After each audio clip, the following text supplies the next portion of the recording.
All right, hello YouTube. We'll get into the yap for any. I'm doing this as a live stream for. I'm doing this as a live stream for the purpose of it's. I think it's worth yapping about and having a dialogue with people for who to select as a constellation, and I also don't feel like making it an edited video. But I also so if you saw my short, I want to here. Let me. I gotta. I think I just noticed something that we're gonna go test quick because this is important and. This is something that I think does not make sense for them to have changed. Like, I think this makes sense that it works. So if they change this is gonna piss me off. We're gonna verify. So I made a short. Hopefully this doesn't murder our ears. That's not the thing. I made a short. Let's see, Seluna. Wait, what? Kokomi can use Fav. Oops. Did you know that despite Kokomi having this 100% decrease in crit rate passive, she can trigger the Favonius Codex passive on a normal negative 88% crit rate build? Alright, put Electro on the enemy, and then Kokomi E, and look at that, a Fav trigger. They're crazy. So, in case you don't know how this happens, it's thanks to Nefa, of course. She enables the lunar charge reaction, right? And the lunar charge reaction can crit. Yeah, that's why. Okay. So, what that means, let me go out of here quick. In the case of Candace, here, is if we have Electro on the enemy, we have either Flynn's or Nefa on the team, and we have Electro on the enemy, and then we only have Candace is the only Hydro, right? So when we go from Nefa into Candace, we essentially have a near guaranteed Fav trigger with an R5 Fav, as long as it's not on cooldown or whatever, right? Or is it R1 Fav? Oh, maybe that's what was happening. Oh, okay, good. Never mind. Normally I had an R5 Fab, but I guess I swapped it. That makes sense. I suppose I gave Shangling the R5 Fab. Okay, hopefully that's what it was. Hopefully that's what it was. If it's not, then I'm going to be annoyed. Anyways, yeah, neat trivia, I guess. It's relevant for how you build characters, and it like makes Candace far easier to build actually on this account because I want to build HP on her to try to max the resonance passive. But building HP and crit on her and ER is really annoying when she's solo Hydro for Fav. So let's check this again though and verify. I forgot I didn't have an R5 Fav on her. I thought I had an R5 Fav, but basically it uses the crit rate of the character because the reaction to calculate the chance for critting uses multiple characters' stats. The chance to actually crit uses the character with the highest crit that contributed to the reaction. So being that Nefa has 90% crit rate here, it's a 90% chance to trigger Fav with an R5 Fav. Although what was happening there was hopefully what I noticed was just being unlucky, but there was like 4 or 5 instances in a row where I didn't trigger Fav. I'm trying to do the farming here. So hopefully that's what I noticed. Hopefully it was just Fav not triggering and they didn't literally change it this patch. Because that should work. Okay, she triggered Fav. Try again. I think we were just getting unlucky with Fav R1. And I thought I had R5 Fav on her still. Yeah, okay. Never mind. Never mind. Didn't have to make a drama complaint update short 1 week after, or 2 weeks after. Okay, good. Sorry, I was gonna be really salty if they actually changed that. Because I don't think it would have made sense for them to change. Because it does, it is the character critting. It's not just them critting technically. But anyways, it'd be crazy if they removed it. Okay, good. Good. No drama farming. Yeah, thankfully. Alright, let's start the app. Wait, did I finish my resin? Nope, god damn it. Okay, we'll start the app as soon as I finish my resin here. I am starting on my Poem only account for a reason, because I want to talk about like who I am choosing on both my accounts. But there's some simple core things. Hopefully I'll have a timestamp if I remember to put in the chat. But I also want to wait a little bit to let live people join. Anyway, so sorry for VOD watchers for stall content, but hopefully I'll have a timestamp in the bottom. So anyways, change mine to C2 Mona from the Guaranteed Strike Little Pack. Nice, makes sense. Yeah, Mona Constellations. Wow, good job, Brain. That was my fault. Wow, look at that buff up time that we're gonna have.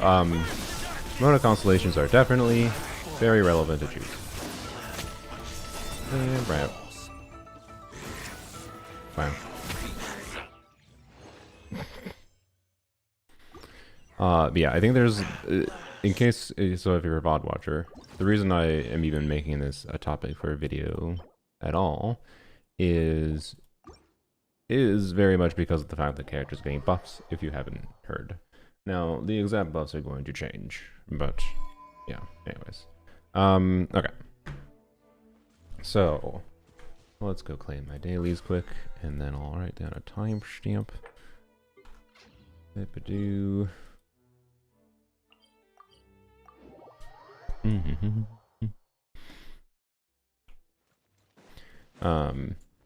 But yes, the Kokomi being able to trigger Fav is a fun thing, but it does actually have an impact for how you can build characters and makes them a lot easier to build in Lunar Charge teams in particular. So Flynn's and Aneva teams with Fav.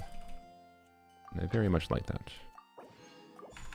It's usually the Hydro though, so it means like funnily enough, it actually means there's a compelling reason to build Ino for damage more, slightly more. Because the fact that you don't need to build any crit rate, even with Fav, is you can like build Ino just for as much EM and crit damage as possible. And that can work. But I don't think you actually bother with that because it's so important to have her burst immediately in Stygian. So you just do a Fav full ER build anyways, but anyways. So, alright. Let's start the actual thing. How long am I into the YouTube stream? 7 minutes, so I'll do 7:15. Jot that down for timestamp. Okay. Alright, so Constellation Selector. It's cool that they are letting this, they are having this be a thing.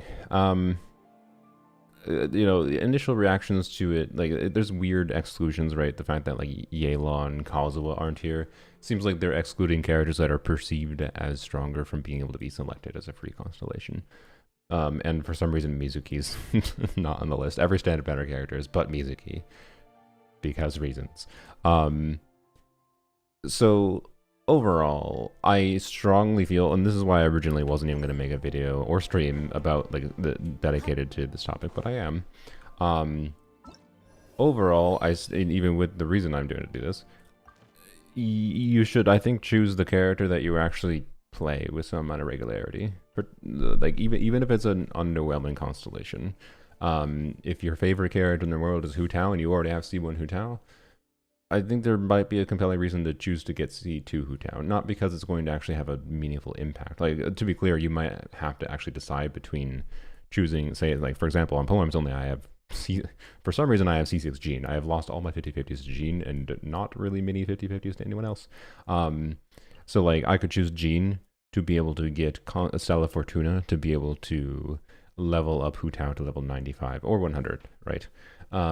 You need 2 Fortuna, of course, to level a character. You need 1 Fortuna to level a character from 90 to 95, and 2 Fortuna, Masterless Stella Fortuna, to level a character from 95 to 100. So 3 total. And if you go 90 to 95 is about a 5% upgrade. And then 95 to 100 is also another 5% upgrade. So about like a 10% damage upgrade overall for most characters. It will range from like more like 5% to 15% technically for their personal damage. But it's generally speaking just simple enough to say it's around 10% for basically all characters for their personal damage upgrade for level 100ing. And I'm mentioning that because even though a lot of people are ignoring the possibility of that, even if you have like low constellation amounts, like say Micah-Ching, Mona, Chi-Chi, and Diluc, if you don't care at all, like if you just don't play, because there's a lot of players that might not have any meaningful amount of some of these older characters that are on this list, right?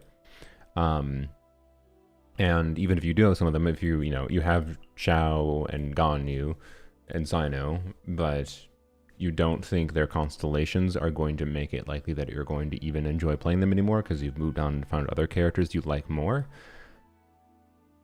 But you're like, oh, maybe I'll choose them anyways because I have no other options. Those are my only 3 choices. These characters I'm not going to play, so I'll just choose them because why would I choose a Kaching constellation when I'm also not going to play Kaching? Well, I think you could choose a Kaching constellation because getting to Kaching C2 will make you be able to get to Kaching C6 to get Masterless Stella Fortuna earlier.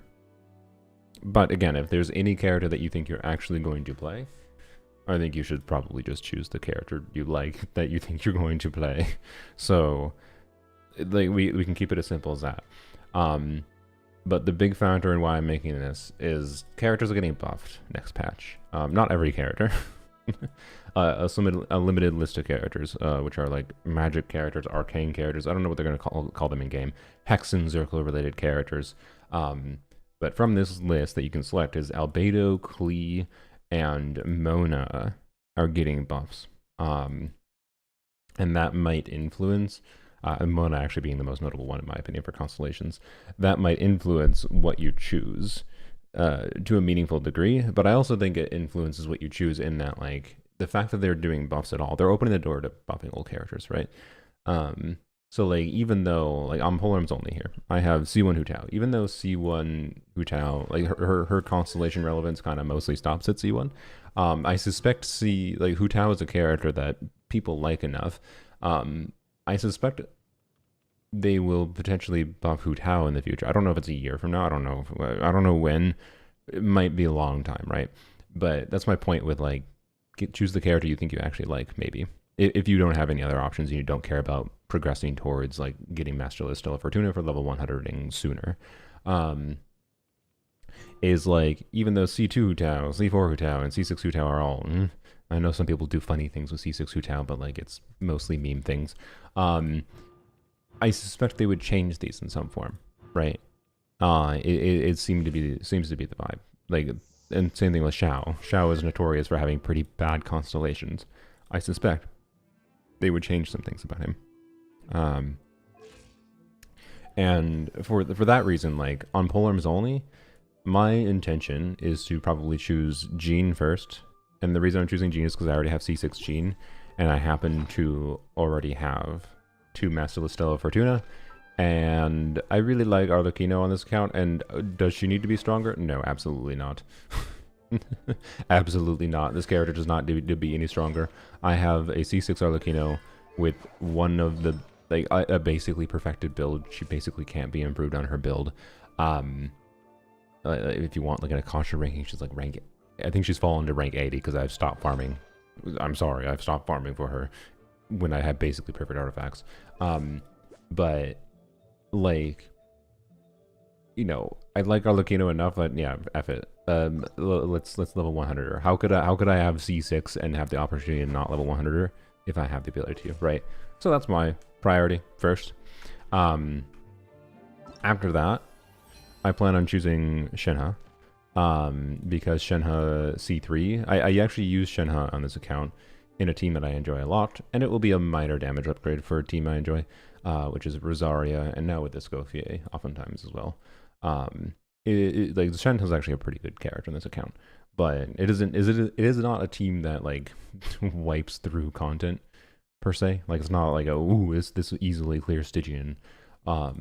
But the reason I got Shenhe Constellations in the first place is because I liked Shenhe and Rosaria together. And then Escoffier released, and that, you know, validated that a little bit more. And getting C3 will be a minor upgrade. And then I will choose C2 Hu Tao and C3 Xiao probably. Well, actually, I have to decide between Sino. Now I think about it, because you can only choose 4 per year, right? I don't know if I'll choose Sino because I think Sino struggles, but I don't know. Again, Sino is probably get buffs, right? But I think I'd be more inclined towards Xiao and Hu Tao and getting their cons, because I think they're more likely characters that would be targeted for getting upgrades for their constellations in particular compared to Sino. Sino's constellations aren't actually that bad, but I could see Sino getting base kit changes that increase the relevance of his existing constellations, whereas these characters I see more likely getting constellation changes because their constellations are ass. But anyways, we're gonna yap about, like, the specific constellations on these characters. I'm just gonna give you my thoughts on any of them. And oh yeah, but just in case you care, the reason I have C2 Shao is I tried to get C6 Yayo, which at the time I think was minorly relevant on this account, and I had the resources to go for it. I didn't spend money for C2 Shao, but yeah, in going for C6 Yayo, like in going for from like C2 to C6, so 4 copies, I got 2 copies of Shao. Oh yay, 4-star acquisition in this video game. What does C2 Shao do? It gives him some ER when he is off field below, or so it gives him 25% ER when he's off field. I thought it required him being below some, no, I'm remembering something else. Oh, that's what I remember. Yeah, C4 Shao. So anyways, we should go into my main account, so I can discuss some things. Whoops. So I can discuss some things there real quick. But that's the overall basic vibe. And I think that's honestly all you need to keep it at for deciding who to pull. Is pull who you like, but ask yourself if you care about any of the character buffs, which we'll go talk about shortly here.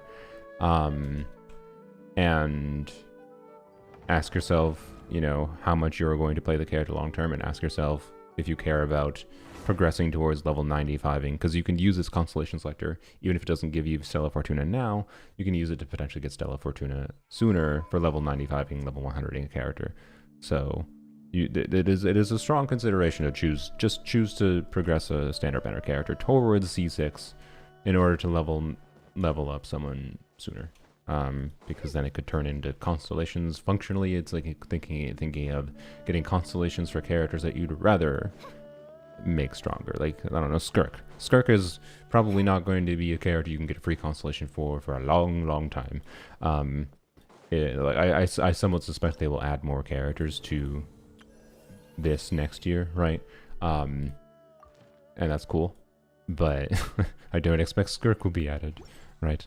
So anyways, missed opportunity, they don't let you get a character you don't have. Yeah, I agree. I really wish I could choose to get Albedo, being that, like, because Albedo's buffs I will simplify before we go into, well, we don't even need to go into specifics that much of the buffs, to be honest, because I don't want to go into specifics of the buffs. You can go watch Zajeff's video.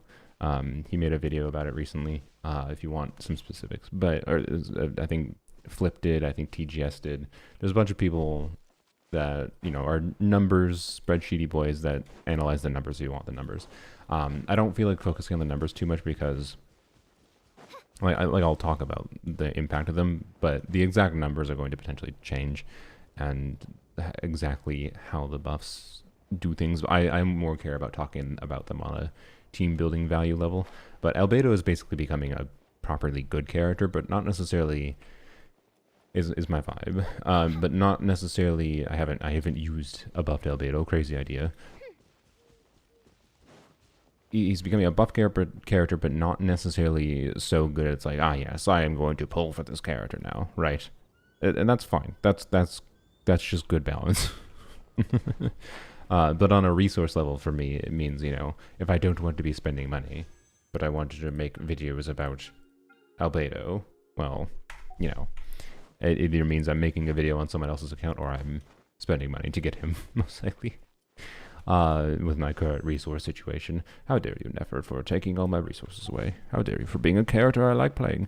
So anyways, it's also likely there's going to be a Mondstadt Chronicle banner next patch. That's not confirmed or anything, but they seem to be rerunning Chronicle banners more regularly, and it would make sense for them to do a Mondstadt Chronicle banner next patch. With Duran release, we know Duran's coming out.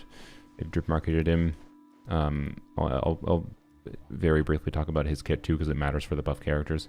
But yeah, so anyways, should we go? You know, no, Vibe and Leeway is fine. We will put the couch down, I think, so Official doesn't yap.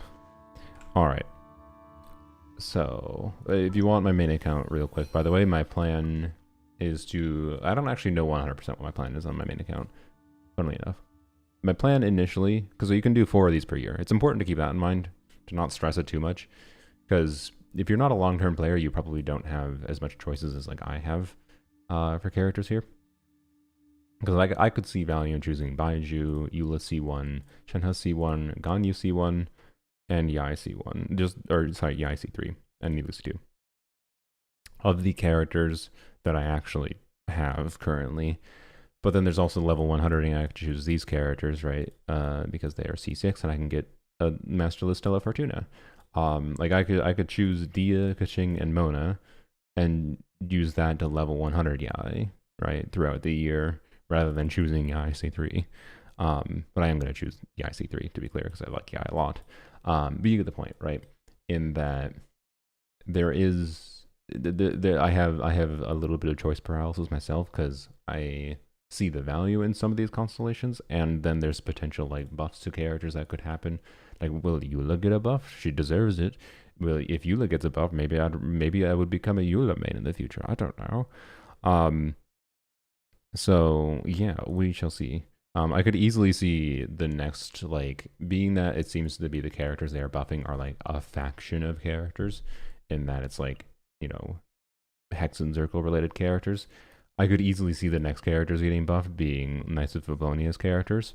I wonder if there's a Knights of Favonius character coming out that would make thematic sense to buff the Knights of Favonius faction when they release him. Right. Isn't C2 Nilu not completely insane? It's pretty good. I'm planning to choose it because I like the idea of using it for Nefer. The only thing that's weird about choosing C2 Nilu, particularly for me for Nefer, is if Columbina and Yehoda's release and or other characters' release ends up making my preferred Nefer team in the future, and I'm not saying necessarily the best team, I'm talking my preferred team, be a non-hydro Dendrolot team.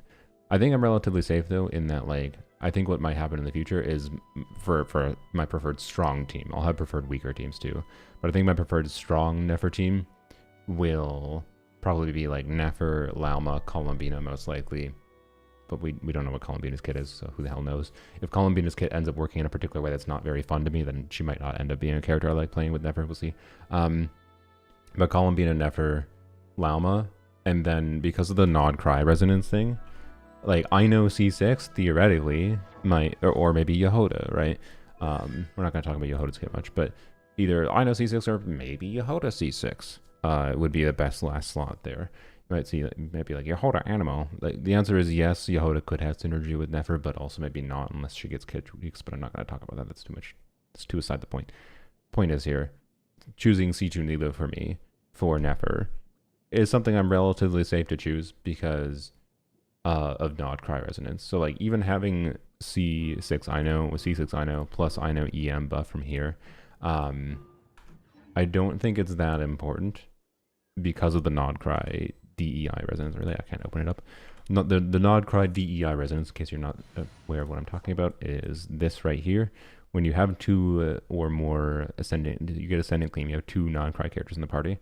For your non-Nod Cry characters, when they cast a skill or burst, so this would be, so for example, if I'm playing Columbina, if I have three Nod Cries in the team, and then there's Nilu, then you get lunar reaction damage bonus based on that character's element and how much of a stat they have. So for Hydro characters, being that Nilu is a Hydro character, it'd be, and you build her for HP because I have Key of Caution Suit already to max out the Key of Caution Suit buff, you know, you get 0.6% damage bonus for every 1000 HP.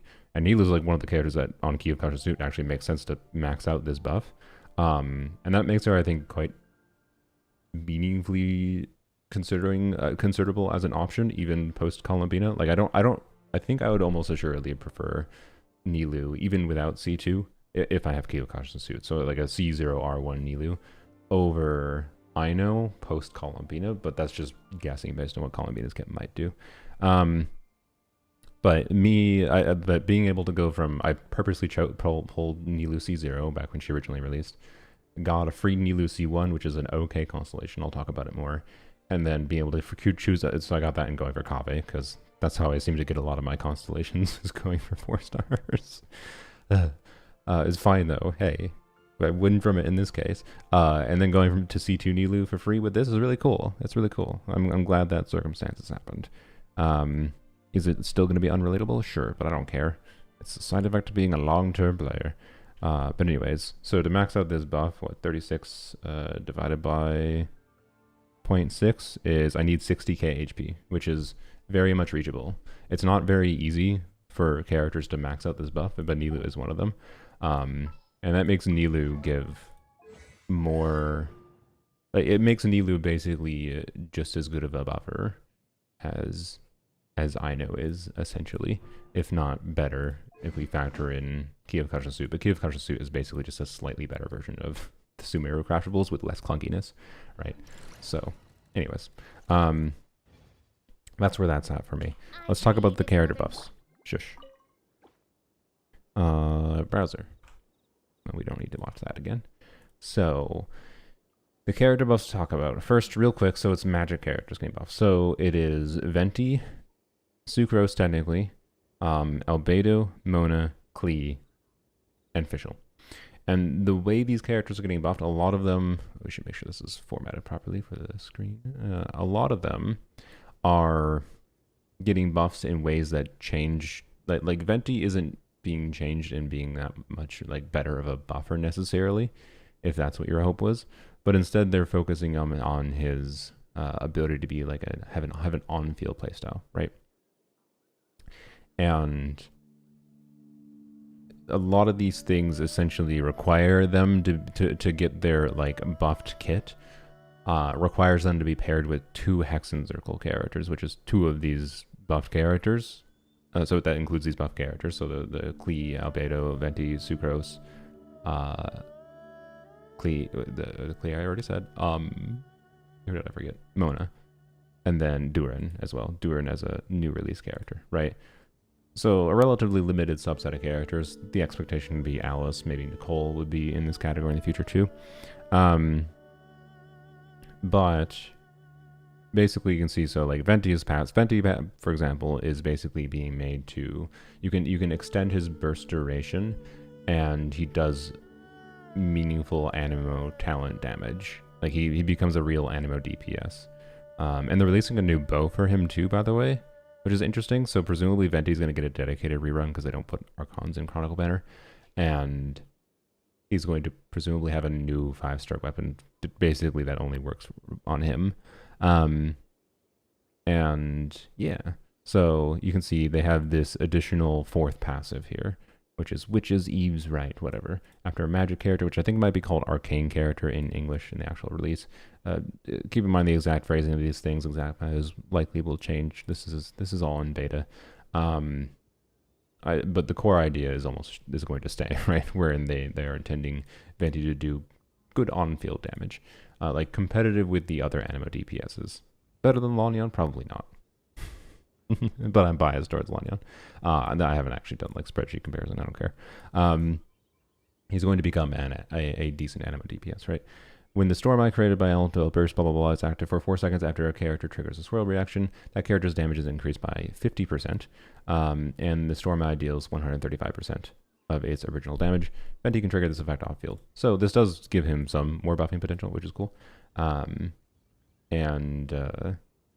You do have to have two of the Hexen Circle characters in the party. And he gets some constellation changes, whatever. We don't need to focus on him because he can't even choose him.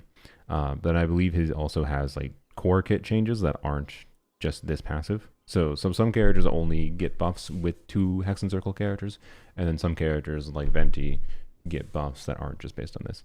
And if I recall, he basically just can do actual real damage. Yeah, Venti's normal attacks will be... Oh no, you do have to have 2 Hexen Circle for this too, because it says Magic Seeker, right?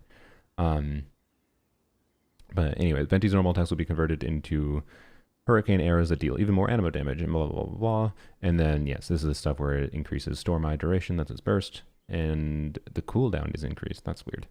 I didn't realize the cooldown got increased. That might be a typo. That feels weird. This effect can be triggered once every 0.1 seconds after 2 times after each use of Elemental Burst. Wins Grand Ode. So, yeah. Anyways, the important thing there is converting to animo damage, and it basically just means he can do a lot more damage, is all it comes down to. And his normal attacks are actually relevant, and that's cool.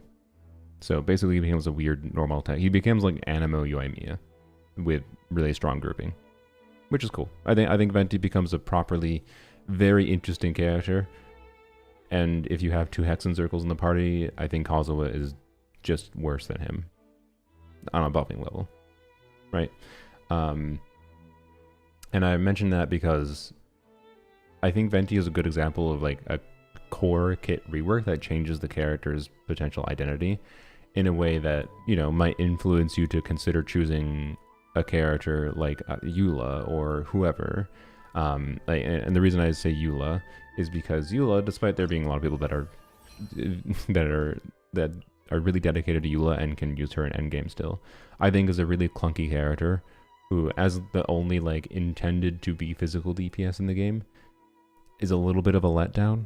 Like I think they could do some things to make her much less clunky and keep her still her core identity.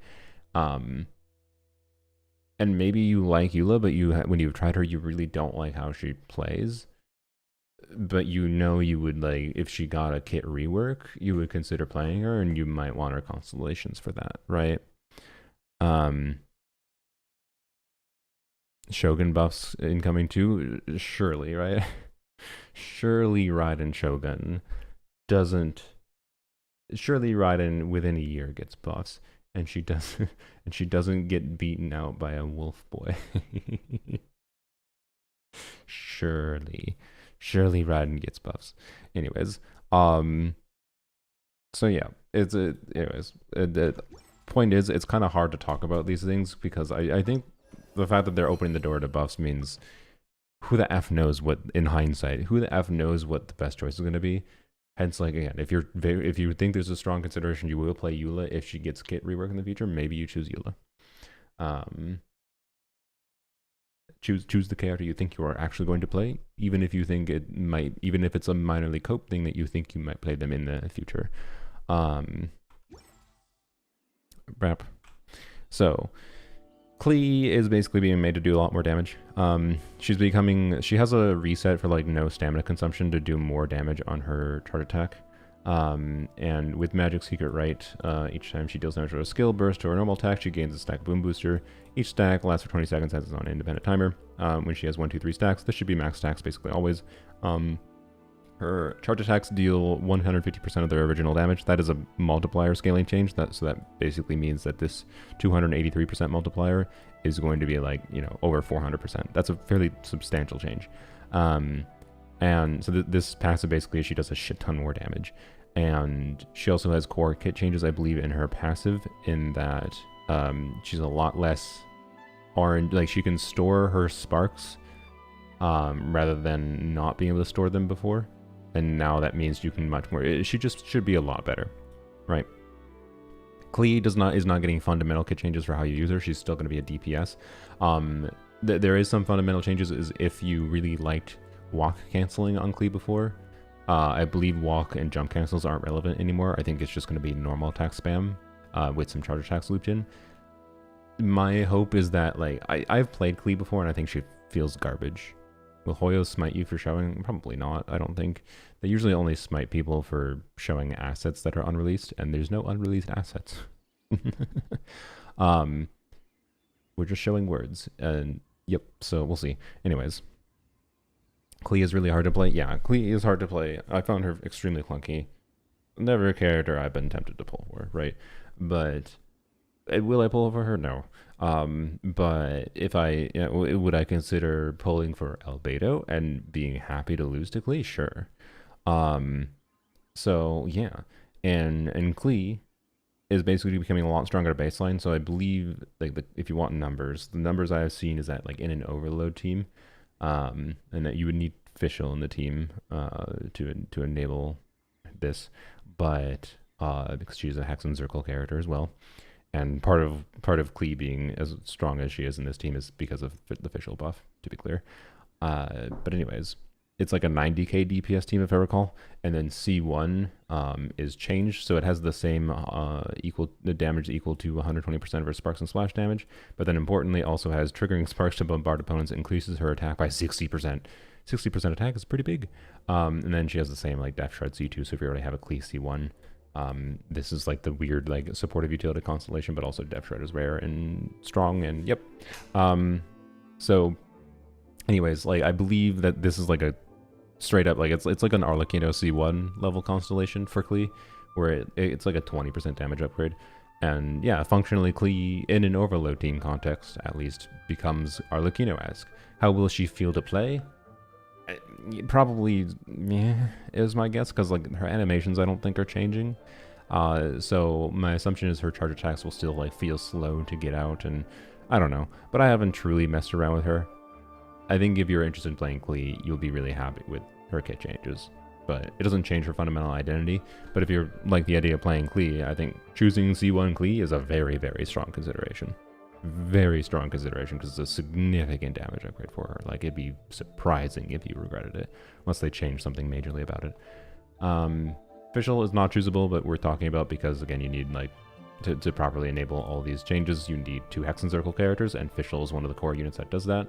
So Official, when you have 2 Hex and Circle characters, the active character and Official herself will get a 22.5% attack buff for 10 seconds if after a overload reaction is triggered, and then if an electric charge or lunar charge reaction is triggered, Official and other nearby party members, sorry, active party members, not nearby. Well, it says nearby, but active means the on-field character, so Official and the on-field character get their EM increased by 90 for 10 seconds. So this is like a Nephis buff, but she can give an attack buff and an EM buff, but it's depending on what reactions are happening in the team. So if you have Hydro and Pyro happening in the team, you have Overload and Electric Charge being happening. That means Official and the on-fielder should, you know, have a near permanent attack and EM buff happening. If it's a Chevreuse team, it'll just be an attack buff, right? But an attack buff is pretty strong. And notably, C6, oh, LOL, sure, let's just double this damage. So it's actually at C6. This is 45% attack for Official and the on-fielder and 180 EM. That is a lot of stats. That is a lot of stats. That's all Official's getting. And that makes Official plus Klee, Official plus a lot of potential characters. Official is like one of the core enablers of these new character buff kits, on top of Duran, who Duran is basically an off-field pyro damage dealer. He's basically Xiangling, but does less pyro application than Xiangling in the context that matters, but does a lot more damage, and he has 2 different modes. He can play it as a damage dealer or more of a supportive unit. Both modes do decent damage though regardless. And he counts as a Hex and Circle character. So you could do, you know, Klee plus Duran will enable the passives. And Duran, by the way, does more res shred if you have 2 Hex and Circle characters, so he buffs more as well. So like Klee Duran combo is really compelling. But yeah. Albedo, and then Mona, we'll get on to you. Albedo is getting core kit changes to basically, so he is getting a kit buff in that he will, I believe the main thing that's changed is that his skill thing that he spawns won't get, well, if it gets broken, it can respawn automatically. So his damage should be much more consistent. And that's very good. He still has his EM buff for his burst, which is cool. And then he does more damage in general, as well as giving a 12% damage bonus buff based on his defense. And that's without 2 Hex and Circle characters. So that all at a baseline basically makes Albedo, I would say, a more interesting, like without 2 Hex and Circle characters, makes him a more interesting character than Chiori to me. Because he does some damage. He does a little bit of buffing, and and he can use, you know, 4-piece Petra or whatever. So Albedo properly becomes, just at a baseline, I'd say, a pretty good character. And then the Hex and Circle buff is basically he can give more damage bonus, but it's only to Hex and Circle characters. It's like an additional 30%. So he can give like 42% damage bonus. I believe this translation is wrong, by the way, but we don't know. We'll see exactly what the phrasing is in launch. But he gives like 42% damage bonus to Hex and Circle characters specifically, but not to all characters in the party with 2 Hex and Circles, 2 Hex and Circle characters specifically. So honestly, his Hex and Circle buff, I think, is kind of meh. But yeah. His cons, they changed his C1, so his C1 currently just has 1.2 energy for him, but they added 50% def increase. And I've heard some people talk about how this con can be inconsistent to trigger, and that potentially makes it very meh. So honestly, it seems to be C1 isn't still not that good from my understanding, but again, if you're actually going to play Albedo regularly, it seems like it's going to increase his damage a little bit and give him energy refunding, and being that you might just slot him in as a solo geo unit, even with only a 40 energy cost, he might have some ER needs, you know, especially in like Stygian context, if you want to like burst on him to be able to get the EM buff right away for his 125 EM buff. You know, like the energy refunding might be valuable and doing a little bit more damage. This is not a bad thing, right? Even if it's inconsistent to trigger, it's not a bad thing. Just might be a little bit annoying. Won't be inconsistent with the snapshotting change. Oh yeah, I forgot. Okay, that's true. Is that I suppose that's the problem that people are having. I didn't even think about that. Yeah, so he doesn't snapshot his defense anymore for his damage calculation, which only matters for pairing Goro with him. So basically, Albedo not snapshotting anymore means Goro was functionally nerfed, but Goro wasn't that good anyways. I'm sorry. Goro should get kit changes. As far as buff characters go, surely they buff the Inazuma faction, and Raiden gets buffed, and Ito gets buffed, and Goro gets buffed. But anyways, so yeah, they removed snapshotting from his kit, which is weird. We haven't heard anything about them removing snapshotting for Fischl. That would be very bad if they remove snapshotting from Fischl. But they did remove snapshotting from Albedo, but because of the fact that there's not really real defense buffers in the game, it doesn't matter that much. Yai gives 200% attack to herself. Actually, yeah, if they're going to change Yai's kit, they should change her kit to be more focused around her as just a stronger damage dealer. Fischl can be the off-field buffer, and then Yai can be more the strong damage dealer. Anyways, I bet that if you want to bet my bet for how they would change Yai's kit, I bet they would make it so that if you can burst, it just spawns her turrets without having to do her E's. So it would save a lot of field time. I'm willing to bet they would do that. On top of like some amount of damage performance changes. Anyways, so C2 Albedo, by the way, was also changed. I believe this is a fairly significant constellation for damage potential. But is this good enough that you would like if you have C1 Albedo already, you probably choose this, from my understanding. Every turret burst when you trigger spawns a new one, yeah. So, anyways, but you probably don't, if you have Albedo C0 and you choose Albedo C1, it's probably not good enough that you choose to pull an additional copy of Albedo from Carnival Band or anything, but it's a good constellation worth being aware of. But I don't feel like going and trying to analyze the details of this too much when the values of it might change and whatever. That would be, in my opinion, wait until, if you have C1 Albedo currently, I think you can safely choose this, if you, again, think you're actually going to play Albedo. But if you don't have C1 Albedo currently, you can feel fine to wait to decide to choose to, you know, get an Albedo copy, if pulling an extra Albedo copy is relevant to you, whatever. Also, again, you can choose 4 per year, so you could just choose someone else now and then choose Albedo for C1 or C2 later, if you were worried about potential changes to buffs before the patch goes live. So yeah. And Mona. Oh, Mona. Oh, dear Mona. So,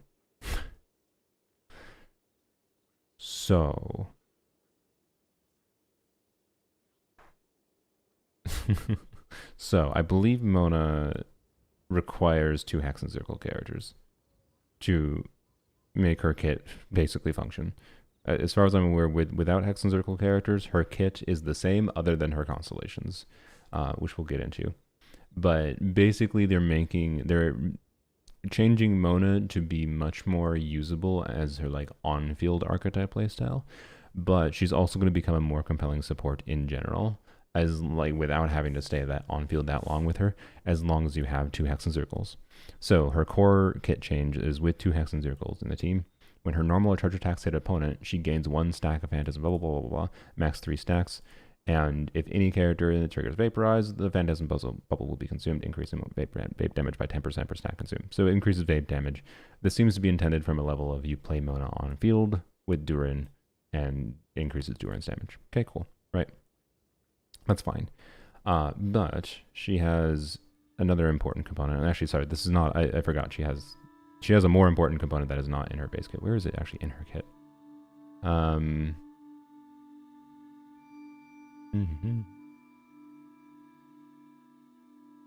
Wait, am I blind? Where the hell is it?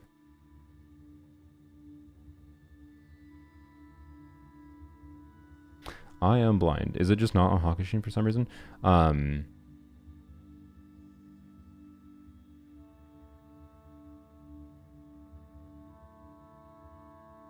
think I might be blind, or they don't have it on Hakushin. But I know for a fact that there is a change to Mona's kit. I don't know if this will require 2 Hexen Circles or not, because I don't see it in the actual kit description anywhere, which is weird, but I saw it in the other description. So again, I think Hakushin might be a little bit incorrect here with showing all the information, which is that when you do normal attacks, she will extend, there's a cooldown on this effect. So like how long she has to be on field to do this, to extend her burst duration, is weird. But when you do normal attacks, it will extend her Omen buff duration, right? So her default buff duration is 5 seconds on enemies. So if you do 4 normal attacks, I believe, you can extend that to like 8 seconds or 9 seconds, I believe. And that is very good. Like Mona is going to be, even with a little bit of field time requirement, is probably going to become much more competitive with Farina, right? Magic Secret, right? That's not what this is. Oh wait, no, I'm a dumbass. It is. I ignored the, yeah, okay. My brain just read the vaporized part of the, okay, it's fine. Don't blame me, I shouldn't be making this video today. When Mona's normal charge attacks hit an opponent affected by an Omen, the Omen duration is extended by 2 seconds up to a maximum of 8 seconds. Yeah, so you can get up to 3 seconds more. And so you have to, the reason that the expectation is you have to do 4 normal attacks is because this effect can be triggered only every 0.5 seconds. So you do 4 normal attacks because the first 2, like doing 2 normal attacks, the cooldown is going to be 0.5 seconds. So you'll trigger it once, which is 2 seconds, and then you'll want to do 4 normal attacks to trigger it one more time to get the 8-second extension duration. That is enough to make it so much more usable. And yeah, an 8-second duration makes it much better. On top of the Vaporize buff, on top of the con buffs. So, her Constellation buffs. Basically, she still has the same C1. We've had no confirmation that her freeze duration actually works, by the way, so as far as we understand, that this is still bugged and doesn't actually exist. But if Mona is on field and your party members are off field, the damage bonus received is enhanced to 160%, so that basically means you get 24% instead of 15% here. So 24% vaporize damage increase, and that would, be on top of like this. And that's pretty good at a baseline, but that would be restricted to using her on field, right? So if you're using Mona, just do 4 normal attacks, switch on field, because like for example, Mona with Mualani could actually be pretty good, because double Hydra will allow you to do easier setups for like VV swirls, scroll buffs, or whatever with Mualani. So you do Mona, Mualani, whatever, applying Pyro and buffing for the other teammates, and then do 4 normal attacks, switch to Mualani, do your vaporizes, right? You would only get the 15% here, so this would do nothing for Mualani. But if she is being on field, say if you're using Mona on field and then letting Durin vaporize off field, then yes, you would get those bonuses. So I don't know. I think this is a cool change. It's not like crazily impactful necessarily, but it's a cool change in like leaning her towards this modal archetype, which I think is really cool. C2 is actually a little bit more impactful. So her current C2 has the 20% chance a normal attack is triggered. It turns into a charge attack automatically. So her, normal attack multipliers are kind of poopy, but then look, her charge attack multiplier is good, and it could trigger a reaction. Like it could do a forward vaporize. But it's kind of bad. Basically, her C2 is bad. Her current C2. But then this is getting changed. So for 5 seconds after Mona unleashes her burst, the first normal attack she does is automatically changed to a charge attack, and is so instead of the 20% chance, it is a 100% chance. Oh, sick.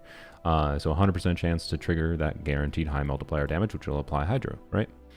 And then, additionally, when her charge attack hits opponents, all nearby party members have their EM increased by 80. Oh, sick. Right, 80 T-wide EM, and, you know, being that she's intended to be a reaction support and whatever. Yeah. And then C4, when any party is the same thing, when any party member is affected by an omen, their crit rate is increased by 15%. But remember, omen duration is now going to be like 8 seconds instead of 5 seconds. So, oh yeah, by the way, omen duration is also extended, like, or it's paused.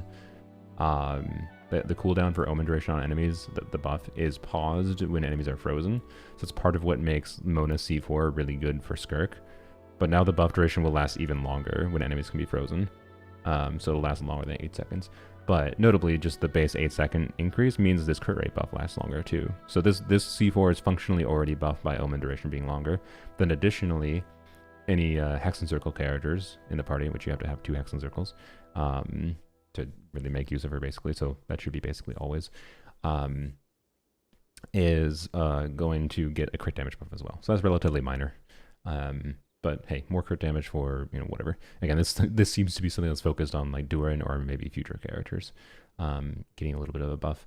And then C6 is basically being, it still has the same weird thing, with her 60% increase of damage on the next charge attack per second of movement.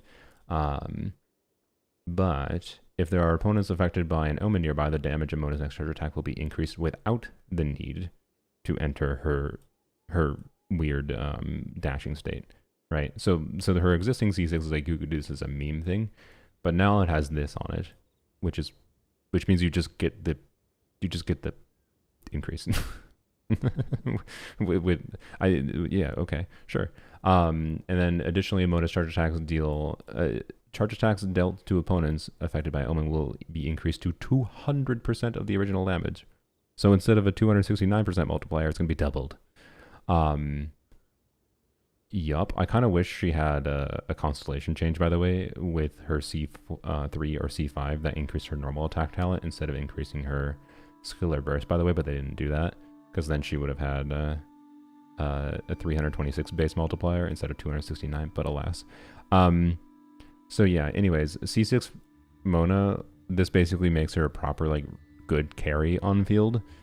She goes from, like, you'd use her as a carry on field because you can use her to, like, apply extra Hydro on field for her intended, like, Hydro driver playstyle, to now you care about, like, getting big nuke reactions and, like, I recently got C6 Mona, so this will be interesting. I was gonna build C6 Mona and like do a meme video, but now it's like, oh shit, it's just gonna be real and it's just gonna be good. It's possible I might end up liking Vape Mona over Mualani. I don't know. We'll see. So anyways, this is a really cool kit change. This is the one I'm looking forward to the most on a gameplay level, personally. And Mona's just becoming a really interesting character. And, you know, the exact values might change. I hope they don't, because they don't seem so strong that they're going to break anything. It just, she's becoming a really compelling alternative Hydro and has a unique playstyle and has a unique place in the game, right? This is exactly the kind of kit I think that might end up being clunky in various ways still. But this is exactly the kind of kit I think they should strive towards, like, doing for if they're going to do, like, reworks for characters. And this is, like just like how to some degree how I like Dia as much as I do, right? Where she has a very unique kit in the context of the game. And all that said, with all that yap about the buffs, a strong consideration to choose Mona constellations, right?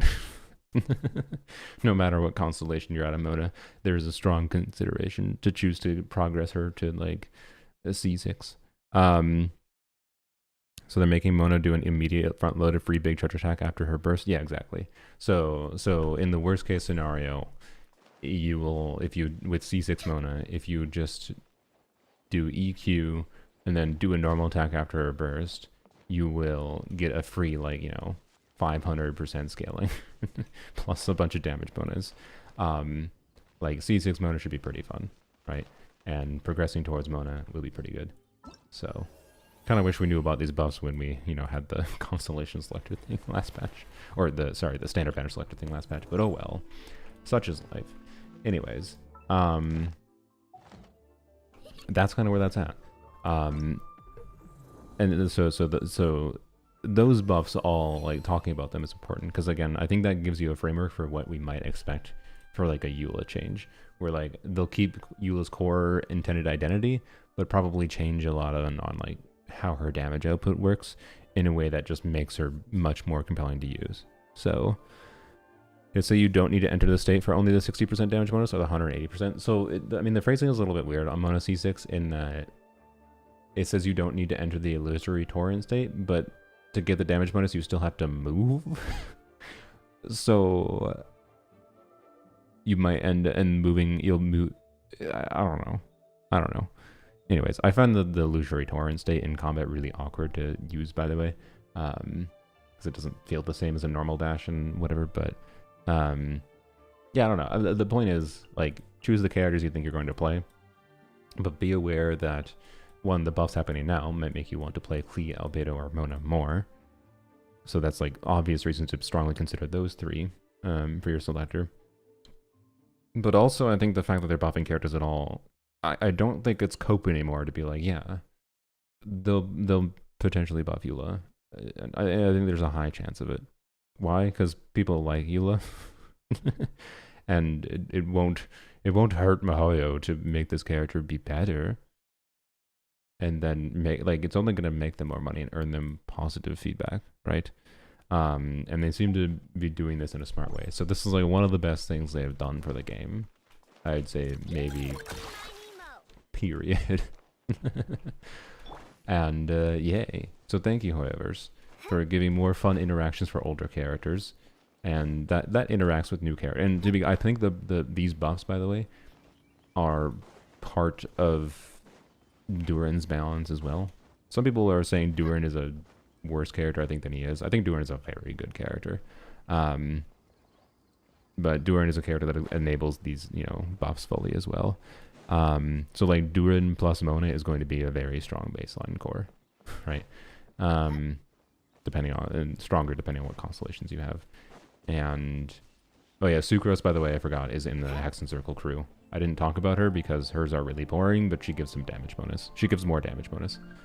It's a very small amount of damage bonus, I believe, with 2 Hex and Circles. I think it's... So without 2 Hex and Circles, I think it's like 7%. With 2 Hex and Circles, it's like 12%, if I recall. I could be wrong on the exact numbers. It doesn't really matter. It's a tiny bit of a damage bonus. It's funny in that giving her a little bit of damage bonus makes her even more better than Kazuha. So Kazuha, other than his grouping utility, which has always been his utility, let's be real, and his appeal to a significant, like, basically everyone, especially for overworld utility.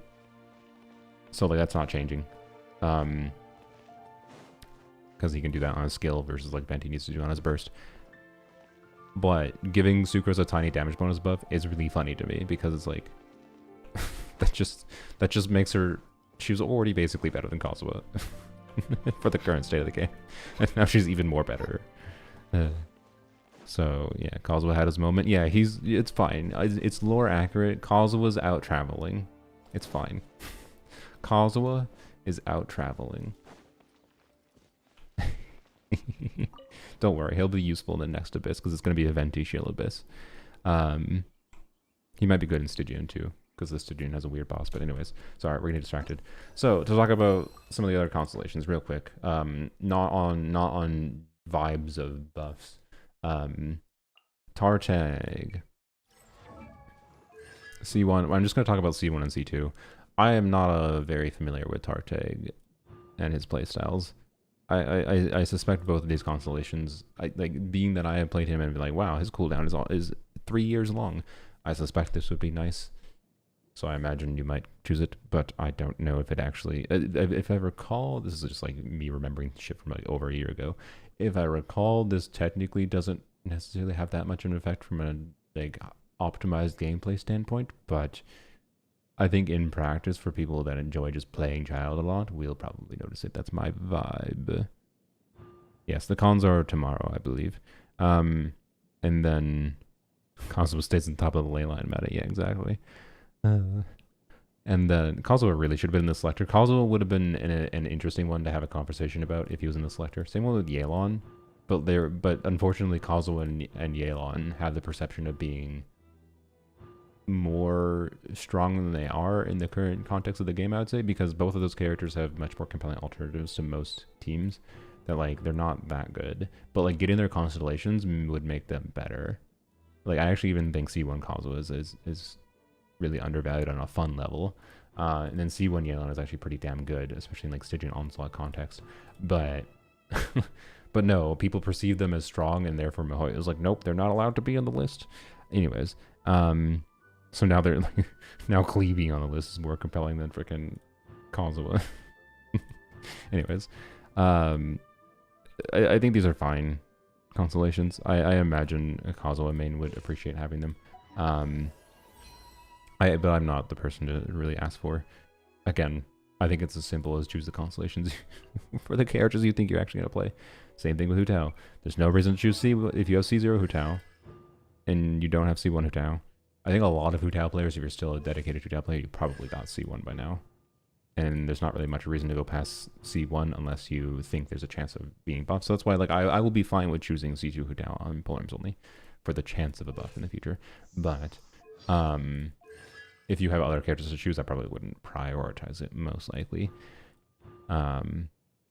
Because who knows when, if those buffs actually happen, right? But anyway, C1 Hu Tao is the one that you can do dash canceling to get out meaningfully more damage out of her. The amount of damage you can functionally get out of this, like the damage increase, is going to be dependent on your play, and doesn't necessarily make her that much better if you're playing her with plunge, because you can do jump cancels with Shan Yun, and jump cancels with Shan Yun Hu Tao vape plunge is kind of, as far as I understand, the same as like C1 Hu Tao without doing, like with C1 Hu Tao doing more optimal gameplay without plunging. So I don't know. I think C1 Hu Tao is valuable. I think you will notice it, and it's really valuable to give her stamina, or make it so her dashes, her charge attacks don't consume stamina. It's a very valuable just on a feel level. So even if you don't damage optimize, like play optimally, I think you will feel the value of it. But yes, if you're still at C0 Hu Tao and you like the idea of playing Hu Tao, you should probably choose C1. It's valuable. Anything past that is coping on buffs existing. I think Ayaka's constellations are also pretty meh. I think they're fine, if I recall. But Escoffier will do far more for you than Ayaka cons will. Like I think what I heard people say is that Escoffier made Ayaka feel like a C6 Ayaka. So one C0 character being added to the game made Ayaka C0 feel like C6 Ayaka did. So that is to say that the individual impact of her like C1, C2 are probably pretty low. But if you like Ayaka, are they worth considering getting? Probably. But decreasing the cooldown of her skill is, I think, interesting. I think there is fun things you can do, by the way, for her skill if you play her in weird melt teams or Burgeon melt teams. Don't discount it. You might think that's cope. I've seen it. I've played it. It's fun. I think Burgeon melt Ayaka is cool. So, and from a context of Burgeon melt Ayaka, I think actually C1's a little bit better. And this is a little bit more damage for her burst. And yeah. Minor constellations, like old constellations that are low value kind of thing. And I think Yoimiya is the same thing. Yoimiya I could easily see getting kit changes, but yeah. This, I believe, that's her burst, right? Yeah. A lot of people don't burst on Yoimiya. They play Shimenawas, so you know. Anyways, if you are bursting Yoimiya, like you're doing like Crimson Yoimiya, which I think is technically better than Shimenawa's Yoimiya from a hyper optimization standpoint, but also I kind of feel like if you're playing Yoimiya nowadays, isn't it better to just like play? I mean, either way, you probably burst on her. I feel like Yoimiya's best team is almost assuredly over Vape now. It's gotta be, right? It's gotta be a Nefa, Farina, Shevers, maybe, or maybe Bennett. I don't know. I feel like I prefer Shevers because of her walk pattern, and her jumping back. So, you know, anyways, I suspect if I had Yoimiya, I would like over Vape Yoimiya. And Columbina releasing in the future or using Ino now would enable the new artifact set, so maybe you don't use Crimson on her anymore, in my opinion, but we'll see. But attack increase, if you are actually bursting on her, is my point, is a minor damage upgrade, but like, not that much. And wow, 25% pyro damage bonus. Again, minor damage upgrade.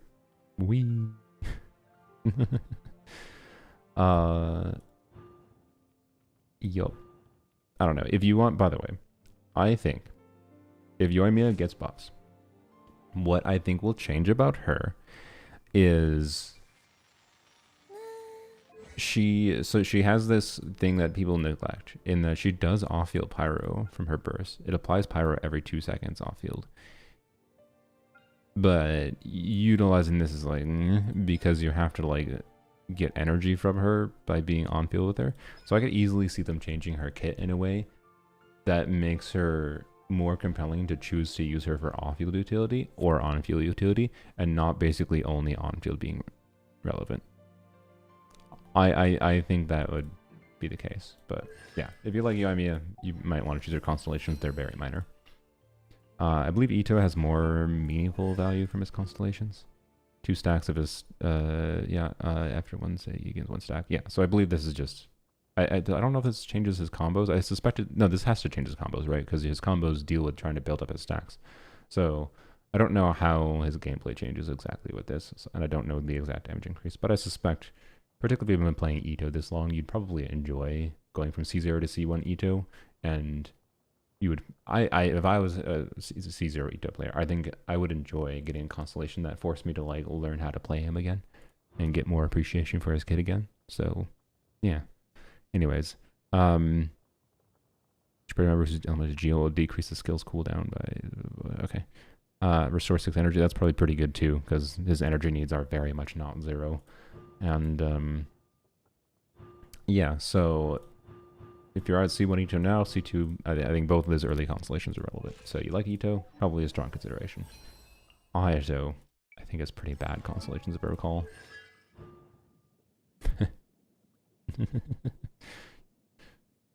The 50% or less HP conditionality is bad. Although, because Ayato doesn't do a ton of damage, it's very likely a lot of the enemies will be below 50% HP for a long time. It's also worth that's mostly a joke. It's also worth mentioning that the Wild Hunt enemies technically spend more of a higher amount of time under 50% HP, so that technically makes this slightly better. But you're playing the Wild Hunt enemies with Ayato as your main DPS without doing double Not Cry. I think you have to be playing Ayato in like an Escoffier team to reach 80k DPS to like clear the Wild Hunt enemies in the current Abyss, so like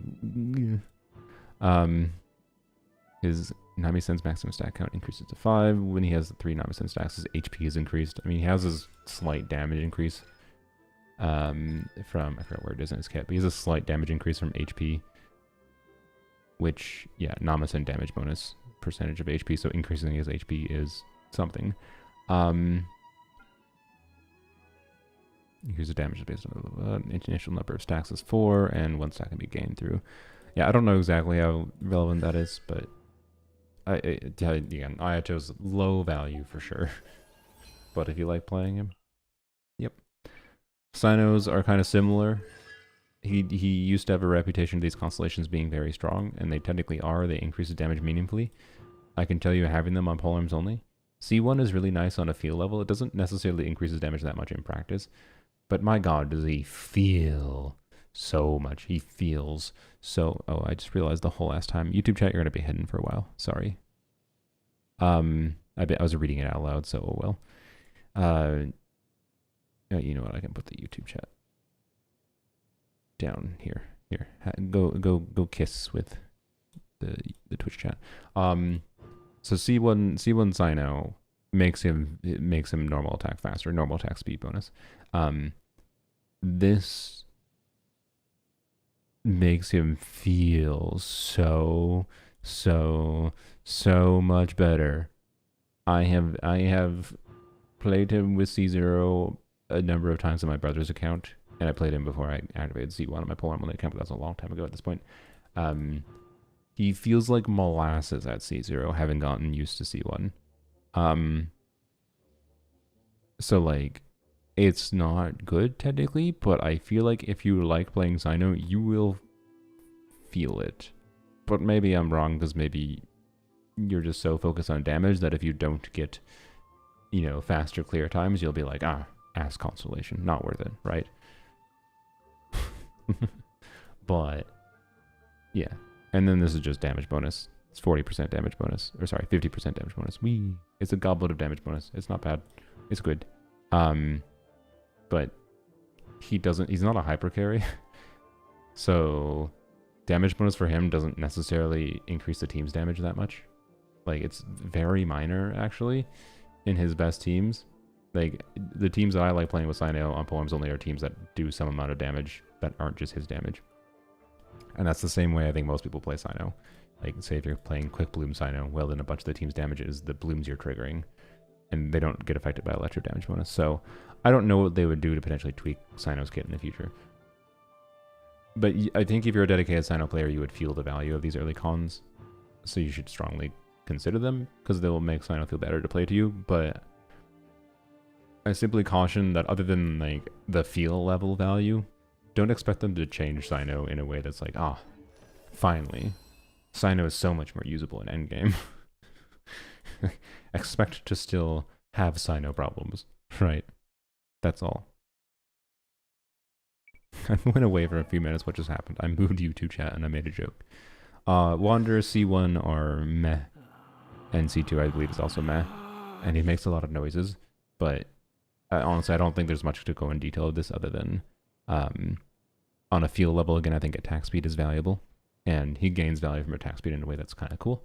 Like if I was a Wanderer main nowadays, I would definitely choose the C1. I would not feel bad about choosing a C1, but again, not fundamentally different from like Cyno, but maybe slightly better than Cyno C1, because it actually has an additional damage directly on top of the attack speed increase, and he gains additional damage from attack speed in a different way than Cyno does, because he doesn't have hit leg. So what do you mean cat day? I think Sylveon is going to redeem the cat adoption form today on the Twitch community redemption rewards.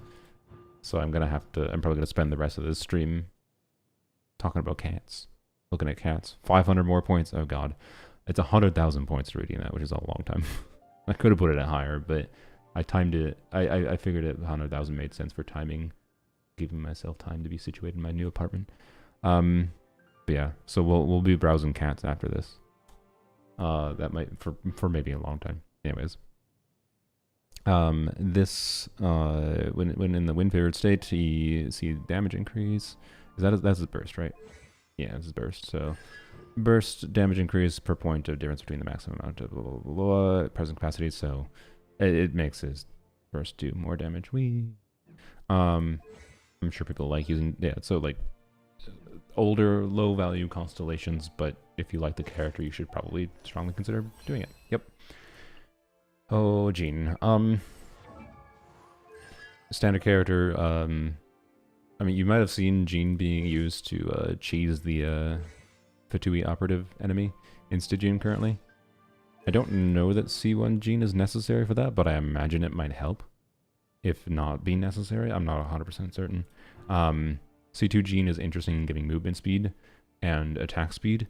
Movement speed is interesting in that it lets you do weird things with Dragon Strike, plus doing double Animo. So like if you like the idea of becoming Tars Blamo, C2 Jean very relevant actually. Attack speed is also relevant if you are weird like me and you want to play Sunfire Jean, where you do Sunfire Skirk, where you do Jean Bennett Skirk plus another cryo unit. And this attack speed, this 15% attack speed is necessary to be able to do 3 full N5 normal attacks and get a last like really big melt hit. Like it is the difference maker in my opinion that makes Sunfire Skirk worth playing. To be clear, don't expect Sunfire to Skirk to be such a consistent and good performing team because it's got circle impact problems. You gotta layer the Bennett circle and the Jean circle on top of each other, and it pushes enemies away. It's like almost madness inducing that I can't recommend it at all. But it also is really fun to make it work properly. I like it a lot. I really like it a lot. Not only 200, I forgot Cheersworth. Okay, thank you for the one bit. Is that a penny? I think a bit is a penny. Thanks for the penny. Sylveon just threw a penny at my face. So that she could get 300 more community points.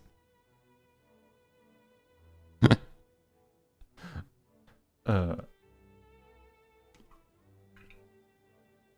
penny is 1 penny. Yep, that'll pay for so much of the cat adoption.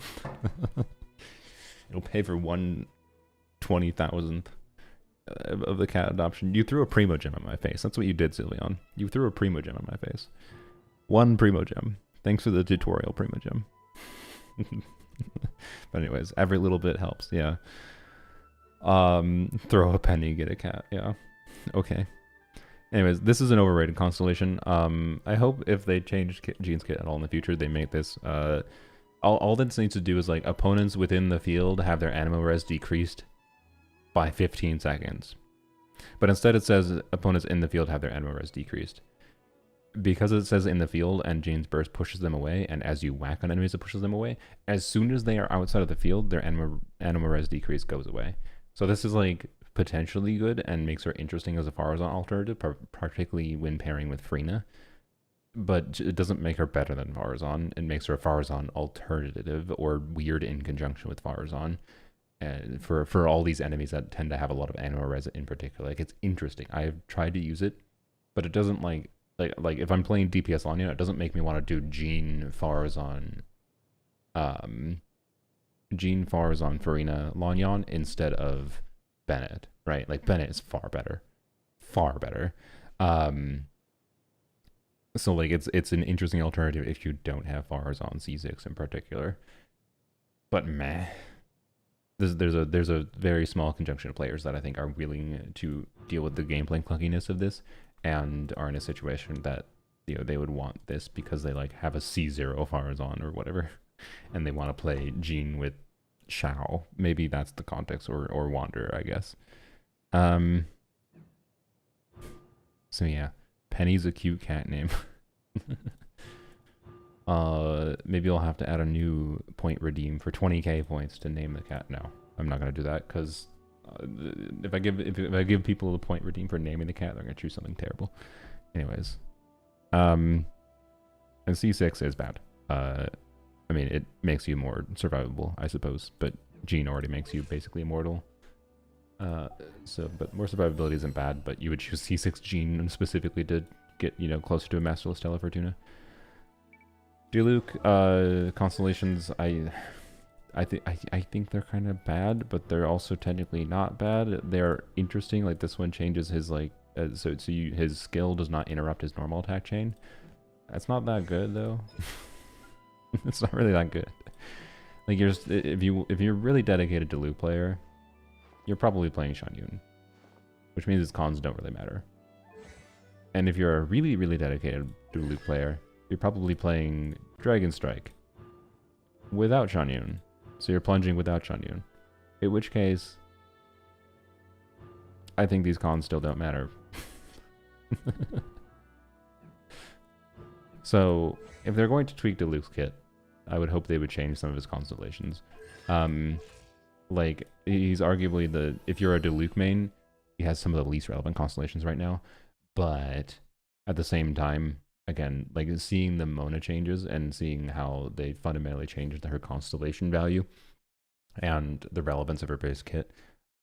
And again, I think the most likely category of characters that would get buffs next is probably Knights of Favonius. I know he's not.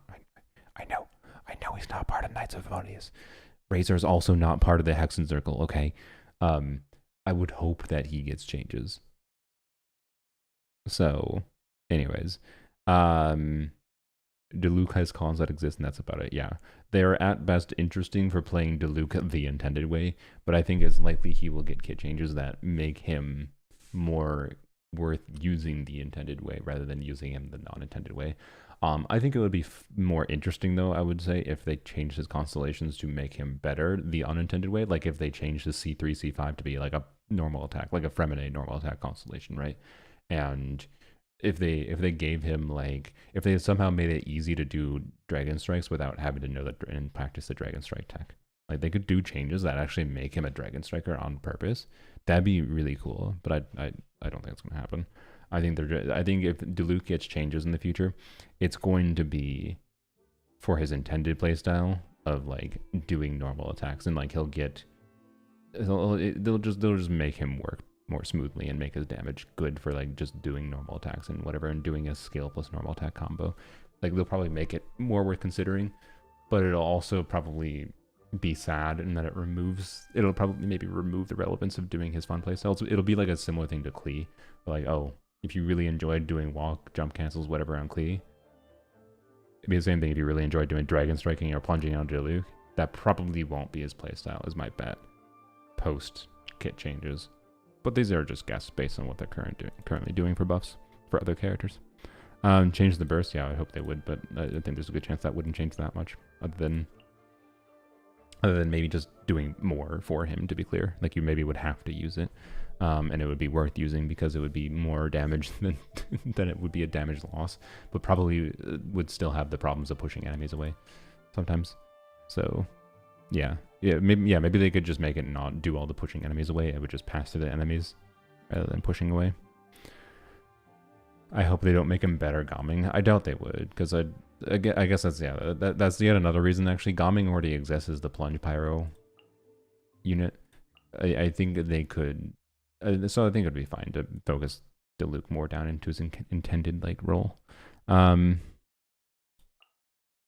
Burst should give healing as literally a phoenix. Actually, yeah, they should do something like that for thematic purposes.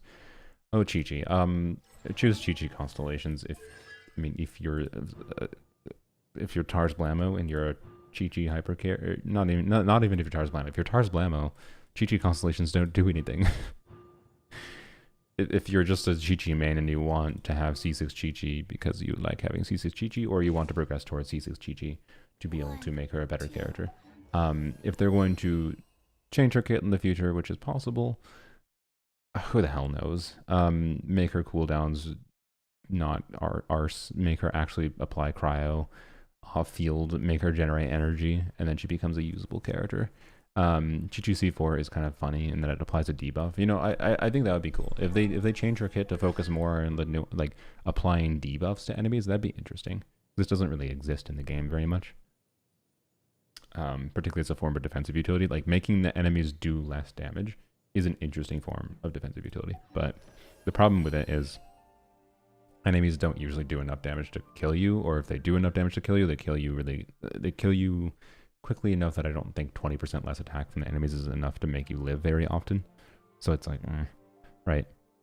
But anyways, we talked about Mona. Kaching is a character who probably would get more value if you're maining Kaching currently. Would get more value from going from 90 to 95 or 95 to 100 if you're a Kaching main.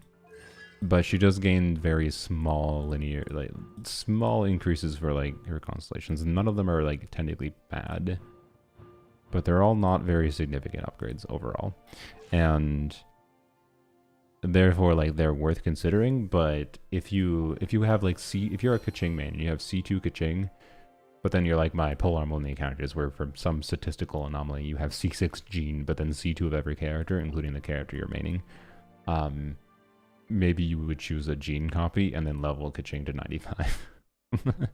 And then you could choose the Kaching C3 later, kind of thing.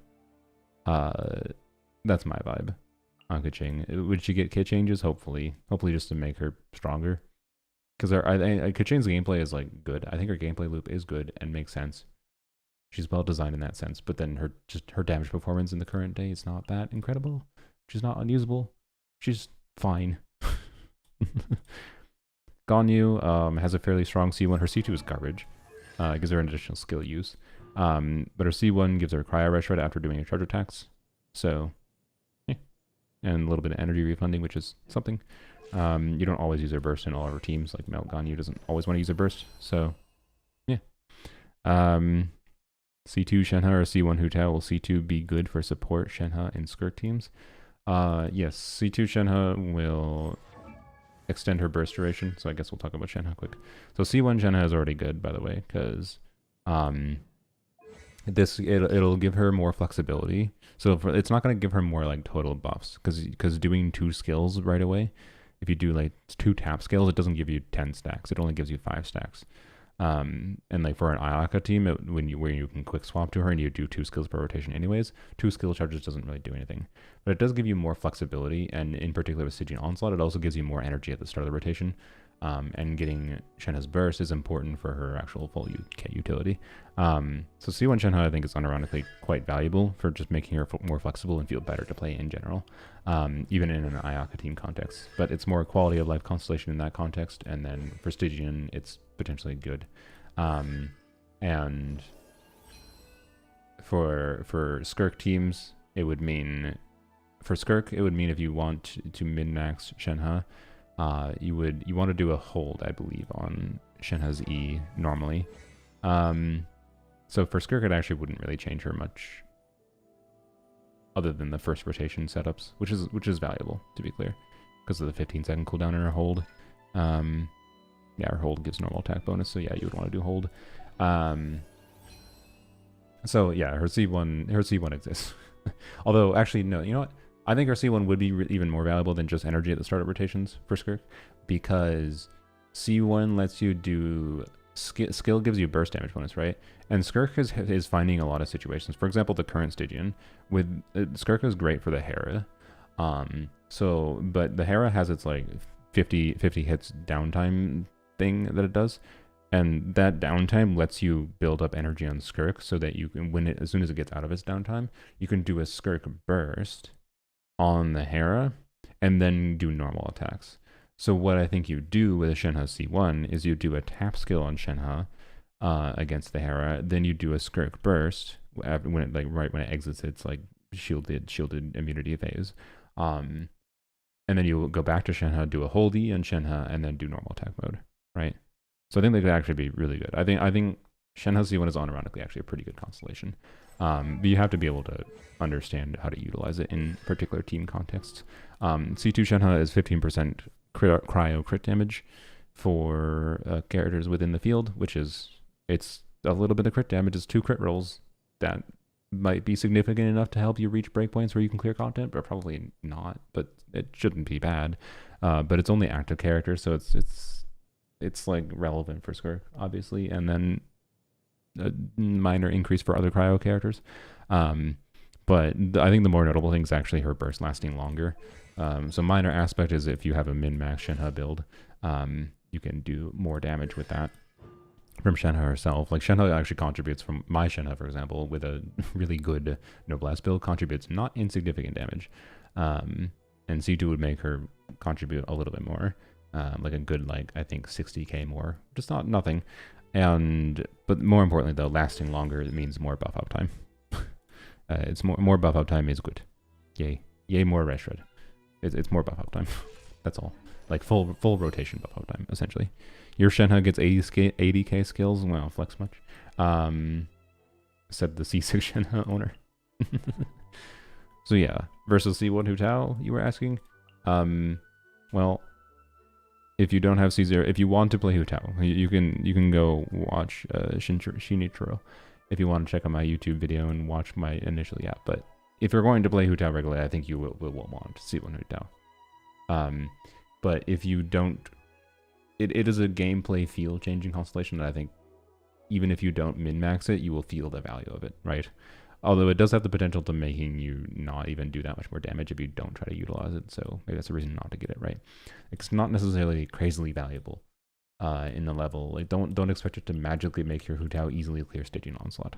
But yeah, if you're playing Plunge Hu Tao, it doesn't really matter at all. I shouldn't say it doesn't matter at all. It will save you stamina. Like it will matter a little bit. I think it'd be still nice, but really relatively minor. If you have C1 Shenhe already and you're playing Skirk regularly with Shenhe, I think you would see more value from C2 Shenhe is my vibe.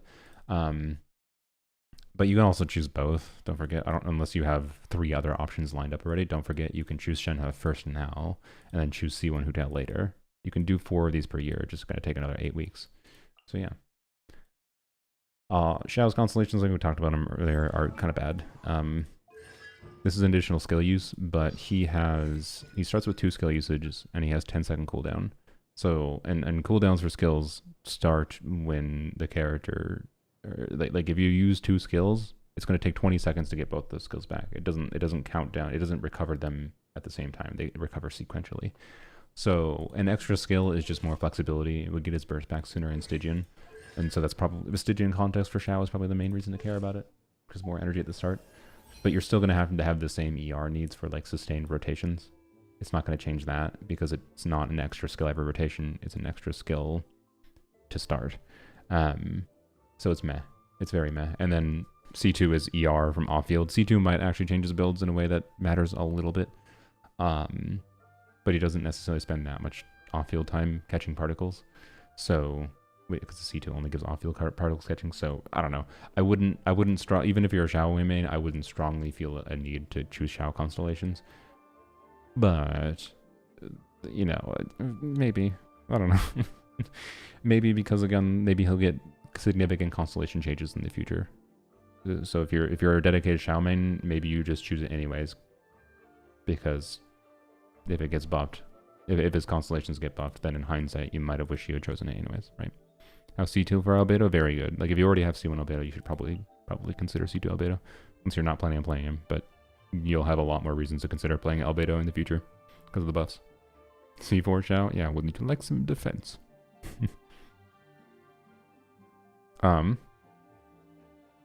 End user license agreement, again, I think maybe needs a kit rework, but C1 is damage bonus for her. I think it's pretty good. C2 is reduces the cooldown of her holding mode to her press cooldown, which I believe just is functionally a meaningful amount of extra energy. So hold cooldown goes from 10 seconds to 4 seconds. I think this is probably 2 extra skills. I don't know. This changes her combos a little bit, right? But I'm pretty sure this meaningfully changes her potential stacks that you can get and her energy. So it's probably a very strong consideration. Do you recommend it? The C1. Which C1? Eula C1? I mean, if you're a dedicated Eula player now, I think yes. These are good constellations. Again, I don't think they fundamentally changed Eula. I don't think they fundamentally changed the nature of would you consider playing Eula. So if you don't like how Eula plays right now because she's like really clunky to you for whatever reasons, don't expect them to fix the clunk. A little bit of a damage upgrade is not going to fix the clunk. Although if you already have C1, choosing C2 might fix the clunk a little bit, because one thing I personally find really clunky about Eula is her energy needs. How many cats will be adopted? Is there a limit? No more than 2. I'm willing to do 2 because there's sometimes cat pairings and adoptions that, like, you know. So anyways, yeah, C1 Eula I think is a strong consideration if you like playing Eula. I think Eula is one of the ones that that could get a potential kit rework in the future. And again, if we're gonna make predictions for what kinds of characters will be buffed next, I think there's a very good chance that with Knights of Favonius, like with Varka coming out, the Knights of Favonius related characters might get buffs. So from this list, that might be like Diluc, Jean, Eula. Any other characters Knights of Favonius related here? Not really. On top of 4-star characters, right? So like, I think Eula is likely to get a rework in a way that maybe will make me, for example, want her C1, and I'd consider it over. Like it might end up being that I choose C2 Nilu, I get my C3 Yai, and then instead of choosing Masterless Stella Fortuna, I instead choose Eula C1 because she might become a character I actually want to play. But like right now, I don't care at all about Eula C1 because I don't think it's going to change her fundamental clunkiness that makes me not really care about playing her very often. And therefore, like, why would I bother when I could get a resource that would let me level a character that I use more regularly and empower them, right? So, C5 Dia or C1 Jean. I mean, if you like doing weird cheesy strategies on rare occasions like Stygian Onslaught currently, C1 Jean might be a consideration. But you can rewind if you want to see me talk about that. Dia we'll talk about in a second. But if you want to play Dia, then Dia. Choose the one for the character you might actually seriously play. Shenhe we talked about. Yai is interesting. So I'm a Yai main to a significant extent. I have not had issue using Yai throughout mini and Abyss cycle, but lately I have definitely felt the value of her C2 more to make her feel better to play. Yai is functionally, you could say, becoming worse of a character relative to Fischl, now that Fischl's getting buffed. I don't think it really matters personally, because I think the reason you play Yai is because the reason you play most characters in this game, because you like them. I'm not going to cope for any specific Yai buffs right now. C1 Yai is strong, but Yai's 20, so it reduces her burst cooldown if you play her properly to like 66 from 90. And that makes her burst like normal energy cost. That's like, now it makes sense to build her. Now it potentially makes sense to build her to burst every rotation. But her cooldown is still 22 seconds. So bursting every rotation is a depends on the team type thing. And where I have found the most value for her burst is with a Dia, Yai, Eon, Son, Shivers team, which has enough uptime of the different buffs and is dynamic enough in its rotation that I can pretty much burst off of cooldown. And it becomes like a not consistent rotation dynamic situation where sometimes I will burst before Dia, sometimes I will burst on Yai after Dia, and I have to also balance that with like her skill uptime. And it's a really, really engaging team to play that I like a lot. And so if you like the idea of playing Dia, Yai, Shivers, Eon's on, for example, like I do, I think you should strongly consider C1 Yai. But it's a reason to get it.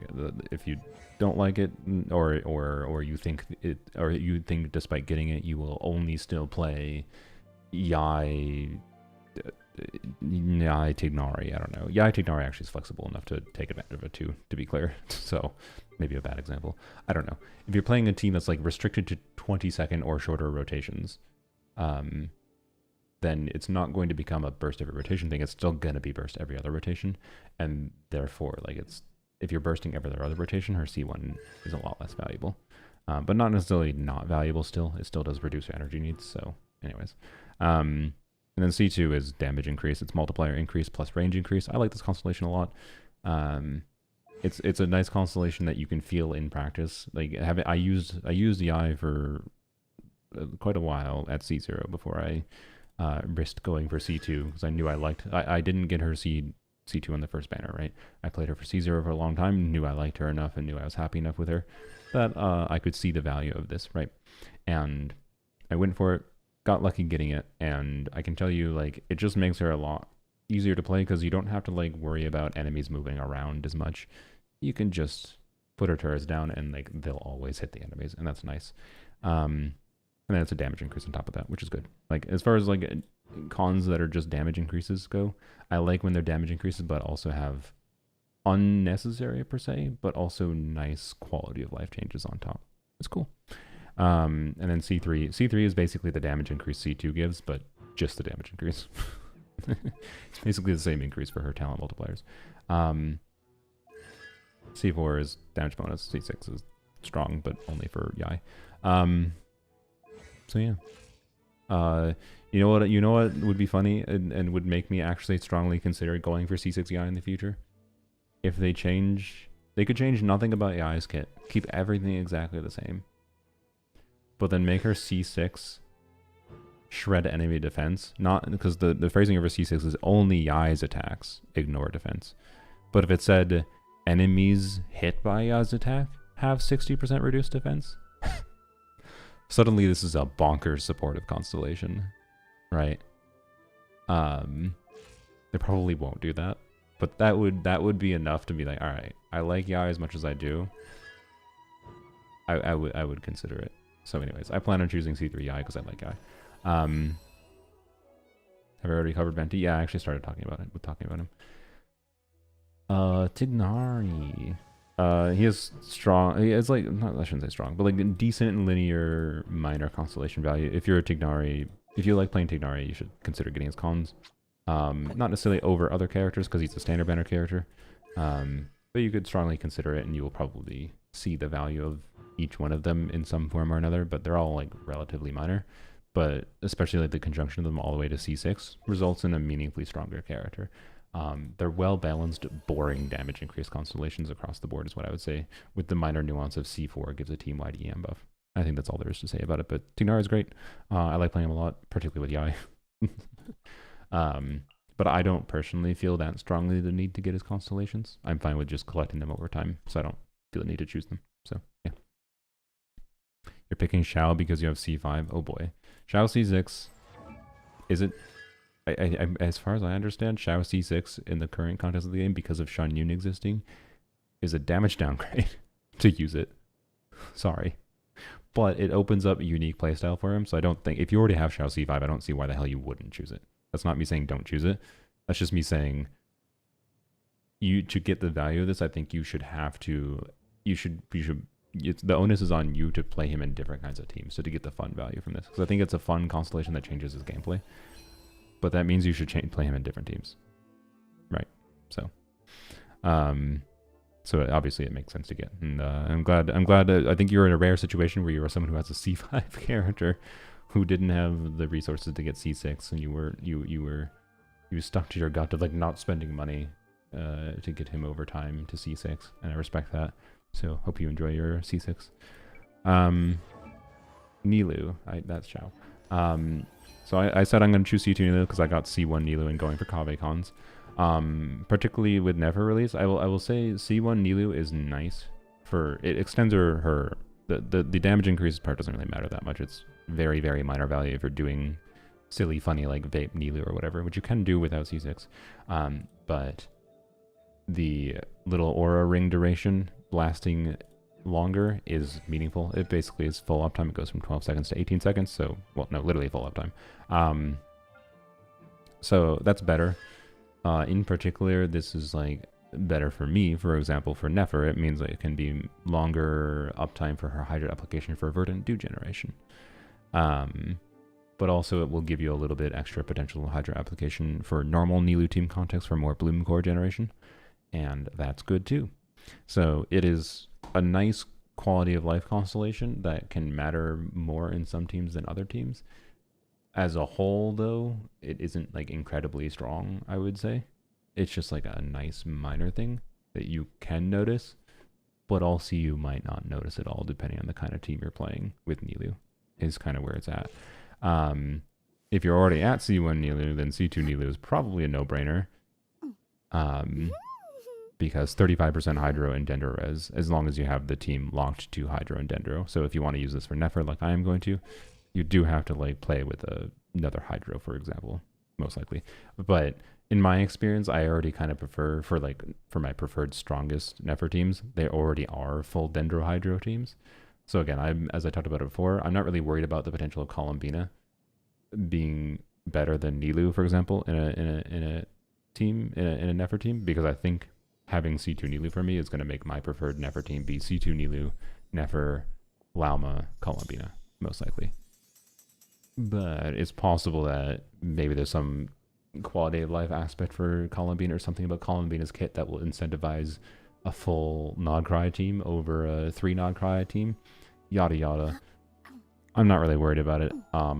Because I will, even if I end up not using C2 Nilu for Nefer long term, I will get value from this for, I don't know, make Nilu herself for her Nilu teams, because Nilu for Nefer is just more using Nilu as a weird buffer for Nefer, but Nilu teams herself is just a damage upgrade there, but it's not incredible or anything. Thank you, Untold, for the random compliment. Said C1 Shenhe is good. Yes, I think it is better than a lot of people give it credit for, and it is most relevant on a meta level now for Skirk utility, and I think it's actually very relevant for Skirk utility, but it will depend on the boss utility a little bit and your understanding of how to utilize Skirk's burst. I can tell you this would be, so like I by the way, I cleared Hera at dire difficulty with my Skirk. It's a C1R1 Skirk. I use C1 Seat Lolly. I didn't try Shenhe yet. I should probably try Shenhe. But sorry, I use C2 Seat Lolly. I think it's possible that utilizing C1 Shenhe would make me maybe prefer Shenhe over Sea Lolly for what it's worth. Like I think in the general quality of life that I experienced on my Polar Only account, going from a C0 to C1 Shenhe, even in a team that already could use 2 skills per rotation, wherein like it has less value theoretically on paper, it still felt very valuable because it increased the flexibility for when I could use her second skill. So yeah. Baiju C0, C1 reduces the energy needs, so he does 20-second rotations normally anyways because of his burst cooldown of 20 seconds, and you want to do his burst because one is healing plus interruption resistance from the shield generation, plus he buffs based on his burst being active and his total HP, and what restricts you from actually maxing this buff, particularly at C0, is he has very high ER needs. So C1 gives him additional skill usages. So you do 2 skills. You just do 2 skills in a burst most of the time. In a quick swap team, you could technically already do, it's kind of like Shenhe, where you could sometimes already do 2 skills per rotation in some Baiju teams. But in a lot of Baiju teams, you wouldn't have the flexibility to do that, say like a Sino team, right? A lot of people like potentially considering using Baiju, Farina, Sino, plus whatever in the flex slot. And in that context, probably like a Shalonen or something, I don't know. In that context, but actually, you probably do double Dendro, wouldn't you? Because Baiju doesn't apply that much Dendro. Anyways, sorry. C1 Baiju reduces his energy needs quite a lot, and might let you min-max his buff potential as well. If I didn't have C2 Farina, I would maybe consider choosing this, personally. But I do have C2 Farina, and then the game as an additional layer on top of that did a funny, and it gave me C1 Llama for free, which makes Llama heal based on blooms happening, and it's only the active character versus Baiju that does this team-wide healing. And the team-wide healing is more relevant for Farina utility, but Llama does much more than just healing. And I have C2 Farina, so I don't really need a team-wide heal with C2 Farina. It gives me much more flexibility. So, on my account, funnily enough, the free C1 Llama the game pooped on me makes C1 Baiju completely irrelevant for me, because Baiju is basically completely irrelevant, which is a little sad. But if you have a current team where you are currently playing Baiju and Farina together a lot, and his ER needs are rough, I think you would see meaningful value from C1. That's where that is. But if you aren't using Baiju regularly anymore, it's probably unlikely it's going to make you use him regularly, right? And the same thing with C2. I think C2 is a funny and more interesting constellation in the past, because this gives him Dendro application and some healing without ever switching to him. Now I don't really have many contexts where I think that's that relevant. Over just using better characters in his place, but I don't know. If I had C1 Baiju already, would I consider choosing it? Maybe. I don't know. It's a funny constellation. Use the Snake Man without ever going to the Snake Man. It's one of the funnier constellations in the game, since it makes him do something without ever switching to him. So yeah. And last but not least, to end off this whole 2-hour yap, are you seeing why I didn't make this? Are you seeing why I didn't make this an edited video? Because I have lots of thoughts. Now I'm biased towards liking Dia. I have experienced the slow progression over like 2 years of going from C0 to C1 to C2 Dia, and then to C3, and then I went all the way from C3 to C6. Because by that point, the Chronicle banner from last patch rolled around, and I specifically planned around pulling extra copies of Dia, and I got lucky. The game rewarded me for my dedication, because I won. Not only did I win 2 50/50s, I selected 1 copy from the standard selector, then I won 2 50/50s, and then I won a third 50/50 because I greeted, because I had 2 Masterless Tella Fortuna, and I wanted to level 100 her, and I thought it would be thematic to level 100 her with a final Dia copy, and I did it. I greeted, and I got rewarded for it. So, anyways, I was rewarded for my dedication for Dia. I'm happy about that. She's never made me feel pain.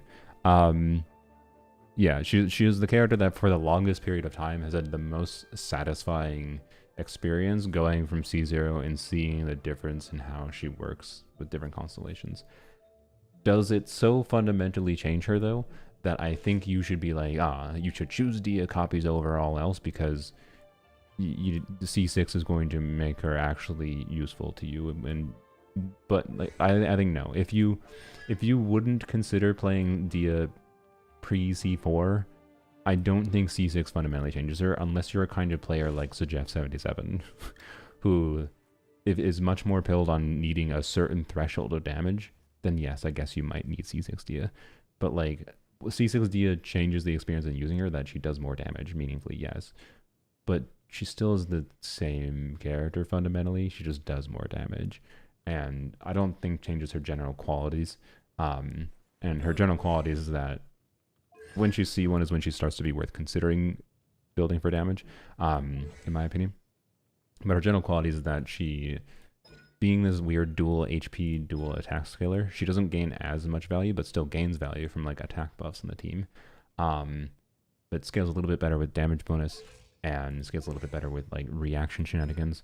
So the example I gave like the Yai, Dia, Chevreuse, Eonson team as an example. Like Eonson instead of Chevreuse there, I find much better. Even though it's you're not keeping Eonson buff like fully super up all the time. It is up with enough uptime that a Eonson is doing a meaningful amount for Dia. And Eonson is giving damage bonus, which matters more than attack for Dia, generally speaking. So Dia does very good damage in that team context. And then in conjunction with Eonson, and then Chevreuse doing Red Shred and a little bit of attack, as well as the damage bonus from C6 Chevreuse, right? And so that dynamic of the Dia team is great. But then recently I've been playing a lot of Dia with Overvape, right? And this was before I got her C6. So Inefa, Farina, Chevreuse C6. And Chevreuse is a lot better than Bennett there because of energy. You can actually, pre-C4, you can have a Dia that has only like 130 energy recharge needs, despite her being a really energy-hungry character and it being one of the things that limits her ability to be built for a lot of damage.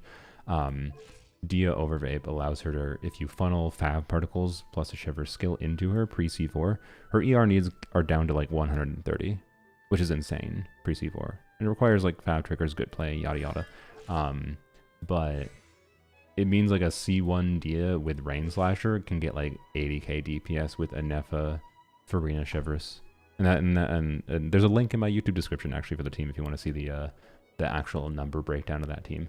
But the point is that Dia has more options than ever to be more usable than ever. Does that mean she's worth, you should play C1 Dia over your Yoimiya in Overvape? Not necessarily. You might prefer Yoimiya because you like Yoimiya more. But Dia does have some quality of life with her like general tankiness of making her really tanky and making the rest of your teammates tanky that I find really enjoyable. I really like this character, how she feels to play. She's very unique in how she plays. And many other aspects. A Mona buff, by the way, will be interesting with her to mess around with. So Mona's actually going to become properly a very interesting alternative to Farina for Dia Overvape, but we'll see. So yeah. But yeah, C4 is very relevant, I would say. So C1, to more specifics, this increases their damage for her burst and her skill, and increases her HP for her total tankiness. And by the way, if you die with Dia, like if Dia dies, like she doesn't have the ability to just stay alive. It's extremely rare that a Dia, an invested Dia, like level 80 with HP stats on her, dies ever, because she takes a percentage of damage when her field is active, but then she heals it back up over time. So you have to take a ton of damage for her to die when you actually have her built. So a properly built Dia should not be dying that often. Just saying. Anyways, why is Twitch chat longer than us? A properly built Dia is not going to die. C2 makes her supportive utility, so her skill goes from like 12-second uptime to 18-second uptime. And this makes her general supportive utility just better. It is a good constellation, and this is again a thing that like makes her more good from a keeping your, like a sustained context, keeping your team alive. I really like Dia's nuance of like, you can use her as the main unit that keeps your team alive, but it doesn't like completely make you immortal. It's like, oh, this game can have defensive utility units that are valuable for defensive utility that don't just make you immortal. Crazy. Like, I don't think people realize how in Genshin healers and shielders are so strong that they remove death as a failure condition. And that is, I think, a problem on a game design level. Normally, death is a failure condition. And death not being a failure condition, essentially, for most Genshin Impact teams that you're playing, means that... it means that, like, they have to do time challenges, because if you're immortal, death isn't a failure. What is the failure condition? Well, it's not doing enough damage, it's failing the time challenge. So, anyways, this is a good constellation. Most people will, I think, feel the value of it in some way, but it's also minor depending on how you're using her. multiplayer upgrade, multiplayer upgrade. This one being the most minor one, the worst constellation. This one is the one you get because it's one before C6. Not nothing. Like, by the way, like my Dia can do like an overvate. My Dia does, like, if you do EE, she does like 100,000 plus damage, between her two skills easily. So it's not nothing by any means in a properly built, fully invested Dia. C4 reduces their energy needs, and in Overvape, not that relevant, other than like, it is relevant in Overvape in that it gives me flexibility. Like, I like this constellation for Overvape because it means I don't have to be concerned with funneling particles from Chevreuse to Dia. And what instead I do is I actually funnel particles oftentimes from Chevreuse to Nefa, because Nefa's ER needs can be kind of annoying if you don't use Catane, at least for Dia Overvape. With Catane, it's much more tolerable. And then this is relevant if you're like playing solo Pyro Dia or various Dia teams. But like solo Pyro Dia, for example, in Melt team context is, I would say, almost unusable pre-C4, but post-C4 is usable. And then C6 is strong damage upgrade. Gives her a bunch of crit and makes her burst last longer. This is a gameplay changing constellation in making her burst last a few extra seconds. It was really weird in like, I had to get used to it because I was like, like having played so much Dia pre C6, it made it really weird to get used to feeling how C6 lasted longer. A few seconds feels like a long time when you've played Dia pre C6 for years. But I've gotten used to it now, and I enjoyed this constellation a lot. I do not regret at all going for C6. So she is just period one of my favorite characters in the game, and if you like Dia, if you like the idea of playing her, you will probably find them worth going for. But if you don't like her, I don't think it's going to fundamentally change your world. So you can safely skip getting Dia cons in favor of getting Shenhe C1, Eula C1, Ganyu C1, Mona constellations, just because those seem more interesting to you. You shouldn't feel pressure to get Dia to make her usable. You should get Dia because you think you're going to play Dia. The same story as any of these. If you're going to play the character, choose them. That's it. There you go. There's my 2-hour yap. There's the video. Oops. What the frick happened there? I accidentally used I used the shortcut that cropped things. There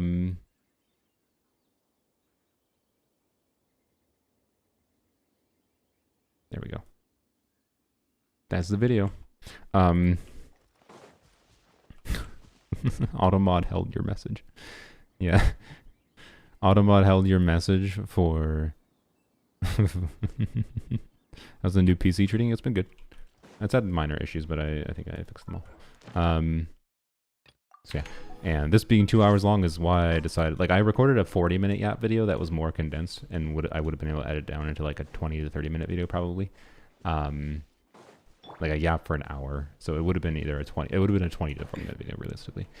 But I yapped for like an hour straight instead of a 2-hour yap. But I think that 2-hour yap was more condensed in a way that's good. So yeah, hope you got some value out of it. Hope it helped. Or maybe it didn't. Maybe it just made you have more choice paralysis, just like it is for me.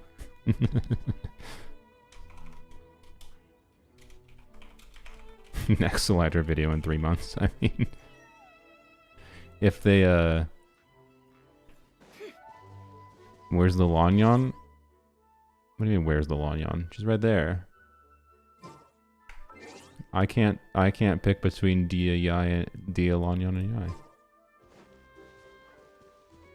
Well, don't you where's the Lanyan me? Where's the Lanyan? Help my cat fell asleep on me? Yeah. So anyways. But yeah, no automod bonked you because you said bite. It didn't like that you said will bite. I think it detected it as a threat. You're very threatening when you say will bite. Alright, I had 5 minutes to 80 resin. God damn it, that's perfect. Well, you know what? 5 minutes to 80 resin means we're gonna go do an artifact run. While we wait for Sylveon to do the inevitable cat adoption redeem. So we have to go spend the rest of the stream probably looking at kitty cats. Which is a perfect way to end. Have choice paralysis for constellation selecting? Well, now we get to have choice paralysis for... that was okay. Oh, good lord. Okay. You know what? I'm gonna stall. Sorry, Sylveon. We're gonna stall a little bit. I do want to finish the artifact run. You did redeem it. Yep. Sylveon redeemed cat adoption for him for 100,000 channel points. I will go and open some websites though, so we can go and look through. Okay. I have this open still. So you know that circlet? If anyone watched my stream yesterday, you know the circlet that I crafted for Nefer? I really should have done this yesterday before throwing it away. I put it into damage calculator to see, because it was a circlet that rolled 77 EM and none at all into crit. So I put it in to see if it was better than my existing circlet. So was 3 EM rolls better than 2 high rolls of crit damage? And the answer was yes, extremely minorly so. Like, we're talking it is 1,000 damage per charge attack hit. So it's 3,000 damage times 6. It's 18,000 more damage in a rotation. Which is tiny, but also not nothing. Like, technically I should have kept the one that heavily rolled into EM. But also the main reason I was re-rolling that was for sorry,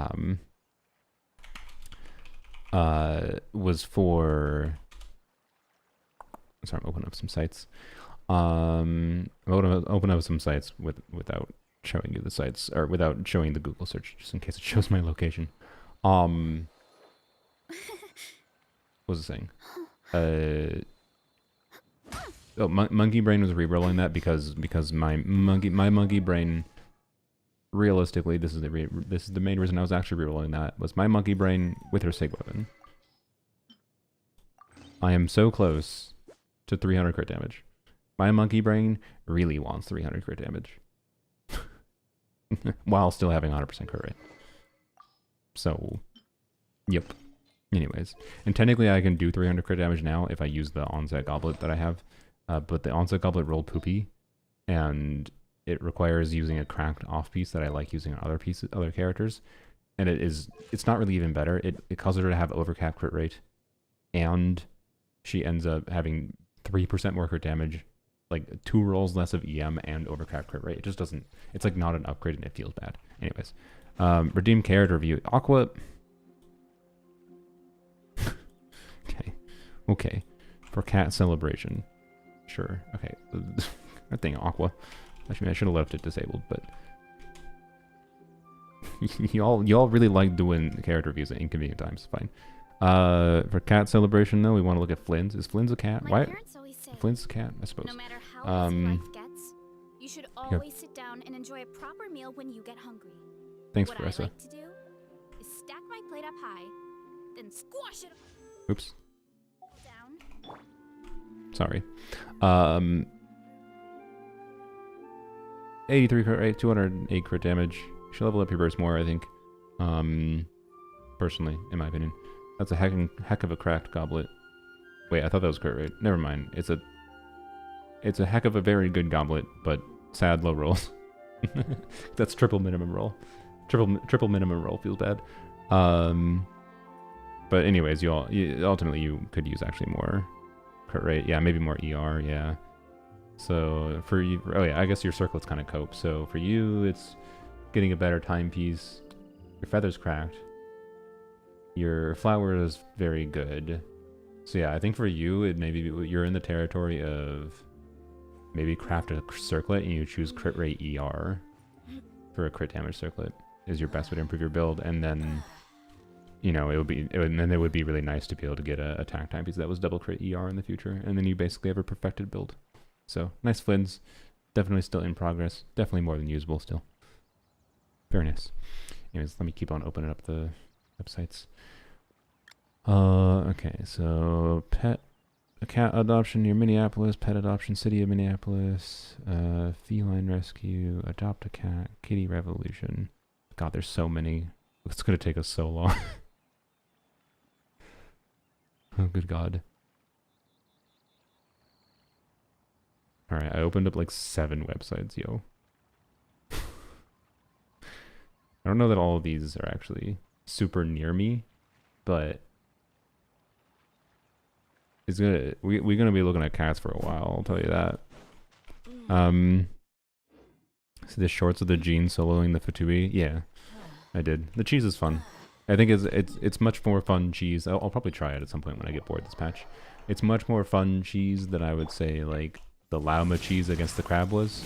Because the crab was shilling Lauma, so it's like, oh cool, yay, you can use the shill character to cheese the enemy. It was funny in that, like, in showing just how shill. It was an example of like, oh my god, it is so shill that this is the one character in the game that completely cheeses this enemy. But then it also feels like a 5 million times more cringe character, or cringe enemy without this character, and that's so awful. Whereas this is just, the enemy is a humanoid, and therefore you can cheese it with various things. And like I've seen this stuff with Siegewing too. So I like the cheese this time around. I'm still not going to rely on it. I don't think if you have to use cheese to do a clear, like if I had to use Jean to do a clear, for example, or GOMC or Siegewing to do a clear with Nefer, that's not really a valid Nefer clear in my opinion. It's a Nefer clear, but a cheese Nefer clear. So just like my Dia. Can you? You're so yappy. This is why Zajep actually likes this character, right? I think he just loves his lady being yappy, yeah. Sorry. So, anyways, wrong direction. Yoink. What was it saying? I don't know what it's saying. Oh, yeah. If like if to get my fearless clears, I'm trying to do without Llama with Never, I had to do cheese. I don't. That's just a cheese clear, featuring Never. It's not a Never clear to me. So yeah. Anyways, we'll get to the cat adoption form shortly. I just wanted to. Oh, I'm at 80 resin. Okay, cool. We'll just finish the Liyue artifacts here real quick, and then we'll go do the resin, and then we'll go look at some kitty cats. I'm not doing a full round. Don't worry. Not gonna stall that much. Do.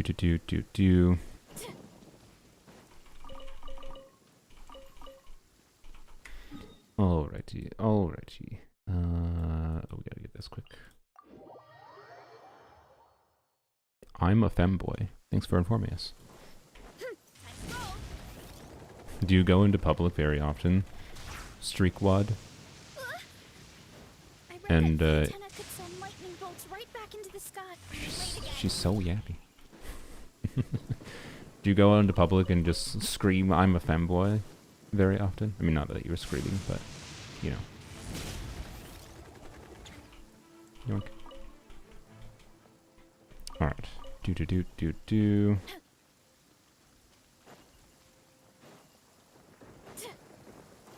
Why does she talk so much?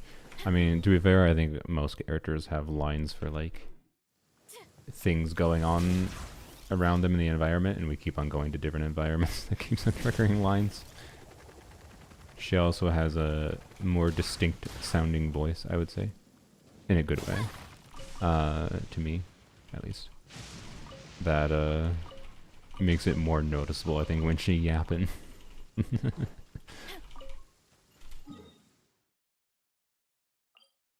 Alright.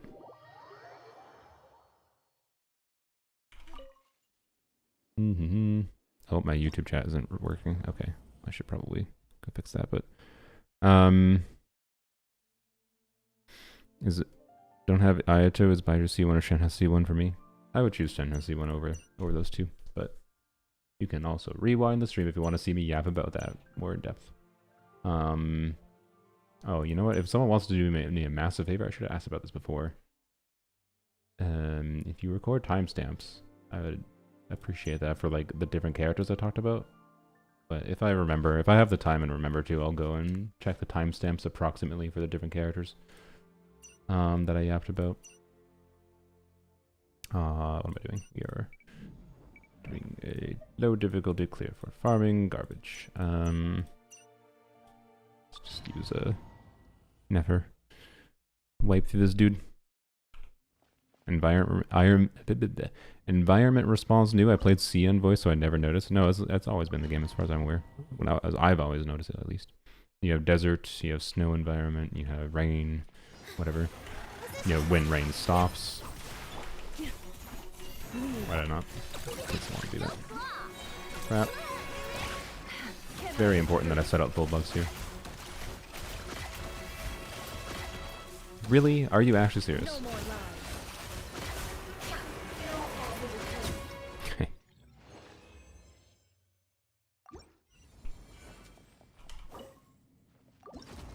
Alright. Maybe? No, lock it, please. Maybe. Most maybe piece that ever did, maybe. Alright.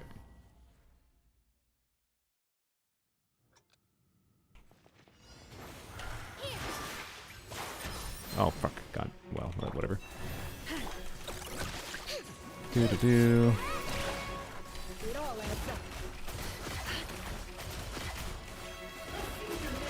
Stop it! Okay, I no longer like farming this boss.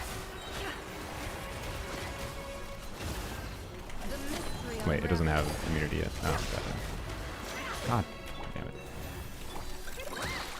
No more lies. What a butthole. Alright. I'm sure I could get better at farming that boss, but that annoying trigger into its stupid phase is enough to make me not want to fight it for farming. EM crit damage attack percent? Sure. You were so close to perfect. I keep on getting like...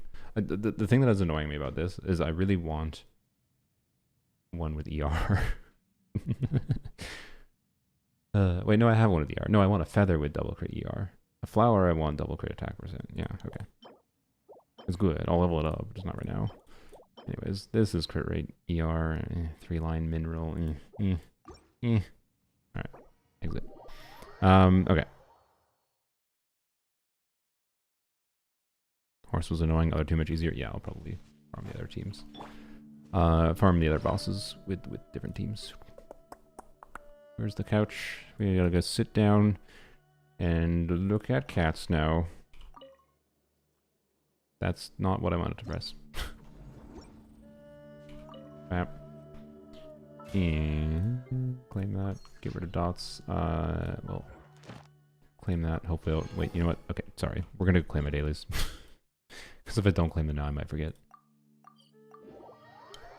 Sorry, Sylveon. Didn't mean to stall this much. Dailies do be important. Dailies do be important. Give me my garbage. If it was 4-line. What breeds are you looking for? I mean, none in particular, but there are particular cats that are more aesthetically appealing to me that I'd probably be biased towards. Is what I will say, but I'm not specifically looking for a particular breed, which doesn't help choose. I will say that. But yeah. Anyways, done. Put a couch down so we can vibe to the music here. Bap. There we go. Okay. You know what? Sorry. Well, no, it's fine. I was gonna say I want to vibe to like Chen Yu Vale or something, but no. Alright, let's see. Is this formatted properly? Whoopsies. Well, immediately cats. Oh, look at all the cats.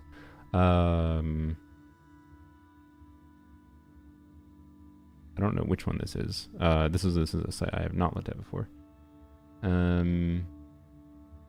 Where is their location? I just want to know that where they are relative to me. Ooh, okay.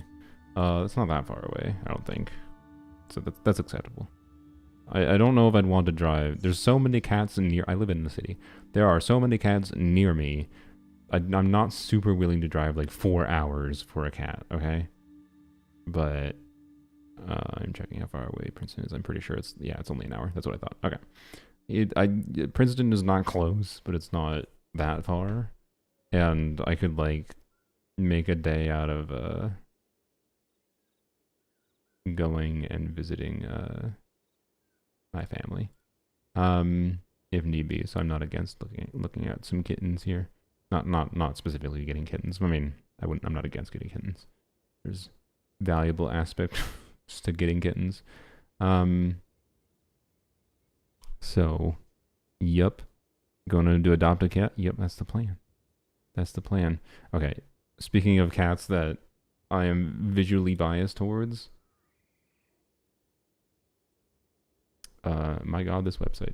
Okay, let's turn off Dark Reader. Oh, that didn't even help. And now it's just dark, or no, it's not just blinding. Okay, well. That's not ideal.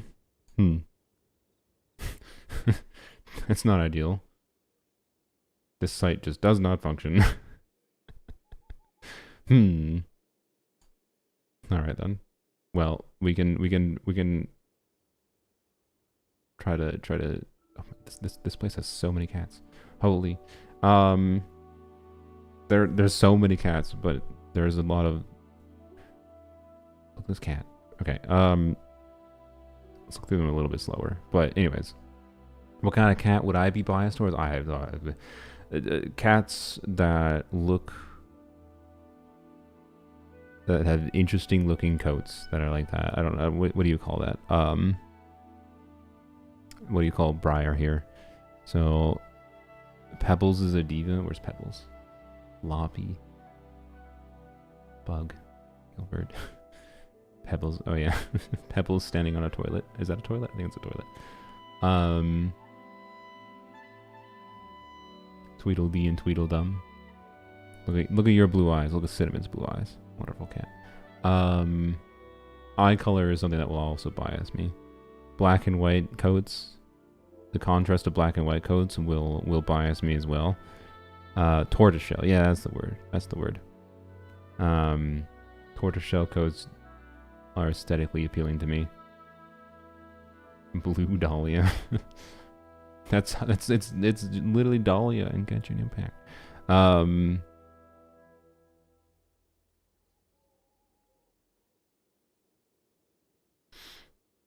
Serious.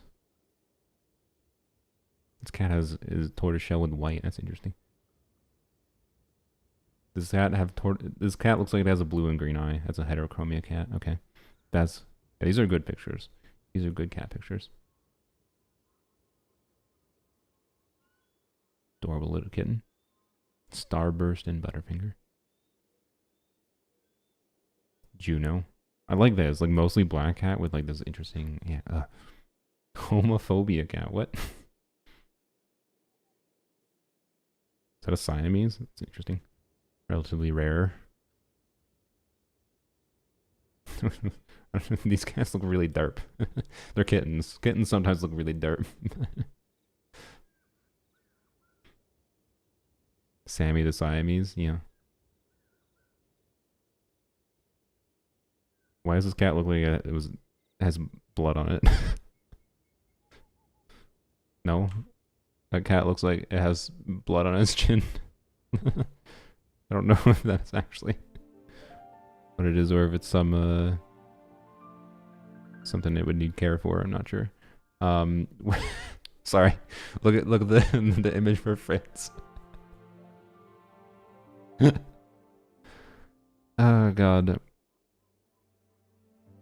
Just a floof. 10 out of 10 for Fritz. Yeah, that is a funny one. Clark. Okay. This place has a lot of kittens. Oh boy. Leopold, majestic cat. All right, there we go. Okay, this one already has a lot of potentials. My god, this is one site of like 10. Jesus. All right. Bro, how the hell do you actually choose to get a cat? Choose what cat to get? I don't know how you choose what cat to get. It's also a little bit hard to. I can't get any more details in these cats, for information about them. Sylvester, where's Sylvester? No. Yeah, that is a pose.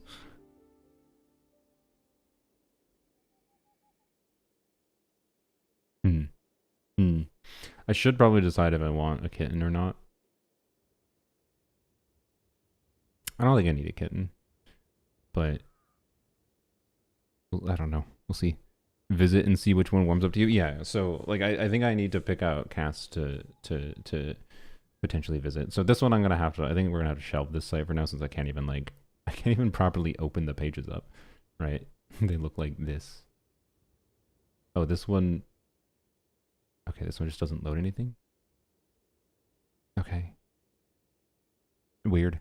Right. So this one I'm just gonna go put this website on another browser page. We'll see. Okay, this is another website where I don't know where they are. Where are they? Visit or contact us. Minnetonka also. Oh wait, no, they have a Minneapolis Resource Center. Okay, but the rescue is there. That center. Okay.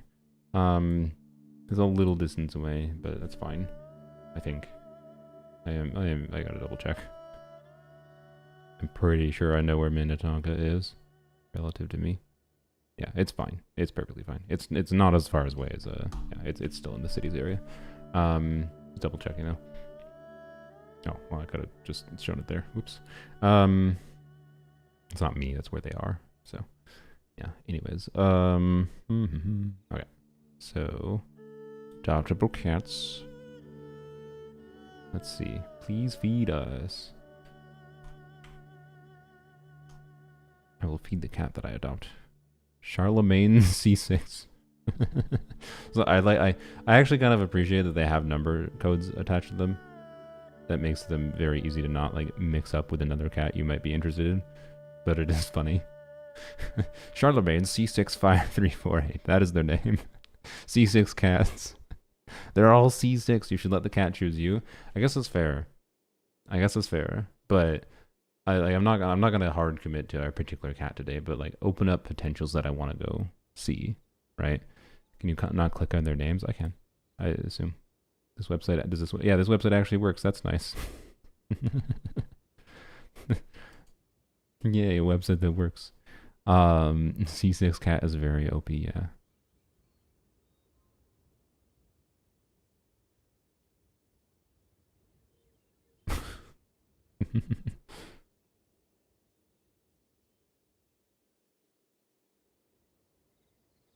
A lot of these cats look very surprised to have their photo taken. I wonder if the person was using Flash or something and freaking them out. Like this cat looks a little scared. Soft pity for cat banner 780. Unfortunately.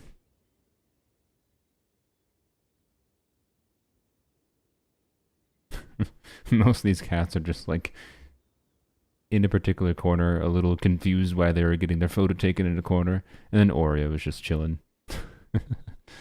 Oreo's just chilling. Turtle is so cute. Where's Turtle? I mean, they're all cute. They're all cats. The Dublin. Mika. Mika looks like a curious cat.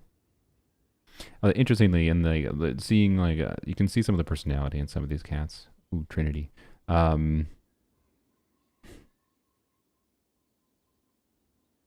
My God, I actually this is the problem. This is why I haven't gotten a cat for this point. How do you choose? How do you choose? Trout, turtle, and toucan. Okay, so we can open some potentials. Garbanzo. I've already had a black cat, so I kind of wanted to have a not black cat. I will say, I think to solve simplicity of things, I can eliminate black cats because I've had a black cat. I like black cats.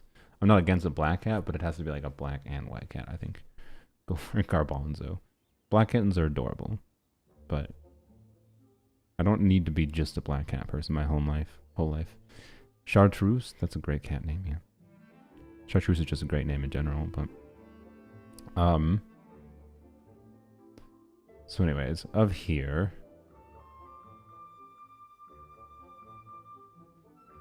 Domestic short hairs. I think I'm also biased against just normal domestic short hairs to some extent. Like all cats are wonderful, but they struggle to stand out to me. Is the only problem. Again, choice paralysis. That almost makes me. I assume that's an effect with a lot of people though. It almost makes me want to choose a normal domestic short hair more because I know they're less likely to be chosen by other people. There's that effect. But again, like I don't know. I gotta like narrow down my options a little bit, right? It was Goober.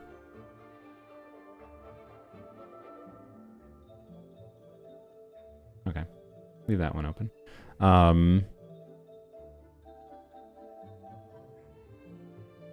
I'm crying. Who calls their cat David? Who is David? Oh yeah. Just David. I mean, David's a good orange cat name. David looks like a fun cat. Look at it. That pose. All right.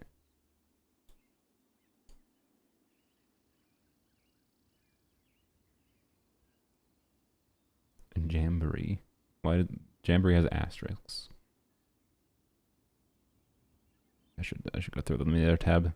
Throw potentials in the other tab for like visit the cats. And if you know they strongly don't like me, then that's, you know, maybe a sign. Oops. Put this in the other tab. Okay. Don't know if an orange cat would even know their name. Yeah.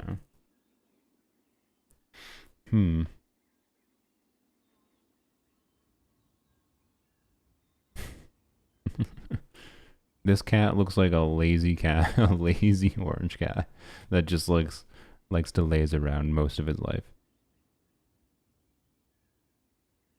Spends most of the day lounging in the living room. Yep.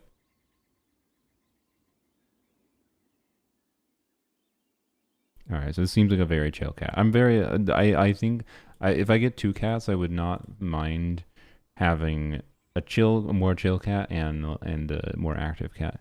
But yeah, I don't necessarily. I'm not biased towards one or the other strongly. They both have their upsides. Lazy chill cats, you know, might be more affectionate too. Not necessarily. Sometimes they might just be lazy chill and not affectionate. But yeah. We'll put them in a potential. But Jamboree looks spooked. This looks like a skittish cat. Also, there's a kitten. I was gonna say like what is right in the corner there? I thought that was like her tail or something. I was like, nope, that is a kitten. So here. Found as a stray. Okay, yeah. Does her nose have a scar, or is it just what her nose has like? You know, I don't think it's a scar. It just has this interesting like black little triangle on it. Interesting kitty. All right. Okay. They don't have a lot of information on these cats, but playful cat. Okay. Friendly cat. I'll leave it in the potential. There's too many. God, there's too many good cats here. Rachel looks like a snooty cat. I don't know why.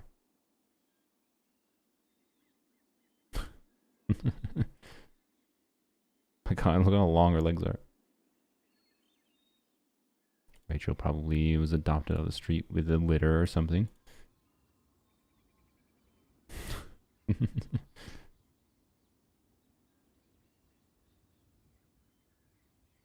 Okay. Wait, she's also now learning how to be a kitten. Oh, she's pretty young. Oh, interesting. Okay. Good cats are AI pictures for donations. You're not necessarily wrong. Keep that as a potential. Picnic looks very spooked. That's a floof tail. That's a spook tail. Yeah, there, Rachel is cute. Oh, they're all cute. Oh, I don't even know. If it sounds like I don't feel strongly, it's because I don't feel super strongly. I'm sure we'll have some that'll pop out. I mean, Freya here. Okay, that was lighting. I was like, what the hell? It's like a white cat. White but orange tones. But no, it's just an orange cat with weird lighting. Not the best photos. She definitely seems to have a lighter toned orange coat. Oh, actually, okay, there's normal good lighting. It is a very light toned orange cat. That's a cool looking cat. Okay. That is a very pretty cat. Okay. Why does she have a donut?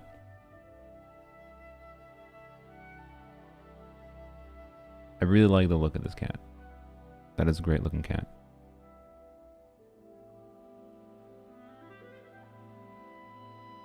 Alright. High potential. I feel like I need to open a spreadsheet and rank them. Oh god. Check the car's engine? Yeah, we'll make sure to do an engine check before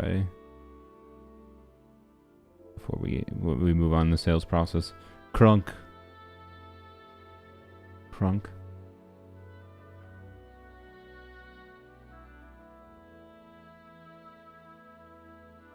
Gage looks grumpy. Not necessarily a bad thing. No thought behind Grayson's eyes. Long-haired cats, I do. Yeah. Oh boy, Grayson. Okay, look at. Okay, this is a great photo. This is the most cat-faced cat that I've seen in a while. This is a Yehoda cat. They're free-to-play options. I mean, if I buy a cat with special needs, usually the adoption center will give a discount.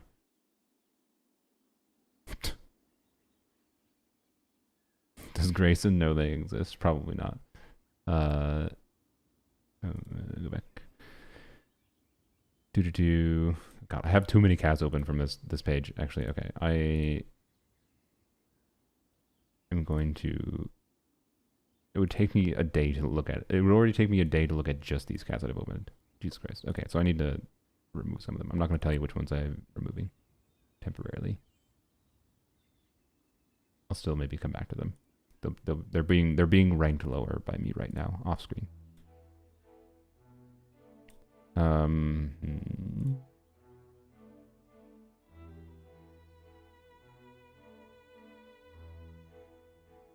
Okay, there we go.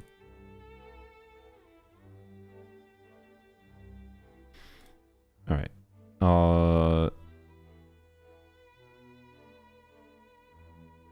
Cushy. Now let's look at the other pictures of Grayson. Okay, Grayson is a very young kitten. Oh, there we go. Hey, Grayson got some thoughts now.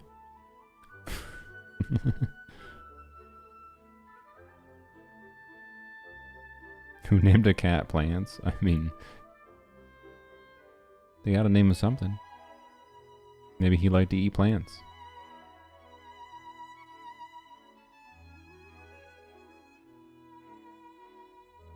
Yeah, okay.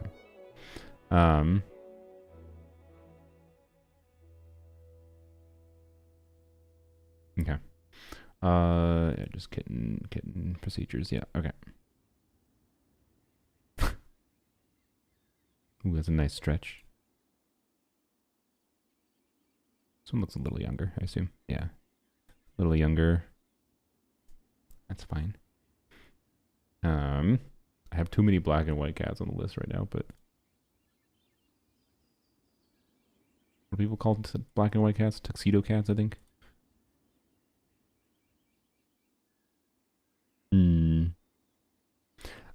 There's way too many potential cats. Oh my god. This is not helping. Yeah, tuxedo cats. Yeah. Looks like your old cat. Nice.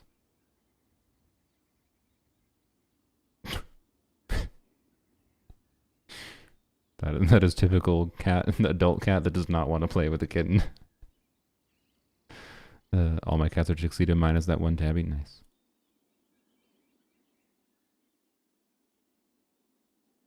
My name is Trinity, and I am from Minnesota. Not much information.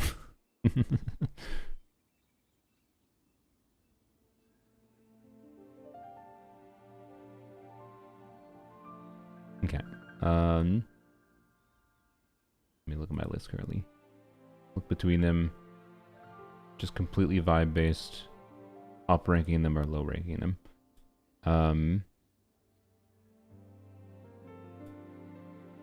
Let's see, I'll keep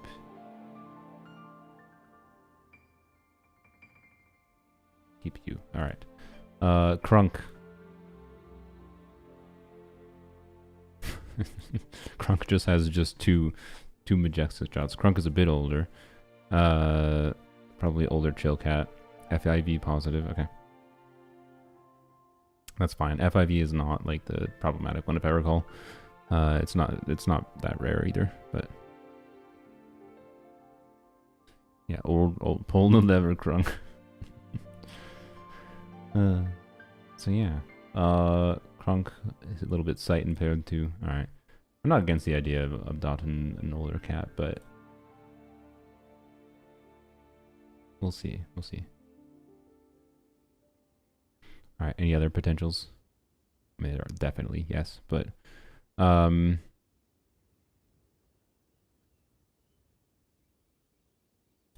think we'll keep the potentials for these off to the side for now. Actually getting a cat, yeah, that's the plan. I don't know how long it'll take because the adoption process isn't immediate, and I would like to see some of the cats. If they vehemently hate me as soon as I meet them for the first time. Cat cam in the future? It's much more likely than a me cam, so yes. For sure. I could easily set that up.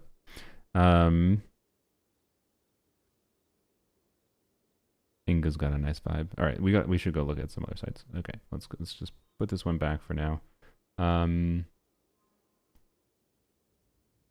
Okay. Kitty Revolution. Adoptable cats. Oh my god, the cat density here. The cat density, holy. This is maximum density cat. It's almost even more overwhelming. Spooky missing an eye. That's not that uncommon for adoptable cats. Okay, Spooky's coat is kind of great for missing an eye because like Spooky is missing an eye, but then they have a coat pattern that kind of looks like the same color of their eye over here. This is a very cute cat.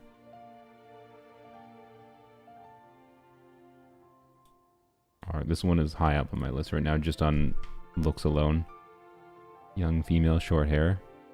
One eye wonder kitten. Oh, it's a kitten. Okay. Didn't even realize. She's definitely a little bit older kitten, but that makes sense. Oh yeah, 6 months old. Yeah. Okay. Okay, this one jumped up real high, I will say. I love the coat, and then like missing an eye. I feel like people probably don't adopt cats with one eye as much, I imagine. And I'm personally, if I'm adopting a cat, I kind of like the idea of getting a cat that is less likely to be adopted by others. But yeah, it looks like she's winking. Yeah, kind of. But yeah, the way her coat looks with her missing eye, is like, it kind of like tricks your brain. Like, wait a minute, is that cat missing an eye? And you look close and like, yeah, she is. That's a great looking cat. This cat is like now top priority on the list. Okay, again, not against the idea of getting multiple cats, I will say. But if it's not, the multiple cats would be like getting a bonded pair. Potentially like Ziva and Zion are here. If I was going to get them right away, otherwise would have to be probably spaced out a little bit to figure out if I wanted to. But Spooky though, what Spooky is immediately now at the top of the list. Leonardo, Meatball, Toots. Some good photos. This is a nice looking tuxedo cat. Yep. All right. Put it aside. Look at this Leonardo the Floof. Floofy cat. That's pretty good.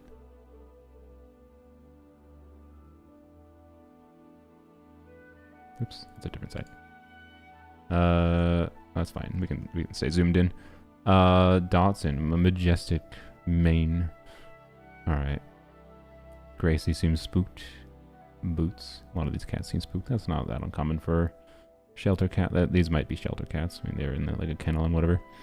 Mama Midnight missing part of her ear. Cute. Bony face. Wait. Is that a blep? Or is that just a little bit of their lip because of issue from the streets? Bony face.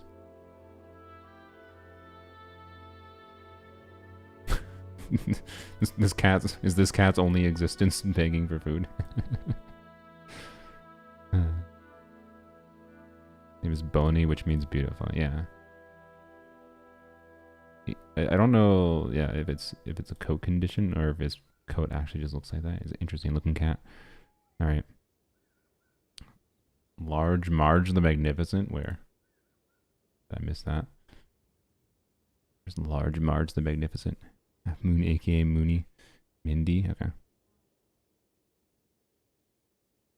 Where's Large Marge? Bianca Belair. Jojo. Nice. Yeah. Windsor. Mindy. Oh, Mindy. Oh boy. Mindy is pretty.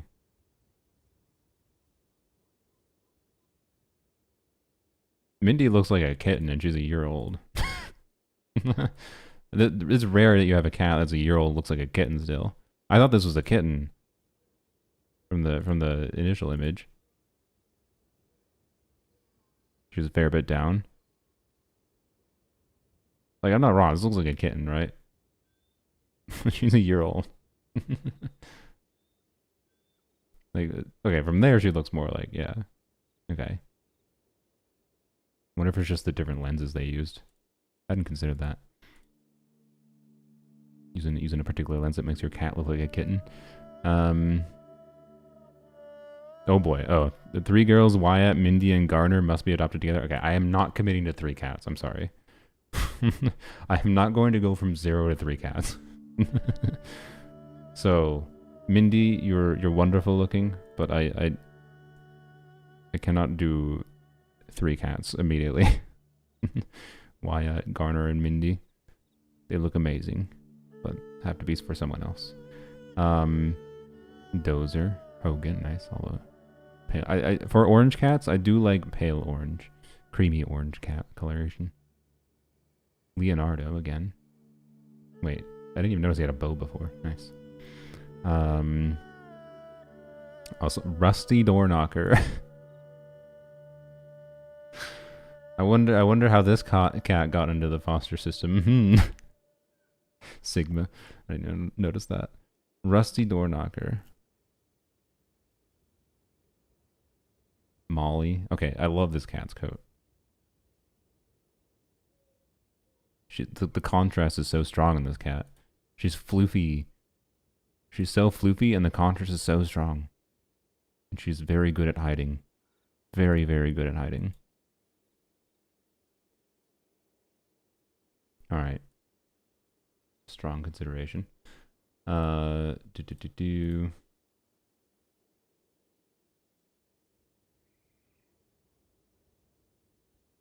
Marge the Magnificent. Okay.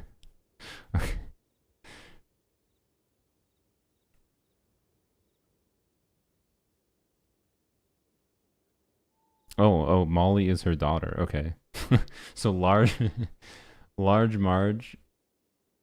Oops. So Molly and Large Marge come together. Okay. All right. That would be a funny combo. Large Marge and Molly. Oh boy. All right, fine. I'll put her with Molly as a consideration. But two is the limit. 2 is 100% the limit. Eyeliner on point, yeah. Such a wonderful looking short hairs. Rusty going for an adorable glamour shot. Fee. Jellycat, spooky, we saw you. And Zion and Ziva if I want adorable little pair of kittens. Venus with a little cut off rounded ear. That's pretty adorable. Usually the cut off ears are like more sharp than that. It's interesting that they got a little bit of a round ear. Looks like they got a dog ear a little bit. This is my favorite looking black cat so far, but again, for simplicity, I think because I need to like have ways to narrow down my options. I think I'm gonna say no to a black cat, even though Venus is adorable. I am gonna put Zion and Ziva in the list because it's mostly I think the photographer has done a good job choosing good shots of these kittens. Like, oh my gosh. Yeah, this is yep. I'll put them aside. All right, Jellycat. All right. Well, this site has a lot of wonderful kittens. By kittens, I just mean cats in general, not kittens specifically. Yeah, Zara. See, Zara has more what you see with the cut off ears more often. Gingy. Stan. It's fun. I just keep on scrolling back and then seeing cats I didn't see before. Murietta has pretty eyes. All right, next site. Good lord. Wait, this site I've looked at a lot actually, because there was a lot of cats here. Here, I'll turn on Dark Reader. There's one cat I know. I think that waiting over a year.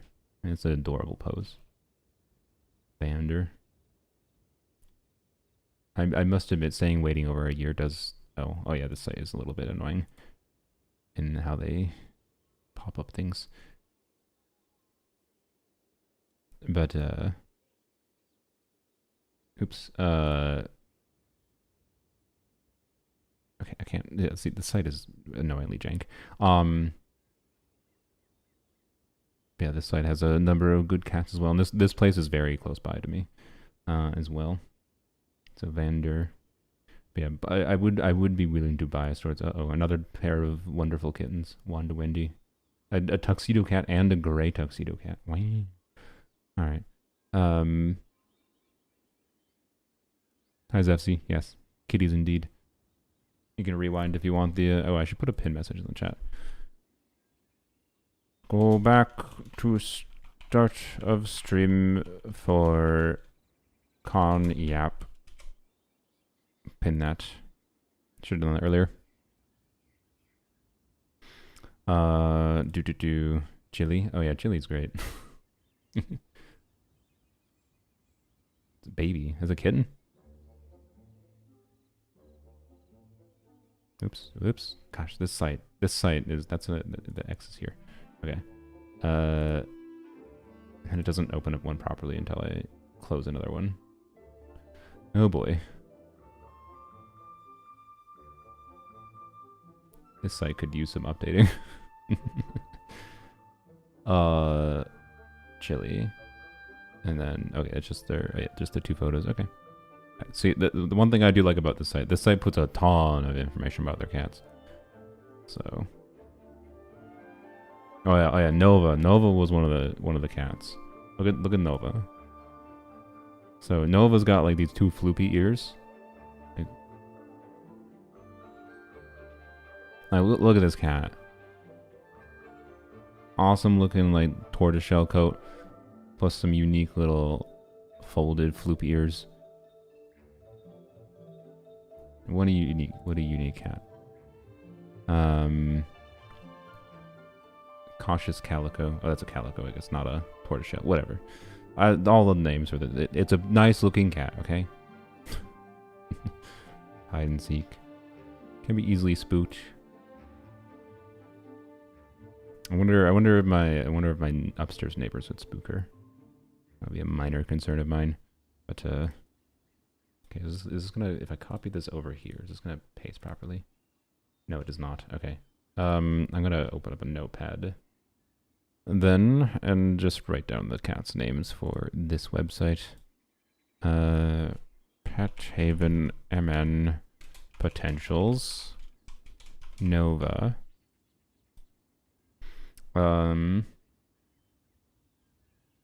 Timothy / Barbie. Where's the other one?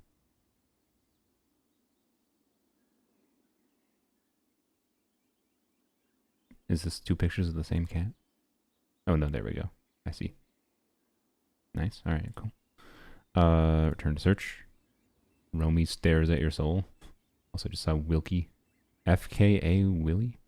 I don't know what FKA stands for. Yoda. Milo. Bo.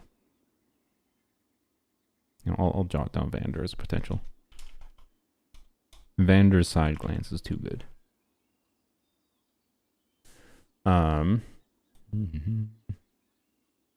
Wanna Wendy. How many kittens do I want to put on my list? Oh boy. I'll put Wanna Wendy on as a potential.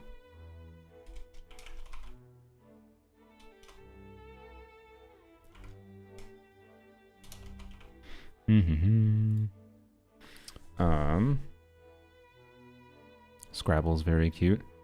Yes. Special needs. What's special? What's your special needs, Scrabble?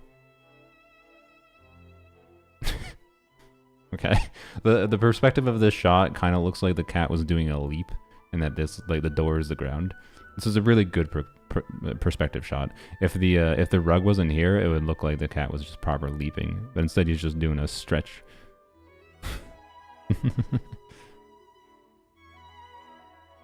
Okay.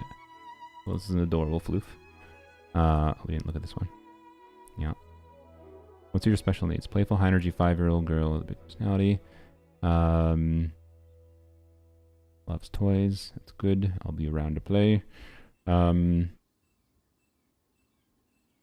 have adults or older kids. I'm an older kid. Okay, it doesn't. Is her special needs just that she doesn't want to be with, like, you know, kids, high energy? She doesn't want to be in a high energy life. Maybe, I don't know. So not sure what the special needs are. May have to ask them. I'll jot her down. I'll jot Scrabble down. There's too many lists, especially on the side. Oh, did it?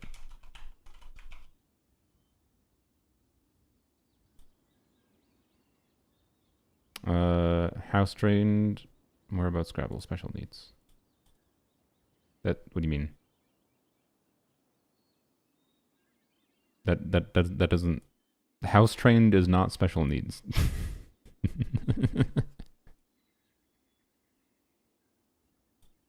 Feline leukemia. Where? Am I blind?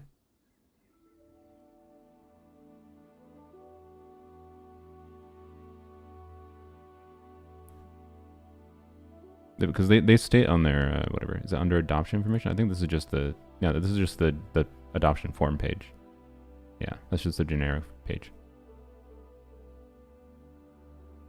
So yeah, anyways. Scrabble, I'll put an ask about special needs. Maybe.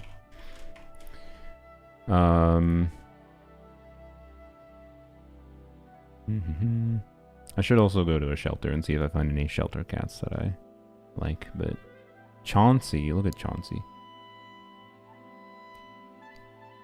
Spicy.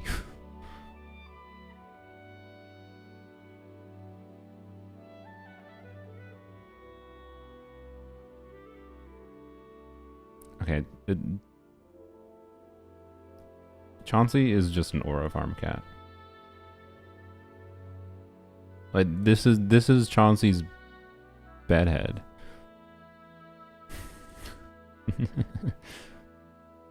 Why is he always so majestic looking? Even when he's being cute, he's majestic. Wow. 13-year-old mellow gentleman. Okay. Older gentleman, yeah.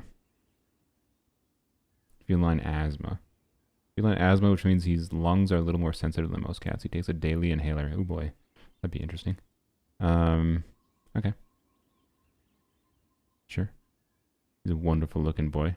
I think I probably would prefer a little bit younger cat. I hate this thought. The only reason for me to get an older cat would mean it would theoretically mean less long-term commitment, right? So, side box on her profile. The cat we saw before, it didn't. So, Tank Tyke, Piccolo Oboe. Romy is so pissed, yeah. Romy's like, why did you wake me up? He looks pissed in this photo too. I don't think it's Romy's fault. I think Romy just has resting bitch face.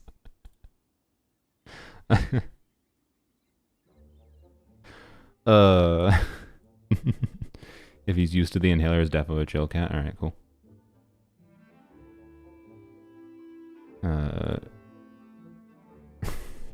Freaking Romy. Oh boy. She seems great. One of Romy's pupils is always bigger than the other. It's just a unique quirk that doesn't affect her health or vision. Okay. A bit of a foodie, only the fancy stuff. Oh boy. Okay. I would prefer my cat be able to eat a mix of foods, but I'm picky enough as it is. I don't need my cat to be picky. But yeah, is that what it is? Is that why she looks grumpy? Yeah, one pupil bigger than the other. I think that must be part of the effect here. That's a really interesting one. This site has such wonderful weird cats? I think it's just a side effect of they give more information. Romy, Grump with asim pupils.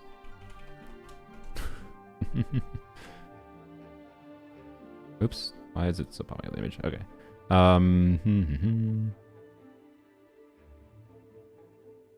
We are halfway down this list, and look at Maya.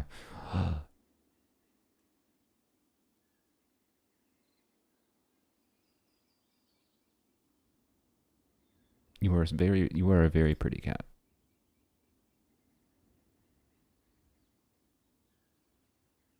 Okay.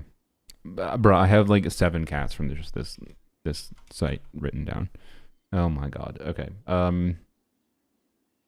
Stop scrolling to the top, god damn it. Aussie pumpkin. Okay, I have to delete some of the list. Okay, I'm gonna delete the kitten pair. Wanna Wendy. I'm gonna delete Chauncey. Well. Chauncey was very majestic. Okay, I gotta reduce the list, yo. It's gonna take me so long before I actually adopt a cat. Oh,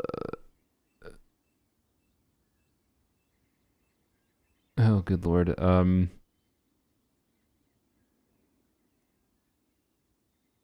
Wirt? Where's Wirt? Pipsqueak. Trixie Troy. Smokey Joe. And Cookie Monster. I don't know where Cookie Monster is, but Winnie the Pooh. I don't know where Wirt is. Sorry. I can Control F. Oops, I'm in the wrong window. Control F. Wirt. Ah, I see. I see why you wanted to see him.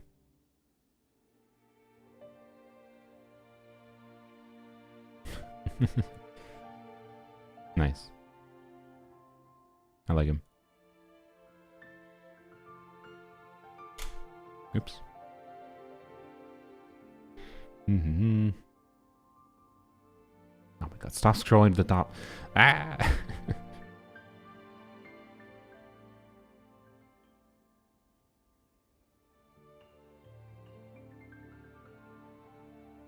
Yumi. She perfectly fills that bed. Oh my gosh. Gilbert and Twix.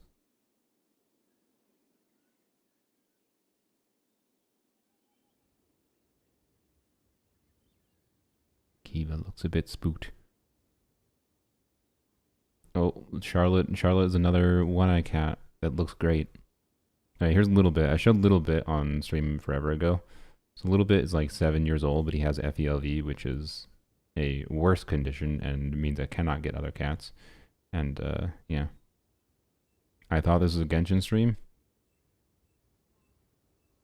But also look at the pin message.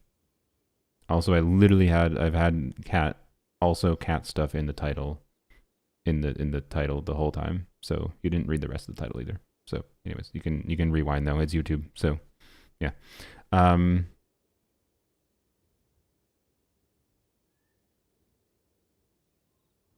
Okay, that's the end of the list. Kiwi Tux are great too. I've looked at them before. Kiwi Tux. Bam. Like look at Kiwi and her nose. Look at her nose. The speckles on the nose.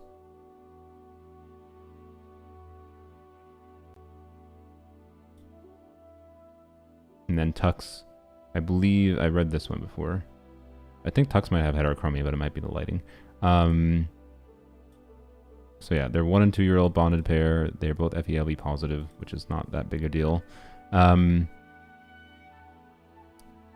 then what if I get 2 one-eyed cats? Then I'd have two cat eyes between the two. YouTube cut it in half. Oh, good. But yeah. You can rewind though. You're good. Don't worry about it. So, anyways, the Tux and Kiwi I think are a great pair. So the Tux seems to be a chill boy, and then Kiwi is a Zoomy cat, based on the description here. Yeah, I really appreciate this website for giving so much info. Does make me think they care a lot more. Their website isn't great, but their information is good. Okay, so from this website, very strong contenders are Tux and Kiwi. Little Bit is a strong contender, but I don't know if I want to commit to Little Bit because so well, I should show you Little Bit's eyes. Like, look at this cat's eyes. So this is I think he's a Siamese, a flame point Siamese. But like, look at his eyes. Yeah, maybe I can open. Look at this cat's eyes.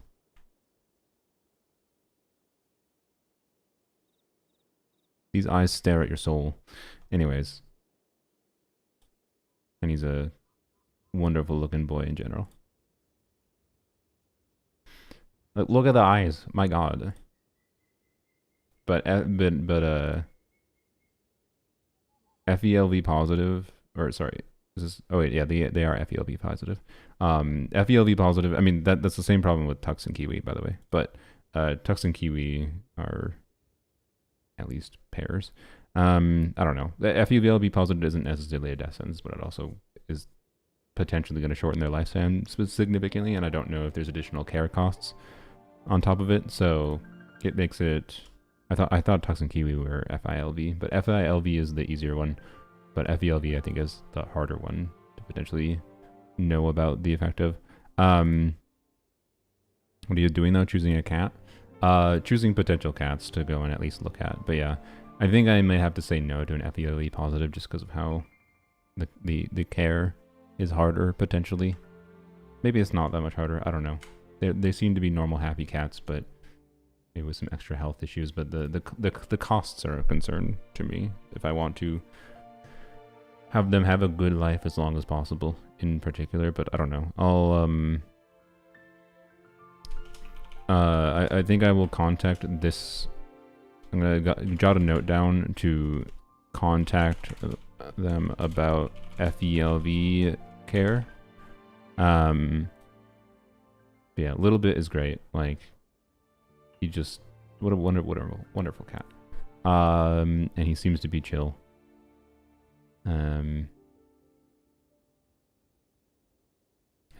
Well, I do work from home, so I would be there. Pookie, Tasha. Look, this site has A wonderful, wonderful amount of cats. Charlotte, yeah. Charlotte, another nice one-eyed cat.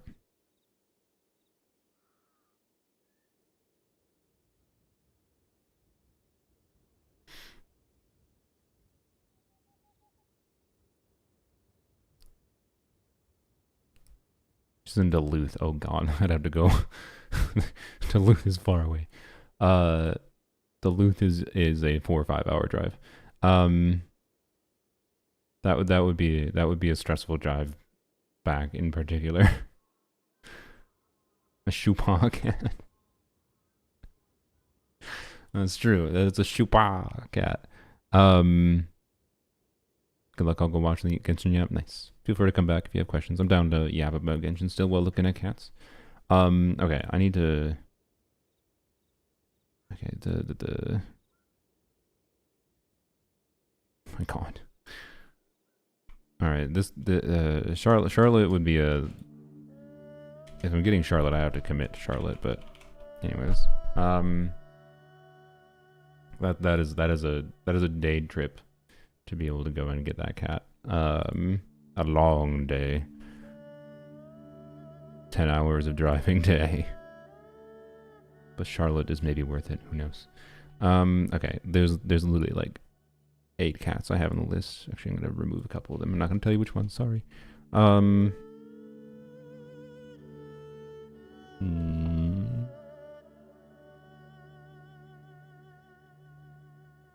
Okay.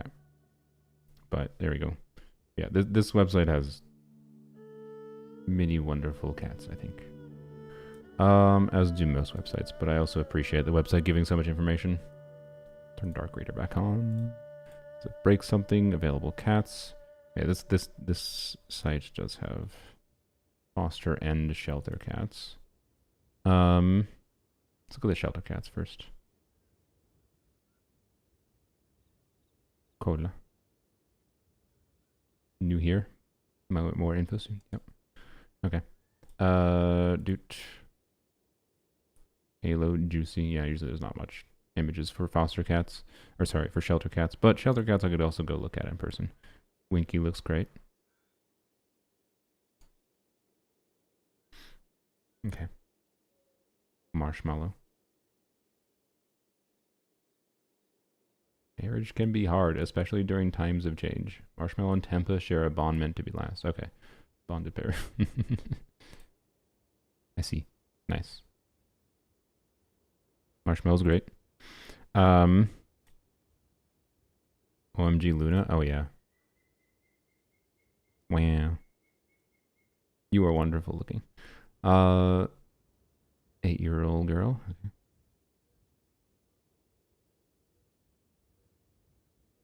Okay. Okay.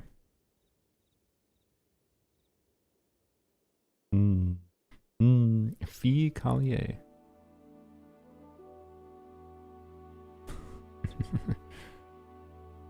I really like her. Fee. Fee Collier is a young cat with a old soul. Most wonderfully relaxed personality you can ask for. Okay, interesting. I do think young cats that are chill are relatively rare. I love Tempa. There's Tempa separately. From Tempa and Marshmallow I think we're together, right? Yep. Look like a good pair.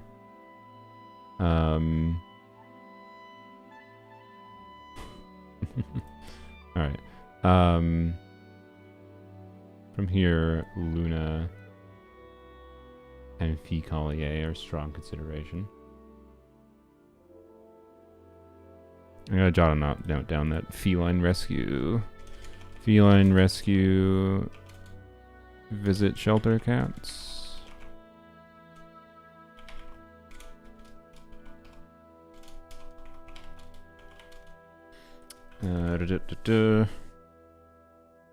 Polly. Oh, that's a kitten. Yep, very kitten. Didn't notice a kitten at first until it was more high resolution. Adorable little short hair kitten. Alright. Go back.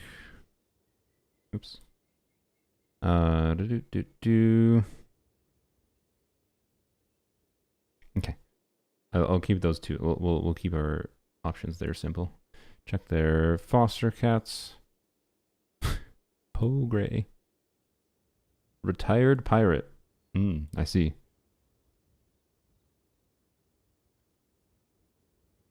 I mean,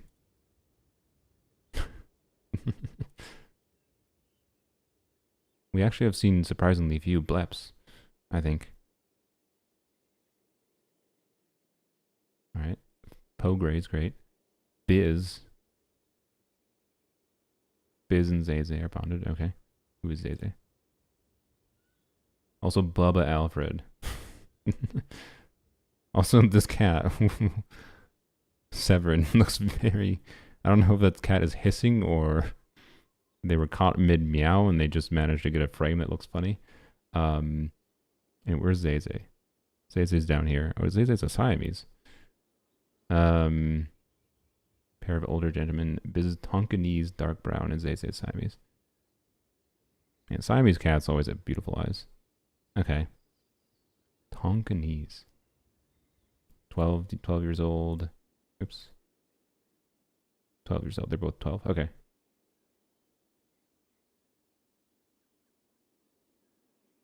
Well, they seem like a nice pair. Luna's face, the pattern. Yeah.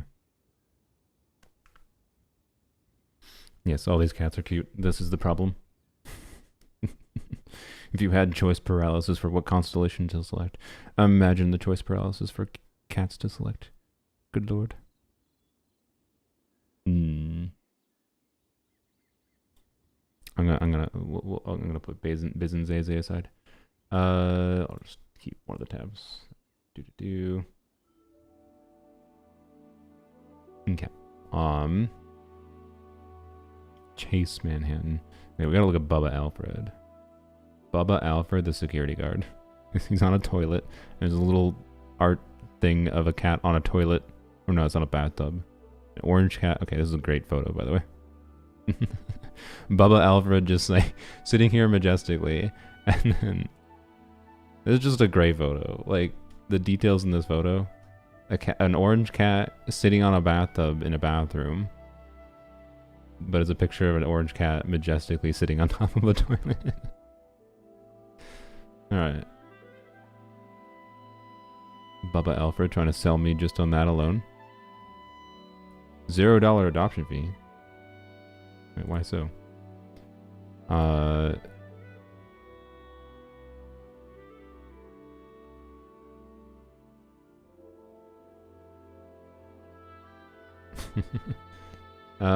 Spotless record of the holding post at the shelter. Oh, he's at the shelter? It said he was a foster cat. Not updated description. You cannot leave food or plants out at my watch. I will find them. I will investigate and I will confiscate. Sandwich gone. Leafy houseplant gone. Okay. He eats everything. All right. On a special diet, standard rotations for a bird like me keeps us in check. Okay. Oh, he's FELV. Okay. I see. They're being funny with it. I should probably put FELV in like the top, but you know. So yeah, they are $0 because they are FELV. According to some of the older and have diet needs. It does actually rain in the desert on occasion. Okay, that makes sense. It's always a lot heavier than yes, the FELV is the main thing. He's a majestic, wonderful orange boy, though. All right, keep him aside. Okay, what the heck is going on with you, yo?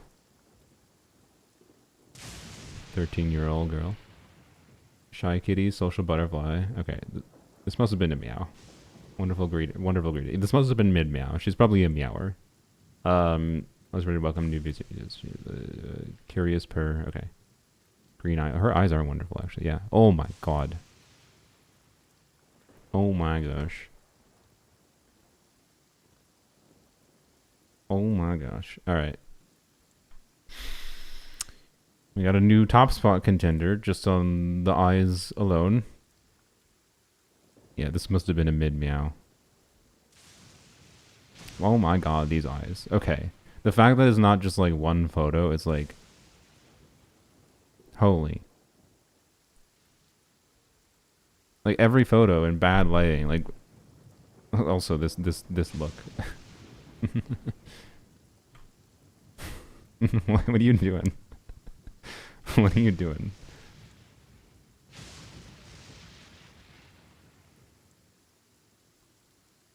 Okay. My streams might just have a constant meow in the background with this cat. Also, wait. Also, look. She's got gray, white, and black contrast with a little white tip on the tail. Holy, this cat. She's an older girl, but like, the cat will choose you. You're not wrong. You're not wrong. Would have to go see the cat. Would have to go see the cat.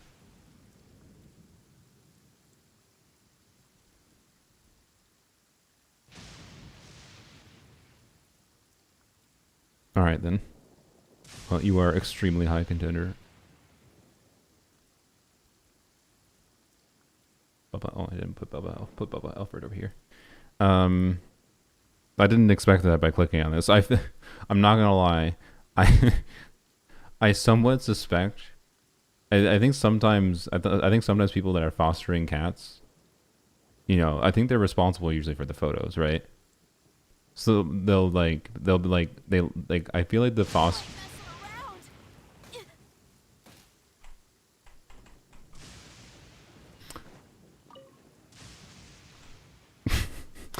I feel like adopting a cat, yes. I feel like the foster might have like purposely chosen this because they're like, you know, this technically communicates what this cat is like, but I bet people are gonna think this means the cat is like an angry cat or something when she probably isn't. And maybe the foster secretly wants to like make the cat not be adopted. So they purposely have the profile photo looks you know like that, and then you click on it and you're like, oh my, because like it's this seems like a cat it's almost hard to take a bad shot of, right? That's what this cat looks like. But then they managed to catch a shot mid meow that made her look a little angry. Like she looks like she's hissing potentially. But you didn't trick me. You just made me curious. Wait, was there a cat named Small Cat? Small Cat. Wait, what? Small Cat. Adult large male.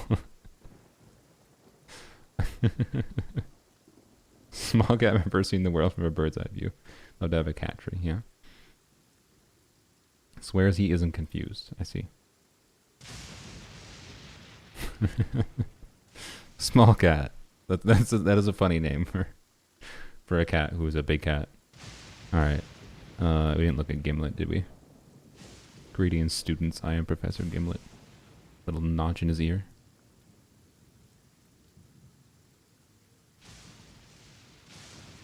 This is a great cat. Great looking cat. His ears are humongous, by the way. No? This cat has like the most like... It might be the camera they use that's making me think this, but like... His ears seem ginormous. Older cats are least likely to be adopted after special needs. Yeah. My worry with the special needs cats is like it's not that I couldn't handle it. It's just I do think I should maybe not jump into a special needs cat immediately, right? Very long ears, yeah. All right, Gimlet's gonna get put aside too because he just looks great. Where's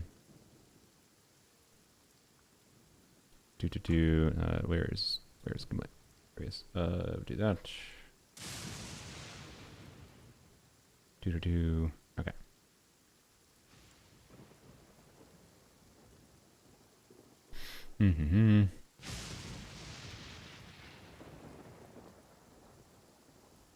Okay. Sorry. Got distracted looking through some of the other ones. Let's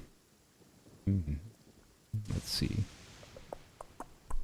Wait, this is the site I was on. Yeah. Okay. I already because it opened up new tabs. All right then. Well, this cat. What? Man, there's too many cats. Ah. Too many cats.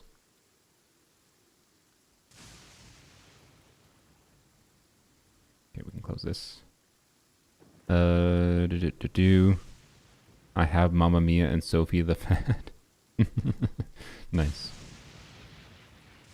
Alright, this is Minneapolis mn.gov for pet adoption.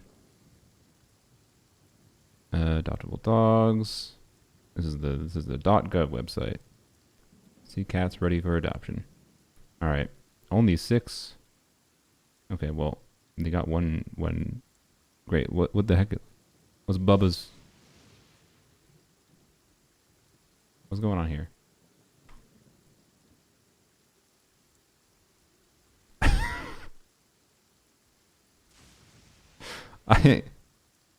That is the... Is this a photo error, or is this what this cat's nose looked like? That's amazing. Yeah, why? Why? Yeah, maybe it was stung by a bee. I don't know. Cleft palate. I don't know. Yeah, I should go read the description. Neutered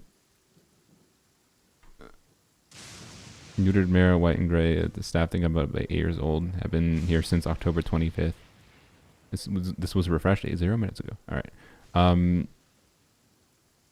Okay, I might have to go look at Bubba in person. Like, I might have to look at this cat in person. Cause like, what's going?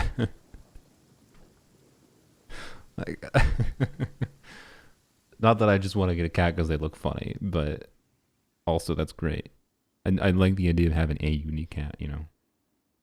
So that's why I'm biasing towards some of the more distinct features, right? Sun's out, guns So, all right, and this is the .gov website, so they should be at the shelter. A shelter very close to me too. Oops, need to click that again. Anyways,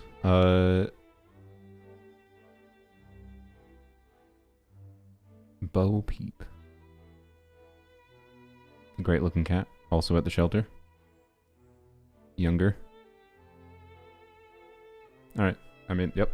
Not much information, not surprising from the government shelter website, but strong consideration regardless. Okay, the shelter. Why? Usually you don't expect such wonderful looking cats from the shelter. This one looks a little scared, but that's understandable on his part. All right. Oops. Molly. This looks like a long hair version of Bo Peep.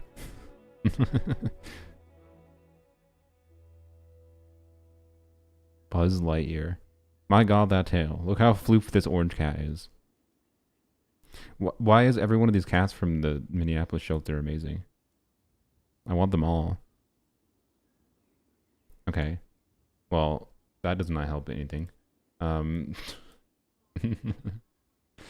That doesn't help anything. All those wonderful shelter cats.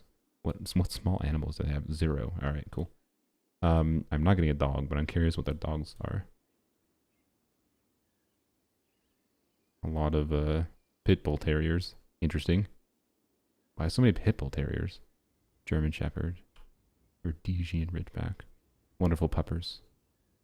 Why so many pit bull terriers? Is that a problem in my city? Or is that just a problem universally? Are terriers like a type of dog people get and then they abandon commonly for behavioral problems or something? I don't know. I don't know enough about pit bull terriers. Anyways. Alright, well. I'm gonna have to visit that shelter, I think. Jot that down. Visit Minneapolis Gov shelter. Alright. They have a bad rep, I see. But so that's why they just don't get adopted because they have a bad rep? Or is it people buying them and then they get abandoned and then picked up by a shelter? And so those are inverse situations. But maybe they're both the same situation, I suppose. Anyways, I do not, the dogs I feel like take, I kind of think dogs are bad pets because they take far more effort in my opinion, to properly take care of. So that's my opinion. But anyways, I think good pets are the ones that are the right balance of effort plus, you know, fulfillment and whatever.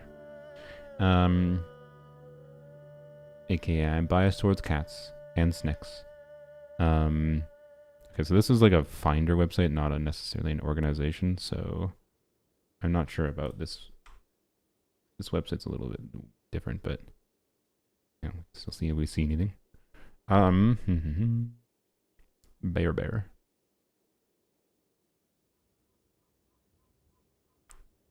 This site I think has, okay. Do I just say F this website because there's too many cats here? This has 95 pages. And there are 1, 2, 3, 4, 5, 6, 7, 8, 9, 10. There are 40 cats per page. There are 400 cats on this finder site. I think I like if oh my gosh. I think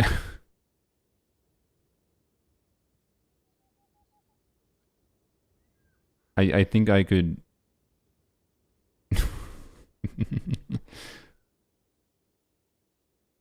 Aqua I think Automod justifiably, I think. I think I'm not even gonna allow that one. I think Automod was right in that one. I'm not even gonna say what that one was. Automod was right in that call. Anyways. The filters aren't filtering it. I mean, I haven't filtered anything. Oops. I just closed the site. I haven't filtered anything yet. Did I? No, I didn't. This is just everything. But this is within 100 miles of me. What if we do 10 miles? 10 miles is still a shit ton. Like, apparently Allie is close to me. Oh boy. This website is good if you want a lot of choices. I feel like I have so many choices already, including cats I liked a lot, that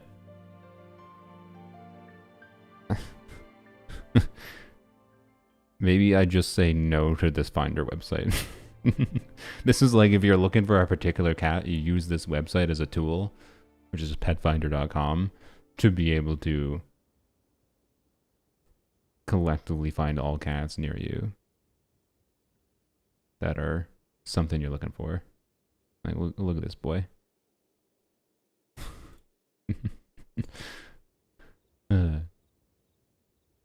Tallulah. Like, if you're looking for a particular tortoise shell, whatever, like, this has so many cats, you could probably find a cat that you specifically want. Look-wise and otherwise. But this is too many choices. This is too many. That it makes me just be like, okay, I should just say no to this website.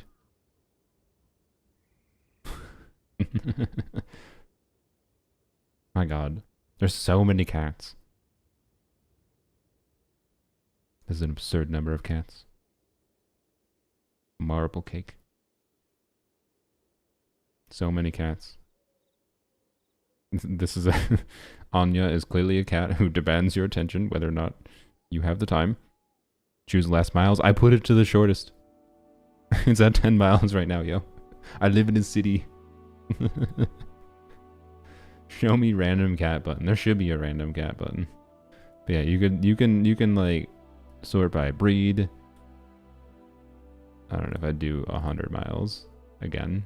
And then I don't know, what is an Abyssian?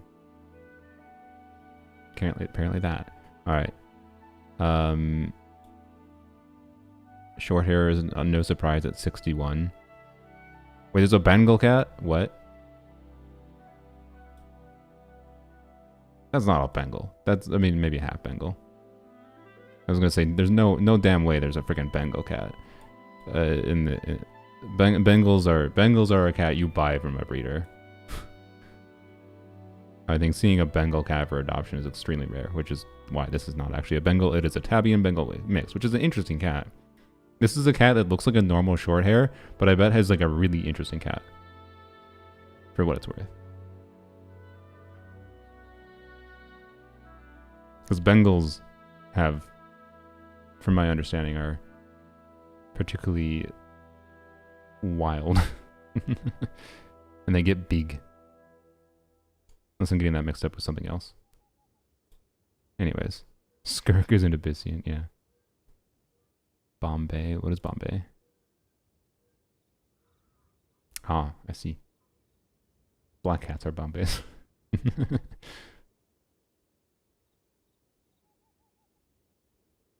Markings on the body look like a Bengal mix. Yeah, yeah. It definitely looks it a little bit. It's like sneaky though. It's really subtle.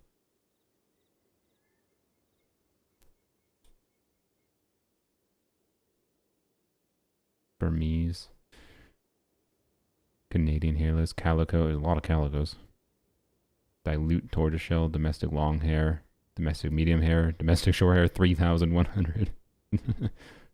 What is the most common cat in America? Leperm. Maine Coon, yeah. Maine Coon cats get big. Russian blues. Siamese. A lot of Siamese, okay. Sphinx hairless cat, none. Tortoiseshell. Yeah, like if I was looking for a particular kind of cat, I would this website would be a valuable resource. I think there's too many good cats that are a consideration for me for the other ones. The hell's a Selkirk Rex? To default to this.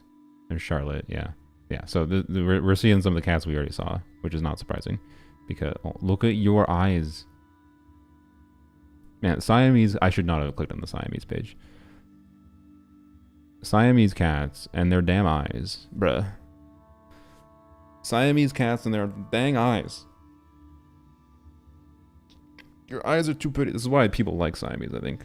They have like, they look like short hairs, but with like nicer, like with distinct Siamese patterns. This is a Siamese and short hair mix. And their dang eyes. There was a Bengal available at adoption day event I went to. Didn't have the space for an insane cat though. Yeah.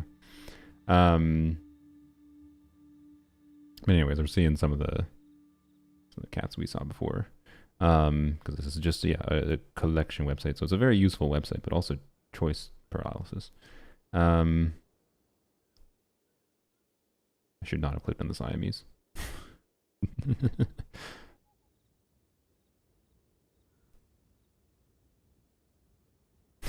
She looks so grumpy.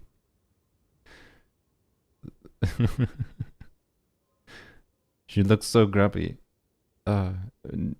She's beautiful and she's grumpy. Snowshoe? I don't know.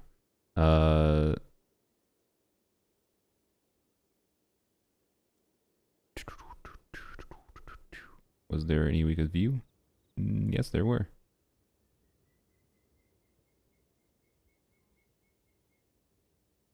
Siamese mix. Okay. I don't know what snowshoe is exactly. Freaking Siamese cats and their dang eyes.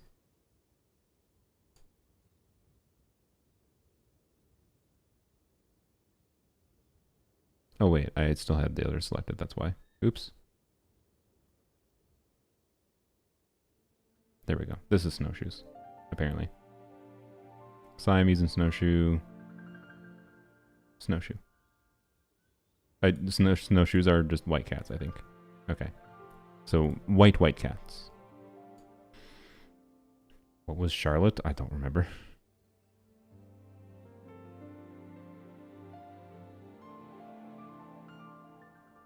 But yeah. Valuable website, but anyways, does happen but rare, yeah. You adopted a 2-year-old Bengal girl from my local humane? Nice. Yeah, I wouldn't, if there was a Bengal in a shelter nearby, I would I would potentially cave and maybe regret. Just, I suppose, just in case people aren't aware what Bengals look like. Like, this is why when there was a Bengal on the list, I was like, But like, they're a handful, from my understanding. They get huge as well. Like, these are enormous cats, and they want to be really active. And like, there's a reason like people potentially like walk their Bengal cats. Snowshoes literally have white paws. They're Siamese crossbreed. Okay, yeah. So, anyways, these are cats that like people buy for thousands of dollars from breeders. So, hence why I was like, what the hell? There was a Bengal cat there. But that was a sneaky Bengal mix, which makes sense. Russian blues, if I recall her. Yeah, man, Russian blues are look at these wonderful cats. I think we looked at Smokey before, didn't we? So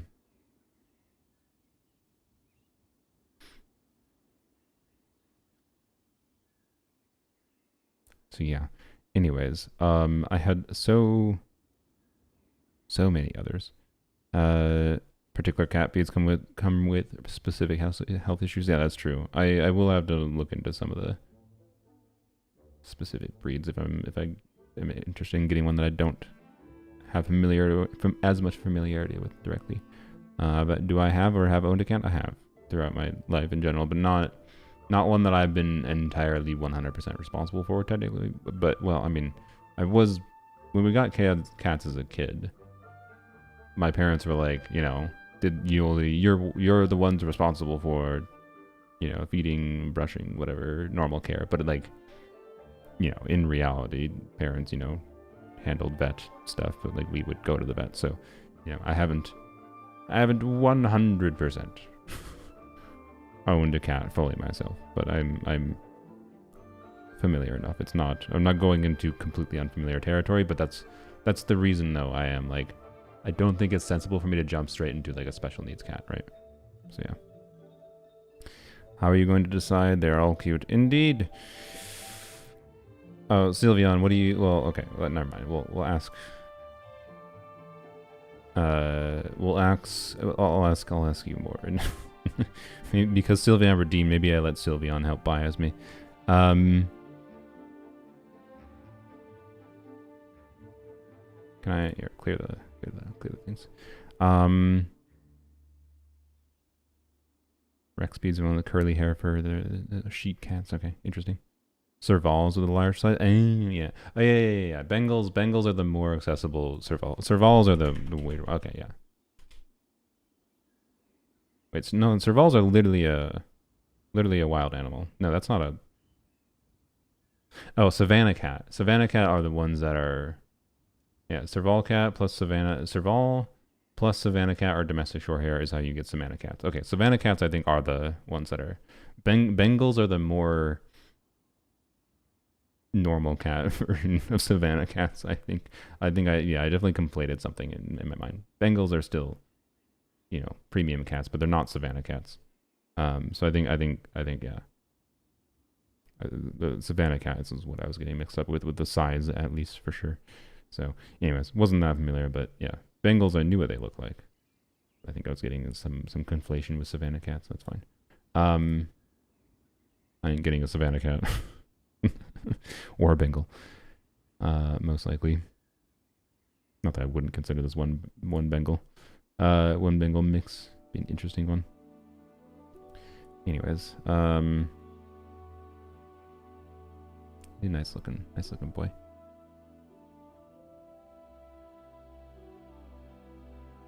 The mellow Bengal mix. Your chill cat. Use a particular diet. Okay. Okay. Seems like a interesting cat, but yeah. Like Persians or other short-faced cats are more likely to have breathing issues. Yeah, that I did know about. any others I should look at here? American short hair. What is Bombay cats? I think I looked at that before. Oh, yeah, yeah, yep. Look at some calicos. Calico mix. BB Mart.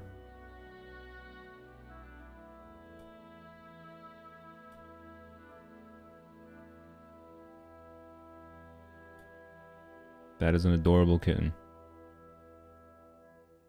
$600 for this cat. Alright, I'll pass. That's an expensive I know cat adoption or kitten adoption fees tend to be more expensive. And it's part of the whole structure to try to incentivize some people to get, you know, older cats and whatever when they adopt. But my God, I'm not adopting a cat and paying $600. But that is a wonderful kitten. I understand why.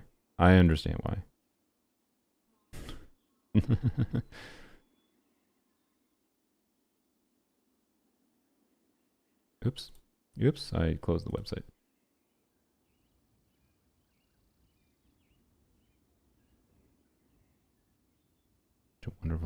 Wonderful calicos. I think I had a mix of calicos in my list already. Oh, there's Charlotte. Is that Charlotte? Or is this a different Charlotte? Is this the same Charlotte or a different Charlotte? I don't remember.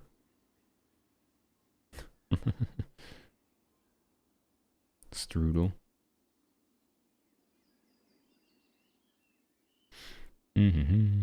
Alright, clear. Let's see if we find anything that sticks out to me. Dilute calico, dilute tortoiseshell. Egyptian Mao, what do those look like? Extra toes? We should look at some polydactyly cats. Alright. Dooch. Oops.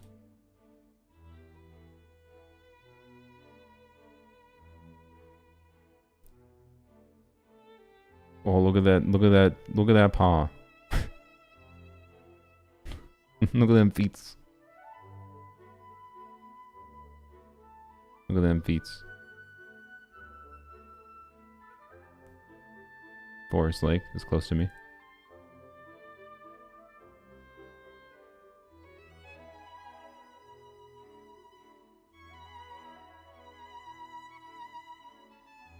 Look at them giant feet.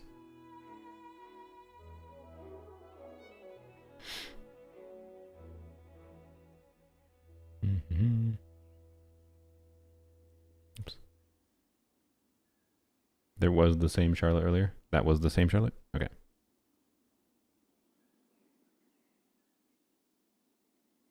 Chester Shaw. Oh, I looked at that one before. Alright,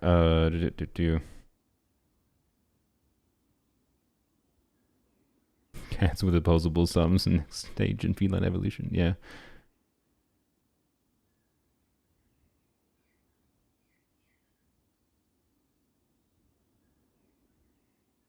Himalayan.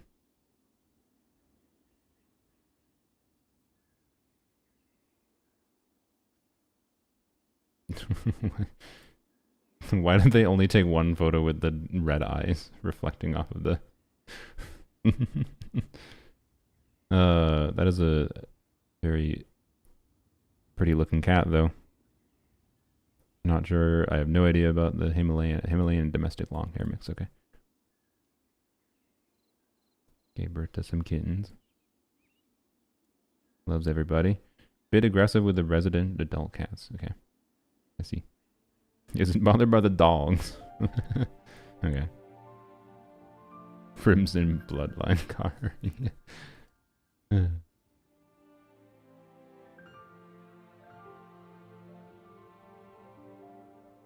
we should look at the Maine Coons. The giant cats. There's a lot of Maine Coon mixes. Okay. Yeah, I mean, that makes sense. It's probably going to be relatively rare. Oh, well, there you go. Probably going to be relatively rare that you find a adoptable purebred Maine Coon.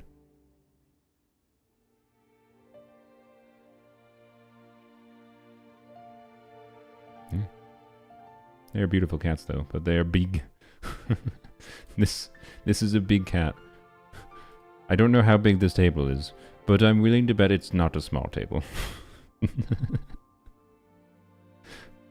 They are big cats. Big, floofy cats. Last Charlotte was different, but I saw the same Charlotte was on this side too. I saw, okay. I see, okay, bleh. Are all cats beautiful? Yes.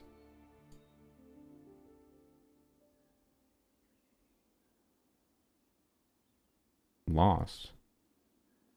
Well, somewhere very far away from me. I see. That's a Maine Coon kitten? Hmm.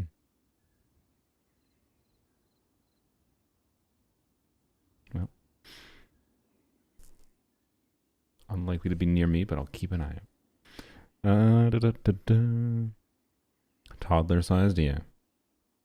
Any specialty breed went super fast at the Humane Society I worked at years ago? Yeah, makes sense. It's all the most common cats that end up getting most common older cats, special needs cats, so yeah.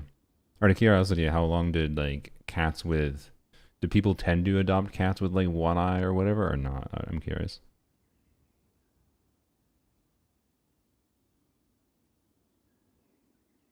There really should be a random cat button on this website. Random cat within X miles of me. That would be more fun. Munchkin cat. Just the opposite of Maine Coon. That doesn't look like the opposite of Maine Coon. That is a funny looking cat though.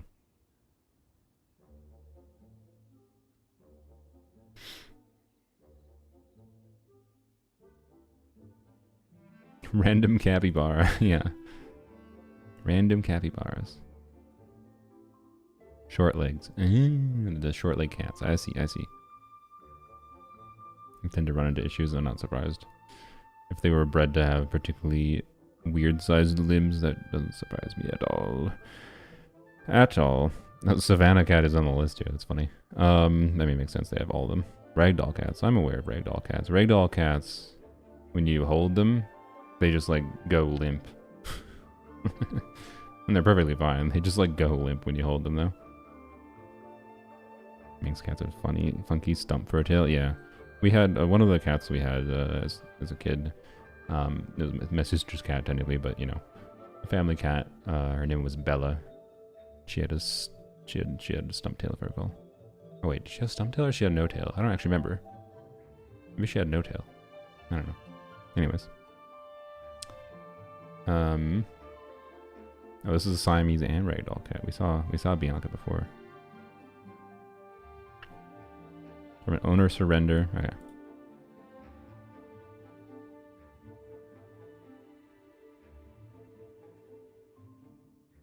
Looks like a little bit of a cautious cat. From an owner surrender. Probably got a story behind that. Munchkins are sad. They often don't live long and are super unhealthy. Yeah, I would hope that the only thing that's corrected. I would think buying a Munchkin cat, you should absolutely not get a breeder cat. You should if you wanted a Munchkin cat, you can adopt one. But buying from a breeder is supporting the breeding of cats that like, I don't know. So certain, it's not like it's not the same as like extinction, obviously, right? But like I think there are certain breeds of dogs and cats and pets in general that clearly have genetic issues that shouldn't be bred, in my opinion. That in any pet trade you have this issue where like there are breeders that will breed particular traits for particular variations of animals that have issues, and I do not support that. So, anyways, so yeah, I think adopting one would be perfectly fine, but I don't support the idea of buying one from a breeder. I don't really like the idea of buying from a breeder in general. Not that I wouldn't be tempted maybe for a Bengal cat in the future. But only a Bengal cat.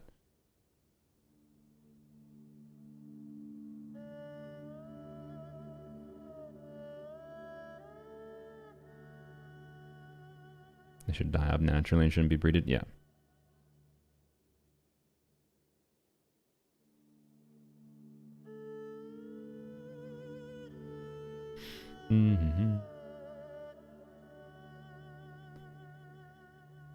Yeah, I don't know what Charlotte was before, so I don't know how we got to Charlotte. Tortoiseshell only has 36. Interesting. Felix and Squeakers. Cinnamon. Oh, I have Ragdoll selected still. I was like, that doesn't look like a tortoiseshell at all. Yeah. I already have some tortoiseshells, I think, in my list, so I don't think I need that badly to select any of these ones, but I don't know. I will keep this website, you know, in mind for a tool to look at some cats, but I think I gotta go to a couple of shelters, see some cats. But we will we'll go through some of the things I had open aside. Charlotte is a Chupin. Yeah, I don't know. We could try to find Charlotte again.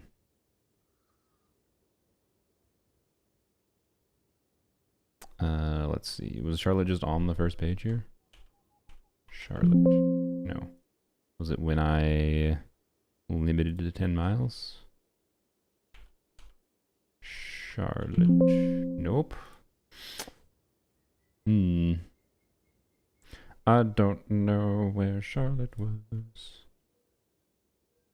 We're gonna have lots of bloops. Sorry. I don't remember who Charlotte looked like, what Charlotte was. Bloop. Bloop.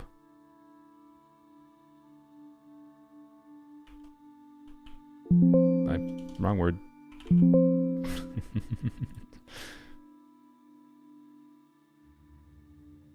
Control F. Oh. Nope. Darn it. I don't know where Charlotte is. Alright. Well, if you want me to find Charlotte, you might have to rewind. I don't know. Make sure that's the right main stat. Yeah, clearly.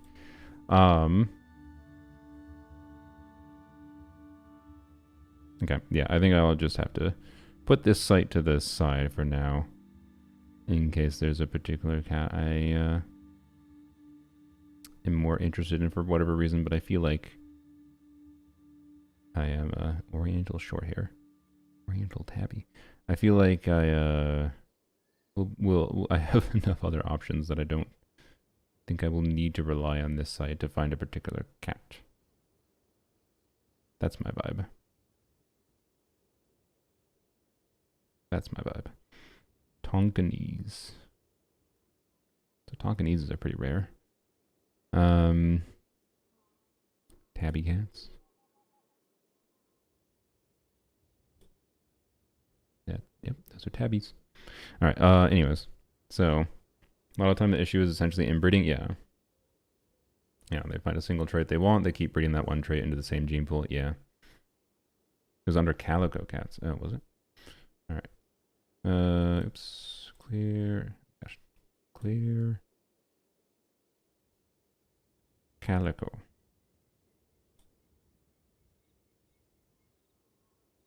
BB Mart. Sorry. Just seeing BB Mart again. This is a $600 kitten. But,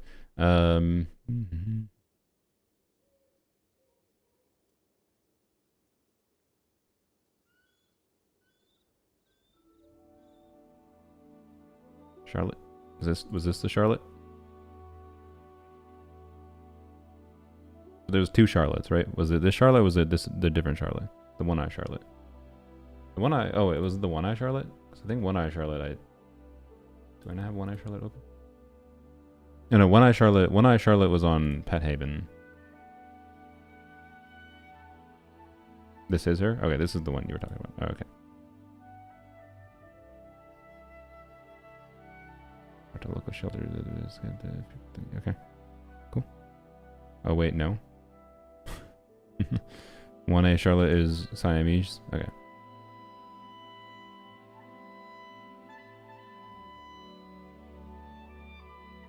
Yeah, we've seen multiple Charlottes. I just don't know what the Charlotte is that was focused on before. 1A Charlotte is Siamese. But yeah, she was through Pet Haven, MN, I know. But yeah, she's probably on this side too. A little bit, yeah. This Charlotte. Yeah. One eye Charlotte. Yeah, this is the Duluth Charlotte. Yeah, yeah, yeah. The one that is I'd have to commit. I'd have to very commit to her. Dang it, we're on the Siamese page again. Siamese cats and their dang eyes. Junsha, Shupa. $700. These are. I feel like these $700 kittens are from breeders. To be clear, this is just, you know, whatever. It's fine. I am not. There are too many good cats that are available to adopt. I think are more in need of adoption. To deign me to pay $700 for a kitten.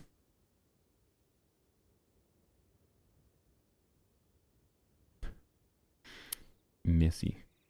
Siamese and tiger mix. This is a look at the coloration of this cat's coat. My god. That dark gray contrasting the white and light gray. Holy. That's a wonderful looking cat.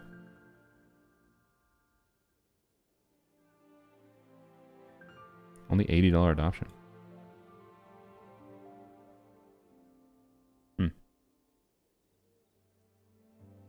Interesting. I will put her aside because as a beautiful cat. That's a beautiful cat. All right. I think we have one more site to look through. Midwest animal search. I don't know. Let's see. Browse. Oh, they have separate for kittens and cats. Okay. The kittens, quick zoom. Oh, they don't have that many. Interesting. I have no idea where they're located. They popped up on Google when I searched. That's that again. When I searched Minneapolis adoption. So. Bobcat. This is a very bobcat looking cat. That's Bobcat. That is, he's got such big cheeks. Oh boy. Oops, I went to Cheerio, Sink Cat, wonderful looking tuxedo cat, Huggy. There we go. Open up a new tab. CB. Jalapeno. Zip. Okay.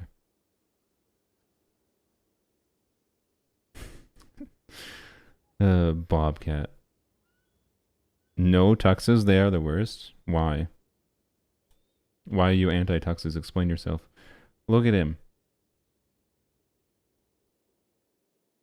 How is this cat the worst? How could you say Huggy is the worst? He's an older boy.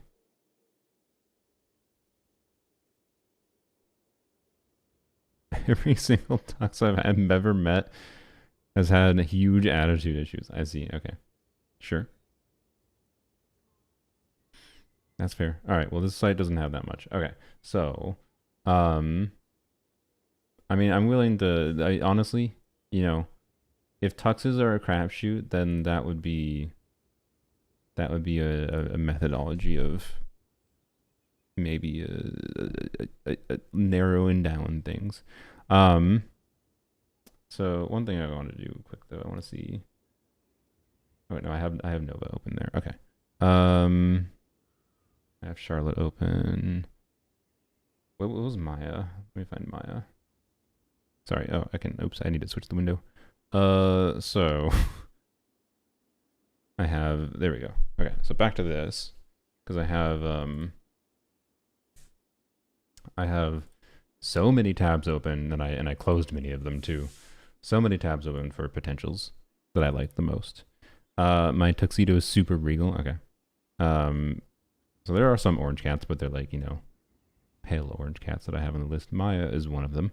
I want to see if I can find Maya on the Pet Finder website, because the Pet Finder website will let me have a URL specifically open for some of these cats. So let's see. So Maya is a domestic medium hair. Okay. All right. Oops. Oops. Whoa, wait, I need to. Let's see. Okay, well, navigate this website, whatever. Cats, cat adoption. Minneapolis. Oh wait, we can search for them. Pet Haven.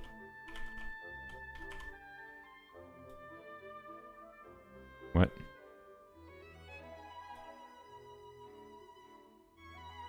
Okay. Guess that's not gonna work. Okay. This is not what I wanted. Okay. Find a cat. There we go. Okay. Oh boy. But Maya is a, oh god.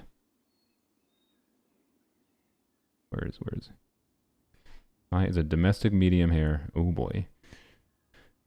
Domestic medium hair. See if we can find her. 259 should be easy. Should be easy to find Maya from here. Okay.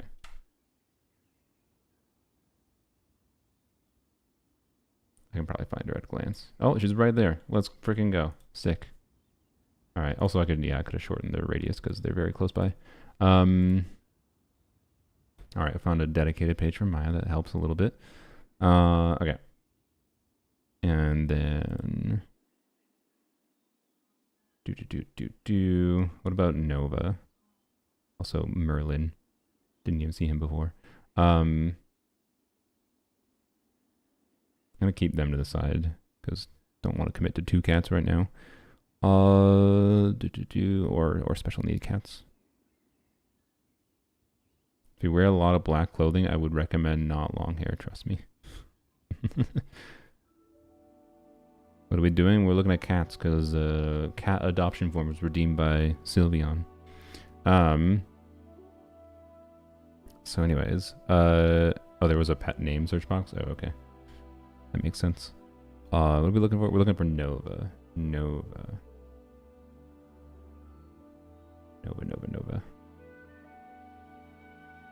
There's Nova. Okay.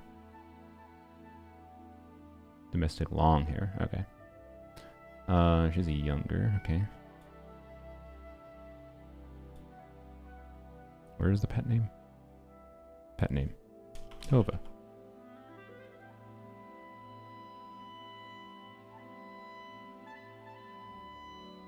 Found her. Let's go. Also, Novak. What the heck is with you? Oh, okay. It was just the compression. Thought they had like white speckling. I was just the typical black cat with a little bit of white hairs. All right. Yeah, it's just some weird compression artifacts. Okay. There we go. There's Nova. All right. So, let's see. I think that's the main ones I didn't have open directly before. I just start searching Genshin names. Okay, so high potential ones. Here's Severin. She's a little bit older, but you know, look at her. Right? Does Severin have an extra page? Maybe. It does say she has some special needs. Learn more about me instead of a visit. So I need to narrow down some ones to specifically visit. So there will be like I can go to this shelter to go visit these cats. This one's very close by. I think I might be able to walk there. I don't know exactly how close by that was. We'll see. But yeah, this one would have to request to go visit. So yeah, looks like a model. Yeah, she'll even be angry on demand. What an actor. But yeah, what a wonderful looking cat. And she seems to be vocal, which I'm fine with. Yeah, I don't know what her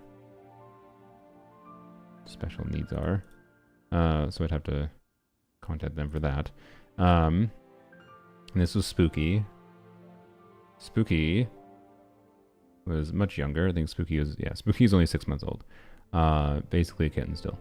Or, yeah, a kitten, for simplicity. I don't know, like, adopting an older, I mean, I'm not against the idea of getting 2 cats, but if they're not bonded pairs already, we'll probably have to do separate times. They don't mention anything about, like, Severin, for example, and how she does with other cats, so that would have to be inquired if I wanted to do that, of course.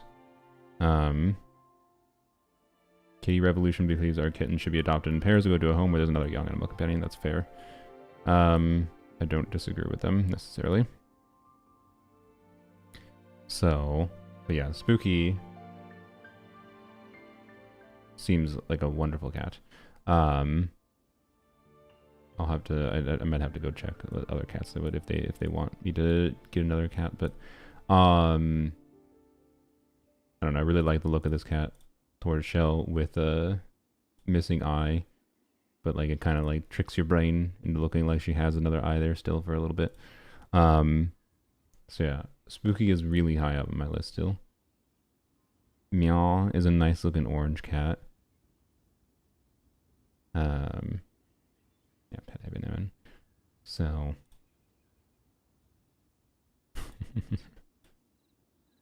yeah, she looks like a wonderful looking orange cat. Nova. How old is Nova? I didn't even look. Still have the other one open? Yeah, we do. 1 year old. Okay. Okay.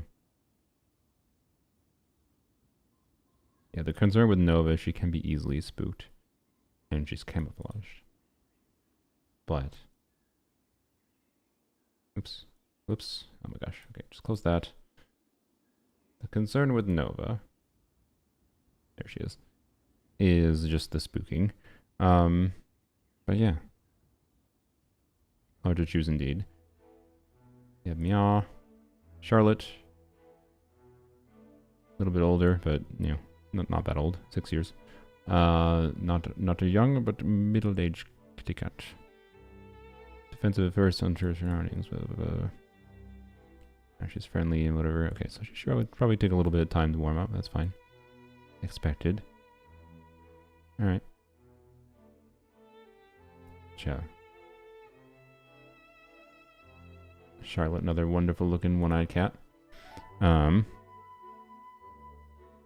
This was Missy, the Siamese tiger mix.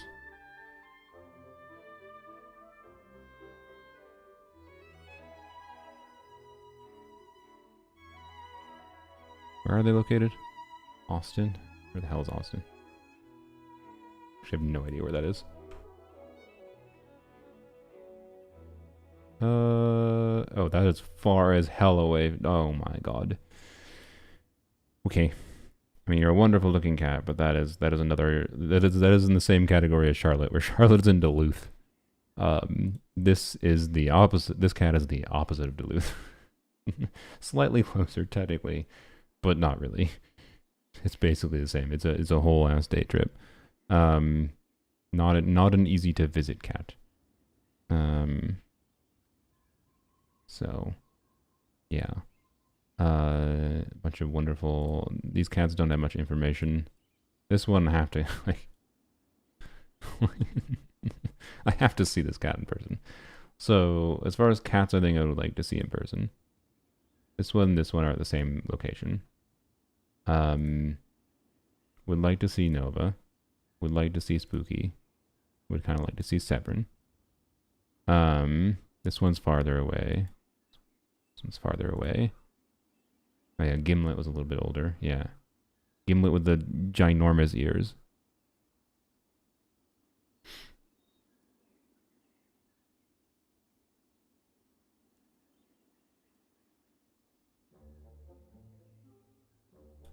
Yeah.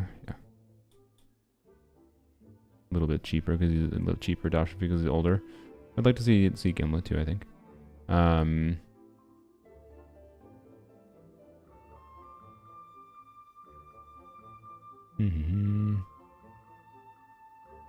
Yeah, oh yeah, Luna. Yep. Luna also a little bit older. These are all yeah, feline rescue ones.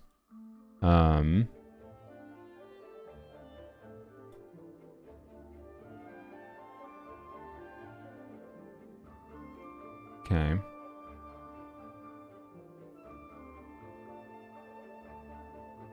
Oh yeah, Zay and whatever, and Biz. Those are both 12-year-old cats.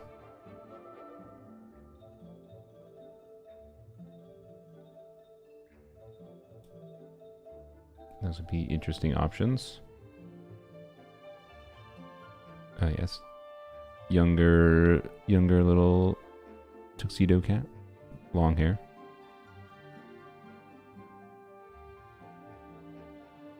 Is he going over to keep you company? Nice friendly cat. Yeah, okay. Put her higher up. I think kitten pair. Do I want to commit to kitten pair? Probably not. I like them, but Crunk. Oh yeah, Crunk was open. You know what? I'm sorry, Crunk. I think I'm gonna. I have too many choices. And Crunk reminds me of my childhood cat, who is an old boy he's like 17. he's old. I like Fee. Yeah, Fee's great. Okay, I think we can close that one. I think we can close this one. I like them. They're adorable, but I can find a mini and adorable pair. I'm gonna close this Charlotte. I like this Charlotte, but you know. Yeah, I got options. And then yeah, we have Karina. Okay. Snuggly cat. Wouldn't mind a very snuggly cat. I like her a lot. Cushy, another tuxedo cat. Oh yeah, Freya. Oh yeah, Freya. I forgot about Freya.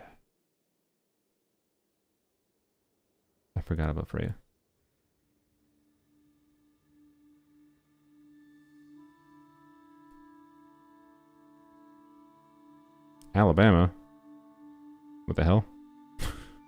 Are you in Alabama? Or are you in Minnesota? wait. I'm not going to Alabama for a cat.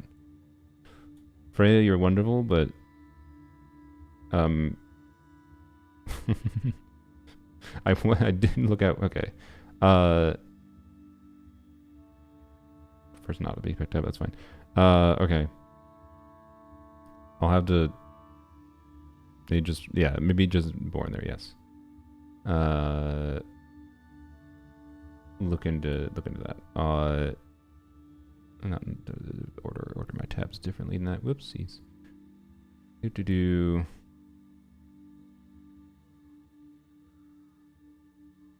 Cushy, Scrabble, yeah, and then back to the overall website. So, why is there suddenly cats? Looking for one to adopt? Yes.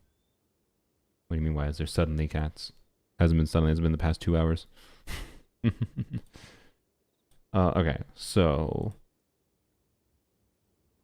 cats I need to go look at. I don't know. Well, Sylvia, what's your vibe? What's your bias? I really love Spooky. I do. Spooky, the one-eyed tortoiseshell.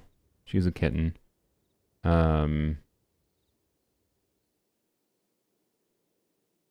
This place would want me to have another cat, it says, but I think Nova was Nova young? No, Nova was younger. Okay.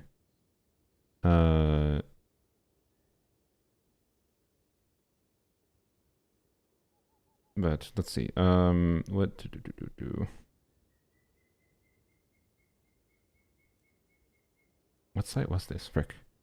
shelterlove.com. Okay.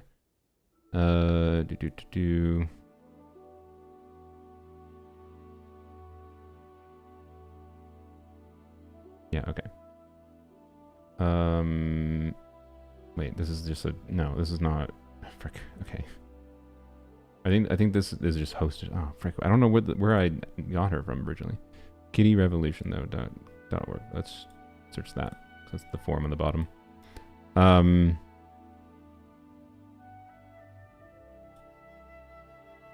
Oh, they have an extra I. They had a typo. Okay, yeah, this was the site. Okay. Yeah, this is the site. I remember it. So they would want, if they want me to get another cat with Spooky. I was gonna say Mindy, but Mindy was with Wyatt, Mindy, and Garter.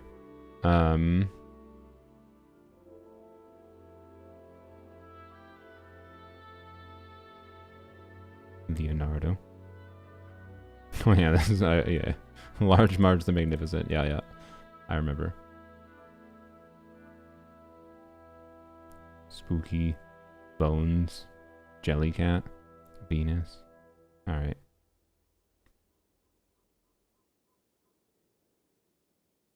Spooky is a young boy. Okay. I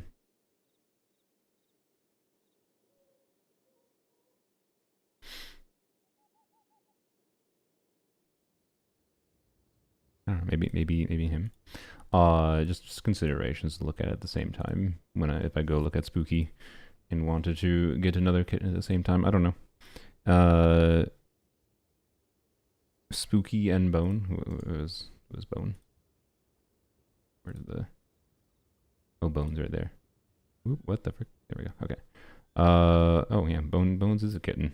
Looked older to me. Spooky Bone. We could rename them, by the way, guys. We don't have to use the name they have, but Spooky is a pretty good name, though. I don't know if I change that. I'd have to decide, but that can be done after. Bones already might be Spooky as a blanket. That's a good catch. That's a good catch, so I could see it at the same time. Yep.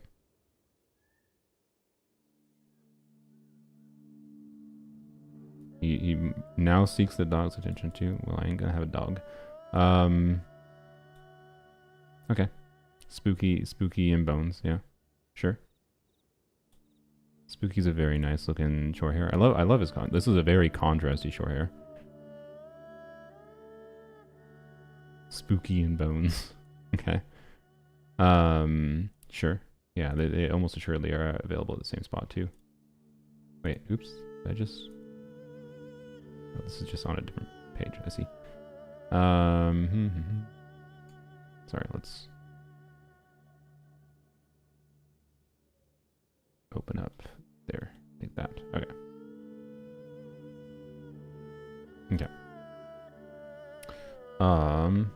Oops, I just closed the page.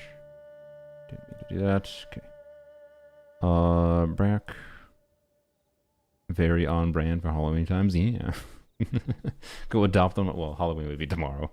I'd probably not immediately adopting them tomorrow, but I can email them today. So maybe those are my highest consideration, but then also take a visit at the shelter here, because I can't not go and at least see this cat in person. Like, I need to see what's going on with this cat. He looks amazing. Look at him. I need to see this cat in person. And there's some other nice cats there at the same time to take a look at. But yeah, all the rest of these are all like Luna is great, Gimlet is great, Nova is great. They're all considerations for sure. But I do think priority might be go and contact them about Spooky and Bones. I can certainly accept getting the two of them together. As long as they like each other. And then from there it'd be look at the shelter. Think about Nova.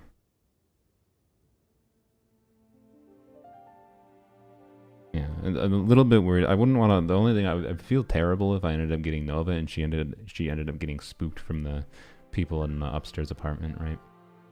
Also, I gotta go check what I have to pay with my apartment. I think it's $25 a month for a cat. But anyways, renamed to Shangling. Yeah. So I think my plan is I'll go see this cat at the shelter just in case I strongly glom onto one of these cats. But look into Freya. But yeah. Yeah, Severin though, like this cat though. I must admit, Severin. I am enchanted by Severin. Like, look at her. Look at her.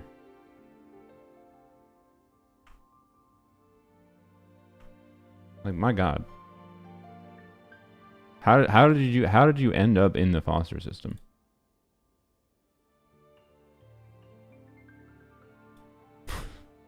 How? Who doesn't adore this kind of cat?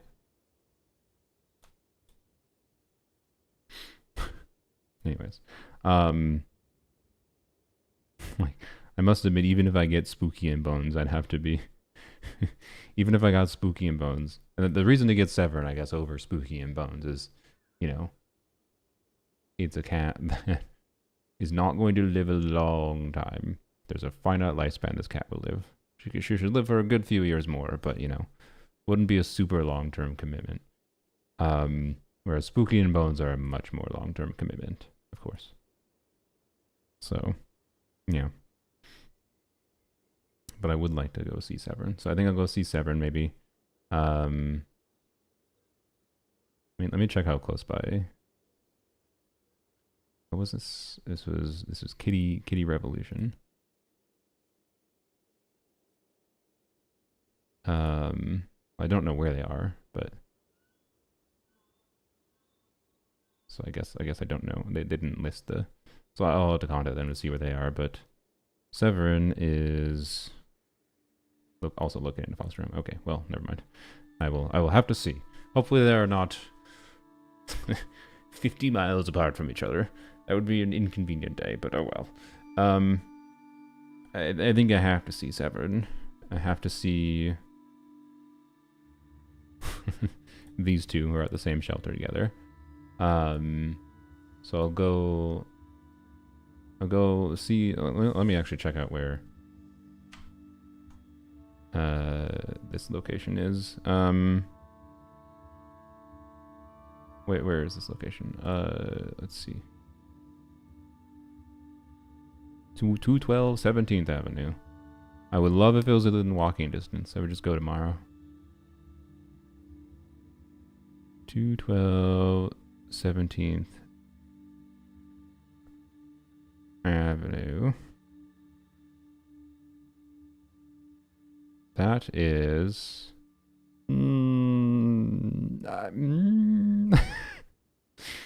I'd have to walk through downtown. So it's a 10-minute drive and a 1-hour walk. It's a 3-mile walk. That's one way. So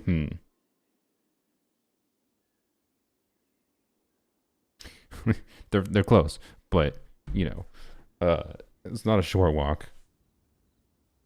Unintentionally doxing myself. I've already told you I live in Minneapolis, but I mean, yeah, I did give you an exact distance to this one specific location, which I maybe shouldn't have, but it's still that 1-hour walk away from this location is a very large amount of addresses. You're not gonna find me based on that, but it'll be fine. But I would like to go to that shelter, see what's up there, and I'll have to contact these two. That's my priority. That's my simple priority. Go to the shelter. I can see this cat. I can see the other one. This one. See this wonderful wide boy. And then see this one at the same time. Looks like a nice cat. And then do need to see these two for sure. So we'll contact them. I will contact them. Suddenly bright. Suddenly bright. Anyways. The amount of triangulation would have already been doxing. Yeah, I mean, ultimately there's not much I can do. I was aware of when I was looking at cats that there was a chance that people would be able to triangulate. I don't know. There was one other location I checked how far away. I don't think I gave any specific. I don't know. I'd be surprised if you could find my address based on that information. But, anyways, best of luck. But I would like if you respected my privacy. Crazy. All right. I don't know. Let's finish. All depends on if any of them like you now. Yeah. I would be slightly distraught if Spooky was scared of me. Best use of 4 months of channel points ever. Yeah. What if the cats find your location? Well, that solves the problem for me. Then I get a free cat. Spooky shows up at my doorstep. On Halloween? Look, you are contractually obligated. If a one-eyed cat that looks this amazing shows up on your doorstep on Halloween, that's your cat now, okay? That is your cat now. But Spooky's mine. Anyways. Yeah, cat distribution system indeed. Serenity Pod is full.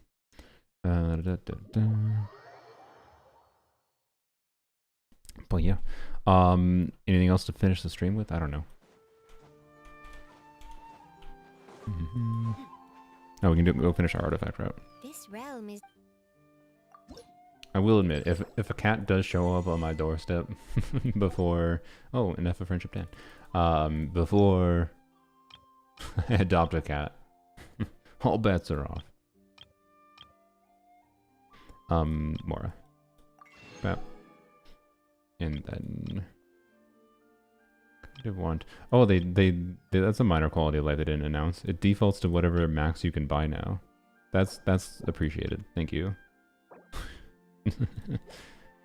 Anyways, this is 2,500. I can get 15. That is 25,000. That's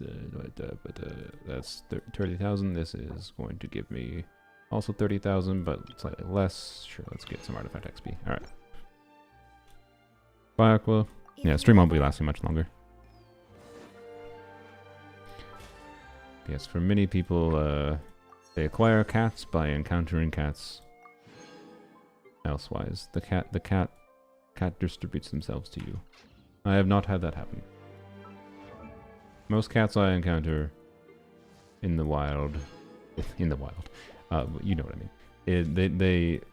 They run away because largely they are skittish, but it does happen.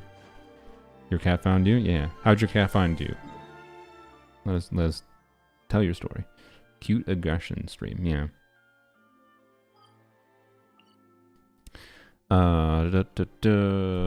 Let's see.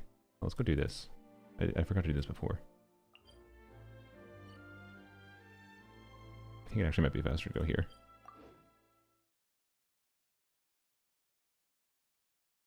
You know, okay, so I'm gonna jot down. So contact for Spook and Bones and Severin. All right. Sean Union Mondstadt, yeah.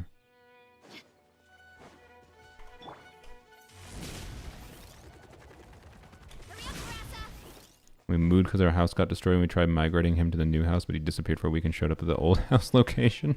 Oh boy. That makes sense. She appeared on my roof and watched us for a week. Can you imagine a dog doing that? Dog just...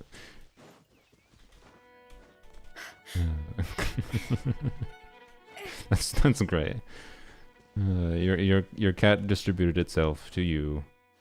Just showed up on the roof and then like just stares you down. And then you decided to play their game a little bit be like, all right. You like the moment the cat looked at you from the roof, you know it was your cat. But at the same time, you're like, okay, you can't let the cat know at one immediately, right? To the guy who cleared all fearless with Goro DPS, I mean, I did not, but I'm gonna assume it's machine gun.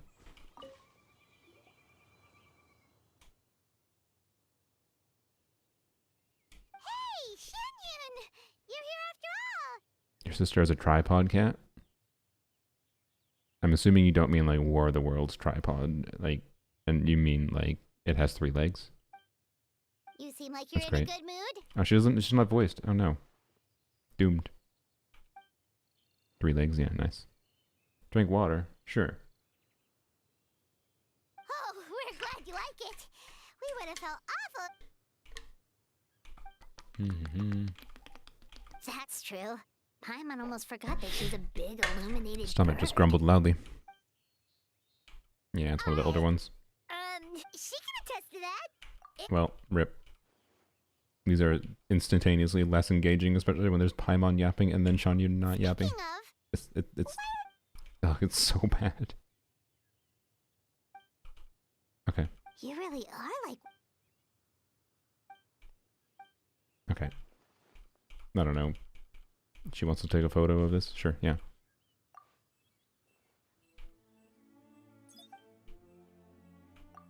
It's also a cat that showed up immediately. Also a cat that showed up and my dad hit him. My sister's a vet and immediately took him to her work and operated on him and adopted him. Nice. They're gonna fill the voiceovers, hopefully. Particularly for these since they're permanent, but we'll see. That makes total sense. Right. I bet when strikers strike but there's no strike? What does that mean? Okay. This would probably be a good anecdote if it was voiced.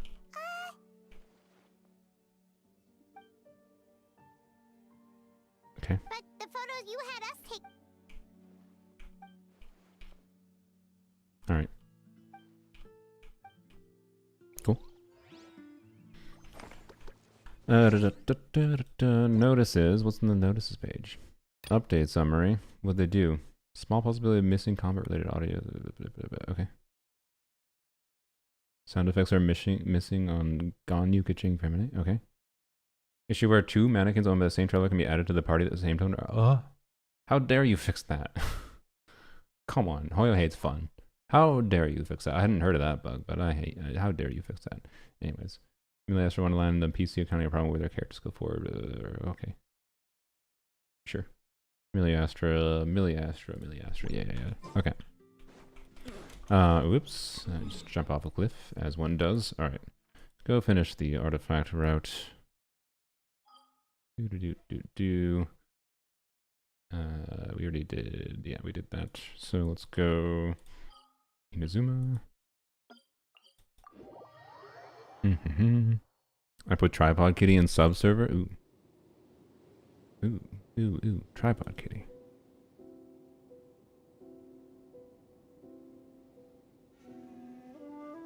Ooh.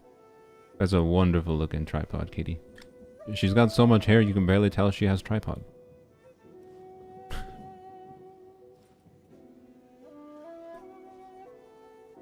Where is Discord in my list? I'm trying to find it. It's why is it so hard to find Discord?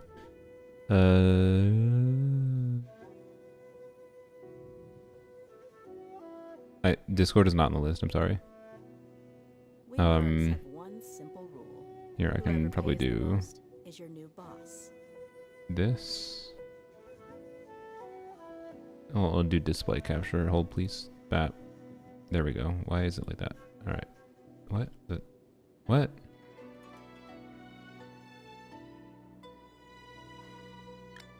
Okay, I don't know why display capture is formatted like this. Okay. What the oh my Jesus Christ. I'm trying. I don't know. Oh, it's locked. That's why. Stupid. Alright. There you go. Yeah, tripod cat. Bap. Oops. Bap. There you go. Okay. All the shiny things in the summer Natland Village were artifact spots? Yep, we'll be going there. Don't you worry. We'll be going there.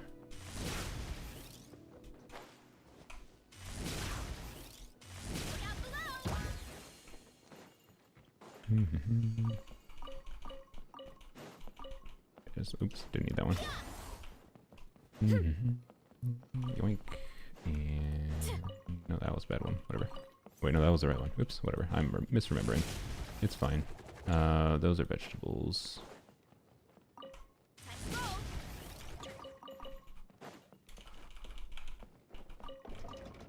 Bricked route, yeah. Doomed. I lost 2 XP for the day. Oh no. Such is life. Yoink. Yoink. Alright, right there. Oh no, that's, yep.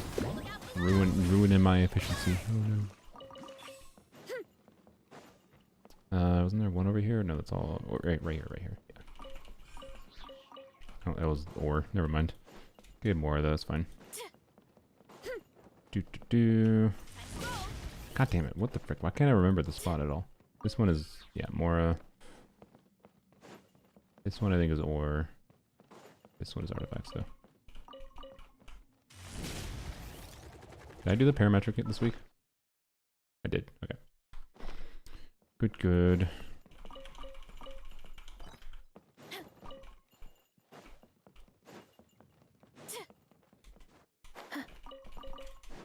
Alright, yoink, yoink, yoink. I've been trying to do this every other day. I didn't do it yesterday. I don't remember if I didn't even the day before yesterday, but every other day-ish. I think it'll help me with my XP resources quite a bit. And I think I do need to do this if I want to have XP properly for some things. Alright, we'll go to Fontaine.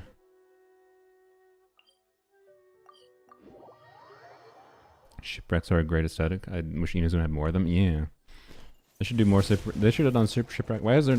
Fontaine should have had shipwrecks, honestly.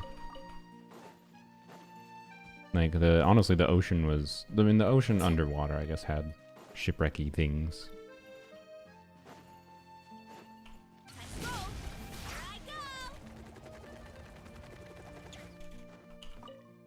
God damn it.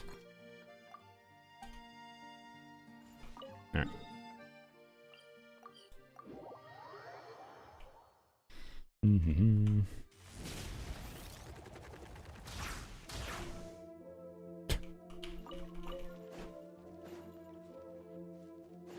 Said we got a dead dragon thingy island, yeah. Who cares about dragons? I like ships.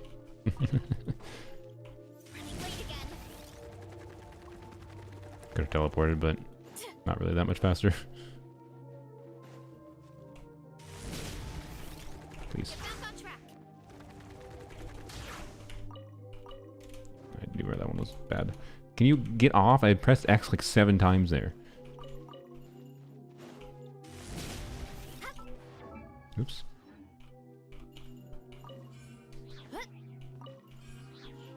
Okay. Remuri is great. Yeah, no, Remuri is solid 10 out of 10. Well, 9.5 out of 10. 10 out of 10 is Chasm. But it's close to Chasm level for me.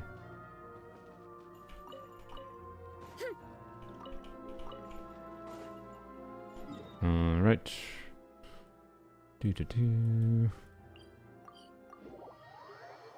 How much does the farm route give you?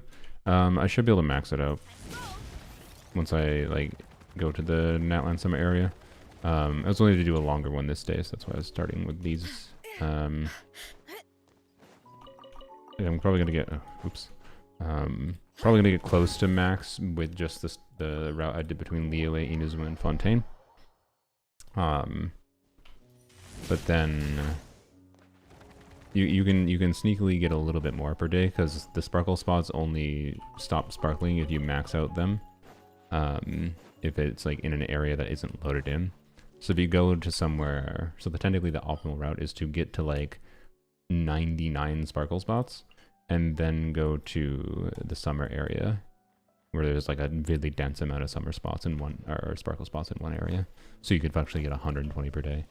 And you can get up to like the equivalent of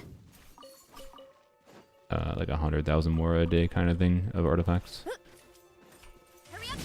70 to 80,000 XP, yeah. If you don't grab apples all the time, yes. I grab apples all the time because honestly, I'm more concerned with just doing the route than anything. What I in particular am going to try to do more is the really quick route of just doing the summer island. It takes only 5 to 10 minutes, and doesn't max out on its own, but it gets close enough to giving you a majority of the XP you can get per day in a relatively short amount of time. I still have the old spots marked for when I want to do longer runs. Plus, I am mostly experimenting right now. I want to see what, how many sparkle spots I can get on the island.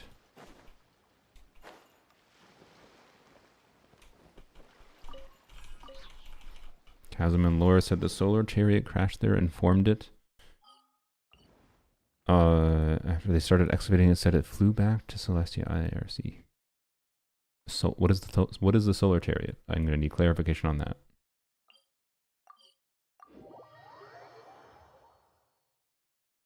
Free-to-play player routines, yeah. Now instead of it being a free-to-play player routine, it's just a just a min-maxer routine for me. But mostly it's something I have time because you know what, Genshin is my job. It's fine. All right.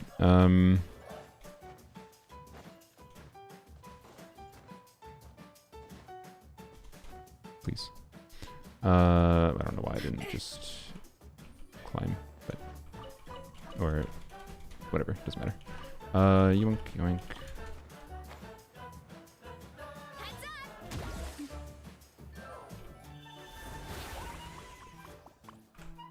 Oh, I just noticed the YouTube chat's been broken for 5 years. I thought it wasn't. I thought people weren't chatting because. Oops.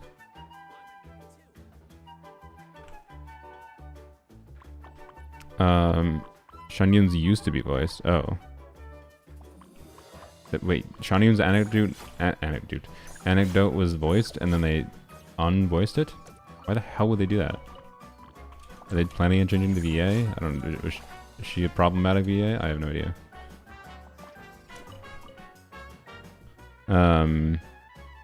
Yeah, bot news go to the beginning of the stream.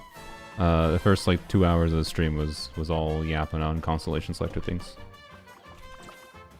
But short answer is choose the character you want. Or choose the character that you're actually going to play, more specifically. But the potential for buffs, I think, makes you maybe want to choose, if for choosing who do you want to choose first, the buffs in particular happening in this patch might influence your choice first. Particularly for Mona or Klee if you have them. Otherwise, it's still the same. Just choose someone you're actually going to play. Or just pick Eula C1. Yes.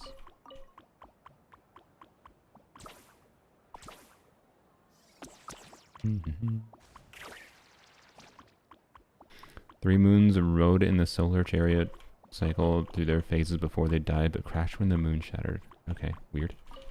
That still tells me nothing.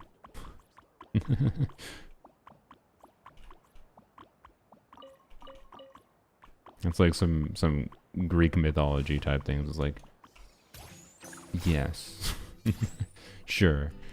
Yep, that is exactly what makes sense. Like, was the solar chariot a literal? Like, that just sounds like to me that the solar chariot was something figurative. But what if it was something literal? So they literally needed like a thing to move them between the different spots? I don't know. I think this is probably better to go to first. So was it like, was the solar chariot something physical or is it just a metaphorical thing? Okay, sparkle spots are gone. Alright, we done. Yeah, so that maxed out the route, which is not surprising. Maybe could have gotten a little bit more if I hadn't picked up so many vegetables, but you know. We can see how much that got me. Actually, this is gonna include some other garbage, but it's fine. Quick select. Well, actually, no, we can just quick select that. So that got me 50,000 XP. So I certainly wasn't that efficient doing that, but like if I do 50,000 XP if I do it like every other day, 50,000 XP, which is like on the low end. So we'll just say 50,000 XP times 15. That's 750,000 XP, artifact XP in a month. And I'm pretty sure that's like, you know, in the territory of enough to level, what is that, like 3 artifacts? What is the max XP for artifact leveling? Not counting doubles or whatever. XP for artifacts, Genshin. I think it's like 200,000, isn't it? 5-star level 20 is 270,000. Not bad. So yeah, that's 3 artifacts fully leveled, which seems low.